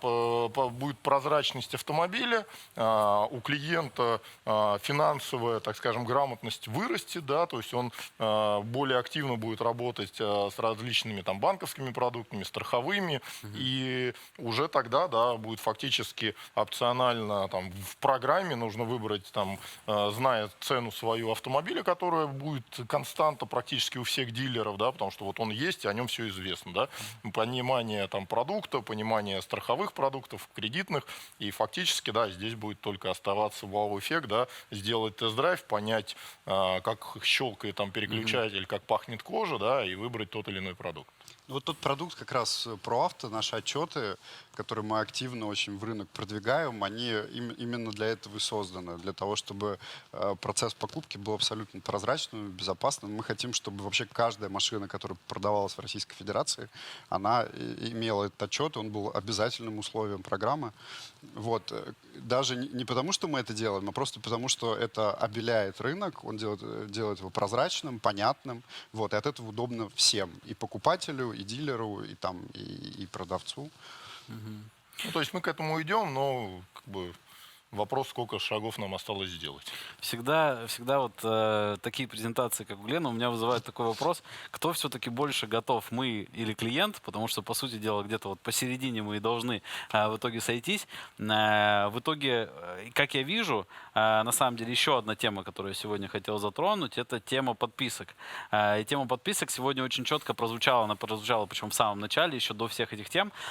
И вывод был основной следующий, что казалось, и ожидания и у NADA были, они были, в отличие от всех остальных тем, где NADA всегда консервативны, и они как-то идут немножечко, как сказать, с сопротивлением относительно общего хайпа, может быть, когда-то, общего вот этого настроя меняться, то в подписках, я просто помню, еще 4 года назад они говорили о том, что, возможно, это все приведет к тому, что до 30% объема будет переходить в эту историю, но почему они так думали? Потому что они говорили о том, что производителю логично и удобно контролировать клиента, и сегодня об этом звучало, не продавая ему каждый раз, ну, условно говоря, раз в 3 года, в 4, убеждая его, останься в нашем бренде, потому что мы придумали для тебя что-то новое. Так, как сказать, контактируя с ним раз в 4 года, это гораздо сложнее. А вот именно за счет вот этих ежемесячных, ежеквартальных, ежеполугодовых отношений в рамках модели подписки, когда есть ежемесячный платеж, который включает все, легче контролировать отношения с клиентом. Но, как оказалось, несмотря на все преимущества этой модели,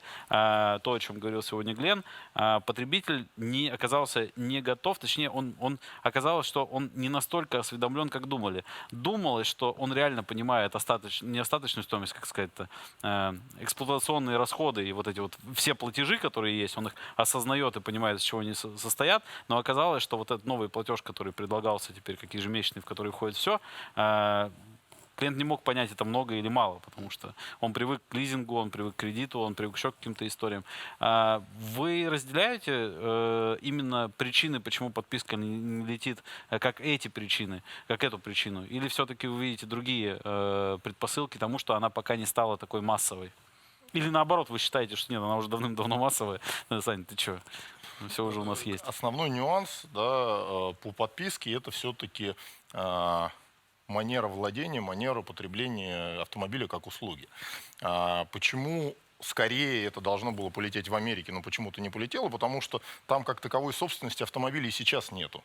То есть там это лизинг для физических лиц, там кредит, еще что-то, да. То есть количество автомобилей, находящихся в собственности, оно, ну, как бы непропорционально там с нашим рынком, да. То есть это в основном там какие-то более старые автомобили, не в тех сегментах, где там играют там производители, да. То есть все машины новые, они практически не покупаются за кэш. Это первый момент. Второй момент очень важный, то, что относится к нашему рынку, да, у нас средний срок владения автомобиля почти в 2 раза выше срока кредита. То есть человек, беря кредит, платя там 2 года, да, потом еще 3 года пользуется этим автомобилем, не платя условно никаких платежей. И фактически вот это вот основной как бы тормоз для как бы любых там подписок, там лизинг для физических лиц, да. То есть в там, Америке сформировалось, что ему не надо владеть, он каждый месяц, ну, живет условно в кредит и просто платит, да. У нас, у людей, как бы другая чуть-чуть ситуация, даже когда им предлагают производители очень хорошие кредитные продукты, да, они их досрочно гасят, да, разрывают, чтобы не каждый день вот эта вот ситуация, там, дамоклов меч, что тебе нужно что-то платить, не висела. Да. И третий очень важный момент, что на нашем, к сожалению, нестабильном рынке и определенные нестабильные экономические ситуации в стране, да, то есть все-таки, когда у тебя есть определенная собственность, да, есть какая-то там небольшая уверенность в завтрашнем дне, да, что если завтра ты потеряешь работу, то у тебя останется машина, ты поедешь там, не знаю, таксовать, и что-то получится, да. В ситуации с подпиской ты теряешь работу, не платишь, тебе привозят, забирают на эвакуаторе, и ты ни с чем не остаешься. Поэтому вот эти 3 основных... По мне так супер. И слава богу. Я понимаю, да, то есть, поколенческая история. И вот эти 3 основных фактора, да, подписка, да, это нишевый продукт, который будет пользоваться в определенных сегментах, да, то есть если я владею, например, небольшой машиной до города, а мне нужно там с семьей съездить в отпуск в Крым, да, там, или в Сочи, да, то я возьму на месяц на подписку, я не знаю, там, минивэн и воспользуюсь этой опцией. Но как бы вот в долгую, и что это займет, там, 30-50%, но, к сожалению, пока вот эти первые 2 пункта не будут, так скажем, вживлены в нашу ДНК, а я думаю, что это не очень скоро произойдет, да, то, соответственно, можно, как бы, как сказать, спокойно наблюдать за другими рынками и как бы об этом дискутировать, как о неком хайповом продукте. Я абсолютно согласен с Владимиром, я чуть-чуть разверну. Тут, мне кажется, 2 фактора. Есть фактор ментальности, и если, допустим, смотреть на Германию, где молодые поколения, их, наверное, уже как минимум 2, они, в принципе, не владеют ничем. Ну, то есть они все арендуют, у них это абсолютно в профайле. Вот. И понятно почему. Потому что это стабильная экономика, это отсутствие всяких дефолтов, гутобанков, МММов. Ну, то есть у нас в нашей ментальности постоянное фоновое ощущение, что тебя кинут, что ты останешься с голой, попой, вот, что если ты вот себе это имущество в виде квартиры, там, не знаю, машины, дачи не заимеешь, то, значит, умрешь в скором времени в старости от голода. Вот, и этот фактор, мне кажется, ключевой. И второй фактор — это фактор цены, потому что подписка все-таки очень дорогая. Ну, то есть я приоткрою секрет, что мы в Яндексе довольно детально эту тему изучали и делали как минимум несколько подходов к этой теме и пытались понять, стоит ли нам сейчас туда идти. И долго считали и поняли, что, ну, скорее всего, человек российский едва ли будет платить 35-40 тысяч рублей за то, что тебе не принадлежит, при том, что ты можешь, в принципе, в кредит платить 50. Ну, то есть он с большей вероятностью возьмет кредитную машину. И пока не очень верится, что эта история может стать массовой. При этом любой бизнес, который идет в эту тему, он берет на баланс, ну, какое-то большое количество физического имущества. Вот, и непонятно, как бы, насколько эта экономика может сойтись. Но при этом мы видим, что есть, опять же, наши любимые коллеги из Сбербанка и многие другие, которые сейчас идут в эту тему. Интересно, что у них получится. Мы с интересом наблюдаем. Может быть, окажется так, что они какую-то новую золотую жилу нашли. Вот. Но пока скорее скепсис. И мы не верим в то, что это как-то станет массово. На днях ВТБ объявила, что они в первом квартале тоже запускают подписку. Может, вы слышали. И я-то еще на подписку, наверное, смотрю, если вставать на позицию дилера и предполагать, что это может стать каким-то существенным объемом, то этот объем, вероятнее всего, будет приобретен не у дилера. И, скорее всего, этот объем уйдет и будет приобретен напрямую у дистрибьютора либо производителя. Вот. И с этой точки зрения, наверное, развитие этой модели мы, как дилерское сообщество, должны, наверное, воспринимать как определенную угрозу. И для нас, наверное, вот это то, о чем вы говорите, про культурную разницу и вот эту особенность, для нас это хорошее купленное время, условно купленное, которое пока нам позволяет в меньшей степени при таких вливаниях, которые делают гиганты, потому что они готовы субсидировать ставку. Я помню, Яндекс.Драйв в прошлом году запускал подписку, я не помню, там не такое большое количество автомобилей было, меня удивила цена, там было 19 800 или 20 400 рублей в месяц за Polo, Volkswagen. И я примерно считал, да, я просто примерно считал, во-первых, как там можно заработать, а если там можно заработать, то почему бы это не взять? Там причем были пятерки за тоже какие-то очень вменяемые деньги. И я больше всего просто переживаю, на самом деле мои переживания связаны здесь, что имея такое финансовое плечо серьезное, можно играть далеко не в игру рентабельности и возврата, понятного возврата инвестиций, потому что дилер себе, я думаю, ты согласишься, не может позволить себе сыграть в игру, а давайте 2-3 года не позарабатываем деньги. Здесь на самом деле каждый месяц это бойня за последнюю копейку. Да. Вот. И я больше всего переживаю, что здесь включатся какие-то нерыночные механизмы, и вот это, наверное, угроза. Тут, опять же, на каждую проблему надо смотреть с разных сторон. Да? Фактически на сегодняшний день там, крупные каршеринговые компании, все, они все равно покупают большие парки, да, с участием производителя, ну, дилера, дистрибутора, да, то есть некий тройственный союз. К сожалению, были у некоторых брендов опции попытаться работать напрямую без дилера, да, но опять же, у каждого есть своя экспертиза. У представительства нет экспертизы качественно подготовить, проверить, передать, если какой-то ремонт быстро, оперативно сделал, да, то есть и попробовав без дилера работать в этой цепочке, да, начались проблемы. И их обратно откатили назад, да, то есть дилер все равно здесь присутствует, да, то есть вот эти крупные там продажи все равно они идут через тройку производителей, который дает, субсидирует для там каршеринга цену, да, то есть дилер получает энную маржу, да, то есть, ну, там да, уже 1,5-2% обычно, или я ошибаюсь? Ну, крупные флитовые сделки, они примерно плюс-минус такие есть, да, не без там, или, там, но тем не менее дилер остается здесь, и по сути дела дилер является точкой выдачи. Да, и он в последующем там обслуживает, там продает запчасти, потом выкупает эти автомобили. То есть он все равно в этой цепочке есть, да, и вот эти, ну, возможные эксперименты попытаться совсем без дилера приводят к тому, что, к сожалению, той гибкости, которая необходима все равно конечному клиенту, даже если это большое там юрлицо, ну, как бы у представительства нет, у них нет ресурсов. Безусловно, представительство сейчас не выкидывает ни в коем случае из подписки. Тот же драйв, Яндекс.Драйв, он через дилера покупался. Да, то есть это все равно как бы цепочка здесь. Вопрос, да, там прибыльности, он присутствует, но я думаю, что, опять же, поскольку производителям надо решать свою проблему, дилерам надо свою проблему, компании, которая хочет предоставлять эту услугу, свою проблему. Поэтому здесь в любом случае будет находиться некий такой вот компромисс, который будет устраивать всех. Да. Я думаю, что здесь, ну так скажем, угроза в большей степени преувеличено, да. С другой стороны, подписка — это очень модная, хайповая как бы вещь, да, ее качают многие западные игроки. По какой причине? Потому что все-таки там культура потребления другая, да, и глядя на них, наши импортеры говорят, ну, как бы, если там продукт работает, давайте сюда приведем, да. Но когда ты считаешь экономику, когда ты смотришь на, как бы, запрос людей, ну, это очень маленький сегмент. Ты знаешь, я очень интересную аналитику нашел, долго она как-то не появлялась и не вырывалась на свет. Это аналитика того, что те, кто делают подписку на подержанные автомобили, и там есть понятная модель того, что чаще всего это абсолютно новый клиент для дилера, если он делает это, или там для условной подписочной компании.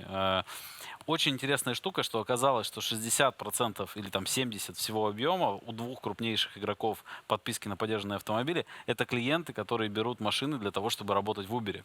Вот. И на самом деле это совсем не эмоциональный, опять же, возвращаясь к процессу принятия решений, это очень практичные ребята, которые просто считают деньги в деньги, которые понимают свой, условно говоря, ежедневный платеж из ежемесячного платежа, сколько смен им нужно, сколько поездок им нужно сделать, как это, соответственно, купить и так далее. То есть, другими словами, даже тот успех, там, Fair, по-моему, у них 60 или 80 тысяч клиентов, сейчас уже все равно большая часть из них это модель больше частного извоза, или там, ну, в нашем случае индивидуального такого предпринимательства, самозанятости с точки зрения бизнеса.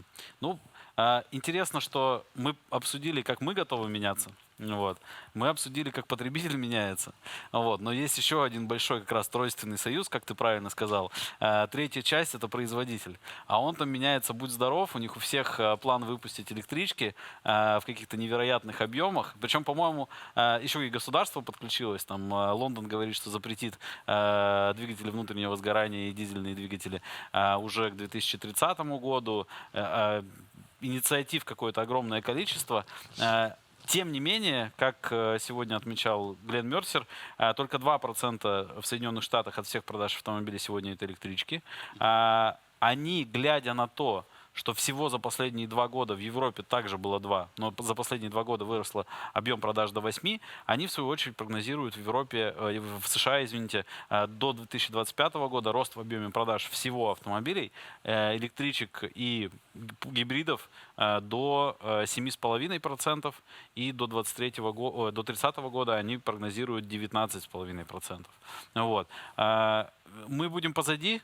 Понятно, что это наши досужие разговоры с какой-то точки зрения, но мы все равно как-то... Для нас, если я правильно понимаю, это вопрос сервиса, это вопрос сервисного обслуживания, доходов сервиса, инфраструктуры, это такой множественный вопрос, но тем не менее, это штука, которая может нас повлиять в каком-то долгосрочном периоде. Насколько, по вашему мнению? Ну, ключевое для того, чтобы у нас это полетело, даже там те же налоговые или там таможенные какие-то льготы, да, это, к сожалению, ну, достаточно небольшой такой трамплин, да, то есть электрички на нем подпрыгнут, да, но никуда не взлетят. Потому что основное это инфраструктура, да, то есть если у тебя там в радиусе, условно говоря, там 10 минут нет зарядных станций в нужном количестве, и это не покрывается на расстоянии, не знаю, там 1000 километров, ты знаешь, что ты можешь этим спокойно пользоваться, то, к сожалению, ну, как бы это будет оставаться нишевым продуктом. Я на сегодняшний день фактически, да, там попробовал все на российском рынке представленный электрический автомобиль, да, это определенный другой уровень как бы взаимодействия с автомобилем, это круто, да, там это условно, опять же, экологично, да, но, к сожалению, все упирается в инфраструктуру, да, то есть если ты в день условно проезжаешь где-то там до 100 километров, там 150, да, ты себя чувствуешь комфортно. Если твои пробеги в день 200 плюс, да, при среднем текущих машин это там 300 с небольшим километров, да, то когда этот показатель на табло начинает там каждые там 10 минут сокращаться там на 5-10%, а ты понимаешь, что вероятность того, что ты где-то подзарядишься быстро, да, она вот очень такая призрачна, да, то ты понимаешь, что вот это вот ощущение неизвестности, да, оно, наверное, не очень позитивно, да. Я как-то в пустыне Невады так с двигателем внутреннего сгорания столкнулся, у меня ощущение неизвестности в том темноте. Фильм «Брат 2», да? Да, это вообще страх абсолютный был, поэтому я понимаю, о чем ты. Вот, поэтому здесь, скорее всего, на нашем рынке это опять же, в краткосрочной перспективе, там, 2025 года точно нишевый продукт, да, определенный уровень эмоций, эксплуатация внутри там, крупных городов, там, Москва, Санкт-Петербург, Краснодар, Сочи, они будут иметь некий определенный эффект, да, но без инфраструктурных изменений, инвестиций глобальных государств, государственных денег, плюс необходимо очень много инвестировать в инфраструктуру энергетическую, да, то есть у нас там многие провода и коммуникации не готовы выдерживать такие нагрузки, да, то есть это тоже следующий этап, и в принципе я знаю, что многие государства, которые анонсируют это, да, они сталкиваются с этой проблемой, потому что, ну, там, домохозяйства не обладают нужным там диаметром, сечением проводов, да, для прохода такого количества энергии, да, поэтому и это большие затраты, которые государство может спонсировать, да, но мы видим уже яркий пример, когда государство перестает, и в Америке это было, и, по-моему, в Норвегии, да, субсидировать эти вещи, да, автоматически продажи прямо останавливаются, да, то есть люди как бы не готовы, хотя вроде бы там субсидии небольшие, да, там, грубо говоря, на машине в 50 тысяч, там, да, там 3-5 тысяч, да, но как только их отключают, люди сразу останавливают как бы выбор в эту пользу. Поэтому здесь, наверное, будут еще много сюрпризов, потому что многие вещи анонсированы, да, они приводят к тому, что производители должны пересматривать под эти требования свои производственные программы, да, но вот как это будет, очень будет интересно посмотреть. Ну да, ну, то есть понятно, что ниша, понятно, что, наверное, вся эта мода, она будет, инфраструктура закладываться властями больших городов. Если там Собянин в какой-то момент, например, да, решит, что не только электробусы должны ездить по Москве, вот, а еще какой-то вид электрического транспорта или, не знаю, каршеринг, Яндекс.Драйв вдруг придумает, да, закупить какое-то количество электрических автомобилей, это будет прикольная фишка, потому что всем хочется, конечно же, покататься на таком автомобиле. Вот, под это дело, если будет развиваться инфраструктура, подтянется и рынок. Но понятно, что это не вопрос ближайших лет в России точно. Есть один нюанс, который мы не можем прогнозировать. Если кто-то изобретет батарейку, которая образно будет давать пробеги, там, не знаю, там, кстати, 1000, уже что-то 1500. Да, вот если это произойдет, это приведет к определенной революции. Да? Но вот на сегодняшний день быстрая зарядка и большой промежуток времени езды, да, то есть ты заправился, неделю ездишь. Тогда это может привести к какой-то революции и очень сильному переделу рынка, да, то есть кто-то уйдет вообще из производителей, из брендов, да, а кто-то займет очень большой сегмент. Но вот пока о таком, к сожалению, никто не слышал, да, потому что я думаю, что такие аккумуляторы в первую очередь начнут появляться на каких-то там гаджетах, там, я не знаю, там, косилках, еще чем-то, но там такого пока нет, поэтому можно пока расслабиться. Ты знаешь, действительно, я вот послушал тебя, что может быть грамотный портфель рынка, портфель брендов может оказать гораздо большее влияние, нежели уменьшение заездов на сервис из-за снижения числа двигающихся частей. То есть там просто вопрос того, что у тебя карпарк твой, который ты можешь обслужить, он станет меньше. Поэтому да, это интересная мысль. Ну и еще один момент очень важный. Здесь как бы не надо бояться вот этого сегмента, да, потому что все равно напродано очень большое количество автомобилей, их надо будет обслуживать. Это первый момент. Второй момент, я думаю, что электрические машины, да, они имеют меньше опций, которые нужно там чинить, да, но как мы понимаем, как любой гаджет, да, то есть там, видимо, будет другой уровень поломок, да, то есть это программные какие-то глюки, еще что-то, да, то есть там нам надо перестраиваться чуть-чуть в другую как бы цепочку, да, я думаю, что, опять же, если брать РОЛЬФ, да, мы участвуем во всех программах производителей с электрическими автомобилями, в частности, для того, чтобы чувствовать вот эти вот изменения. Что интересно по поводу карпарка. Действительно, карпарк останется с двигателями внутреннего сгорания. Еще даже если завтра мы представим, что все продается только электрички, тем не менее 4-5 лет это тот сегмент, который мы обслуживаем. И поэтому вообще исследование, которое делает NAD, если я правильно понимаю, то зачем они его начали 7 лет назад делают, последние 5 лет обновляют, оно должно ответить на вопрос, и вот такая заключительный такой вывод и мысль от вас, оно должно ответить на вопрос, сколько времени и какой длительности инвестиционные проекты, будь то покупка дилерских групп или там строительство новых дилерских центров, вложения капитальные в дилерский бизнес, какой длительности мы можем еще окупить, потому что, ну, представим, если мы знаем о том, что завтра через 5 лет карпарк кончится, если мы знаем о том, что продажи и большая их часть уйдет за пределы дилерских центров, где вот они пытаются ответить на вопрос, до 2025 года вроде дилеры есть, до 30-го вроде тоже есть. Вы с этим глобально согласны, что 5-7 лет у нас еще смело мы можем планировать свою карьеру и взаимодействие с дилерскими группами? Ну, я думаю, что у нас на самом деле, как я уже говорил ранее, и дальше есть, есть ли жизнь там в следующем тысячелетии, есть, да, только она будет другая. Возможно, будут какие-то другие опции, другие финансовые продукты, другие продукты автомобильные, да, и их надо будет все равно продавать, обслуживать, ремонтировать, там что-то менять, что-то чинить, поэтому, ну, как бы бизнес будет другой, просто он будет трансформироваться. Эволюция, да, революция. она будет эволюция, да, и в какой-то момент времени, ну, как, я не знаю, даже когда будут машины летать, все равно с ними что-то надо будет делать. Поэтому бизнес будет, но он будет постоянно трансформироваться.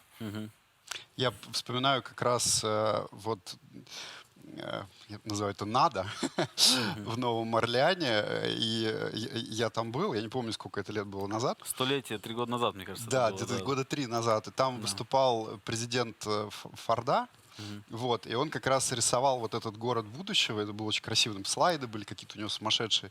Город, где беспилотные автомобили, они управляются единым центром компьютерным, и нет аварий, и нет частного владения, и все электрическое, ничего не ломается, и так далее, и так далее. И сидят эти такие возрастные мужички в пиджаках, дилеры, они активно хлопают. Вот, и мы такие, они вообще понимают, что они вот сейчас приговор им подписывают просто вот устно.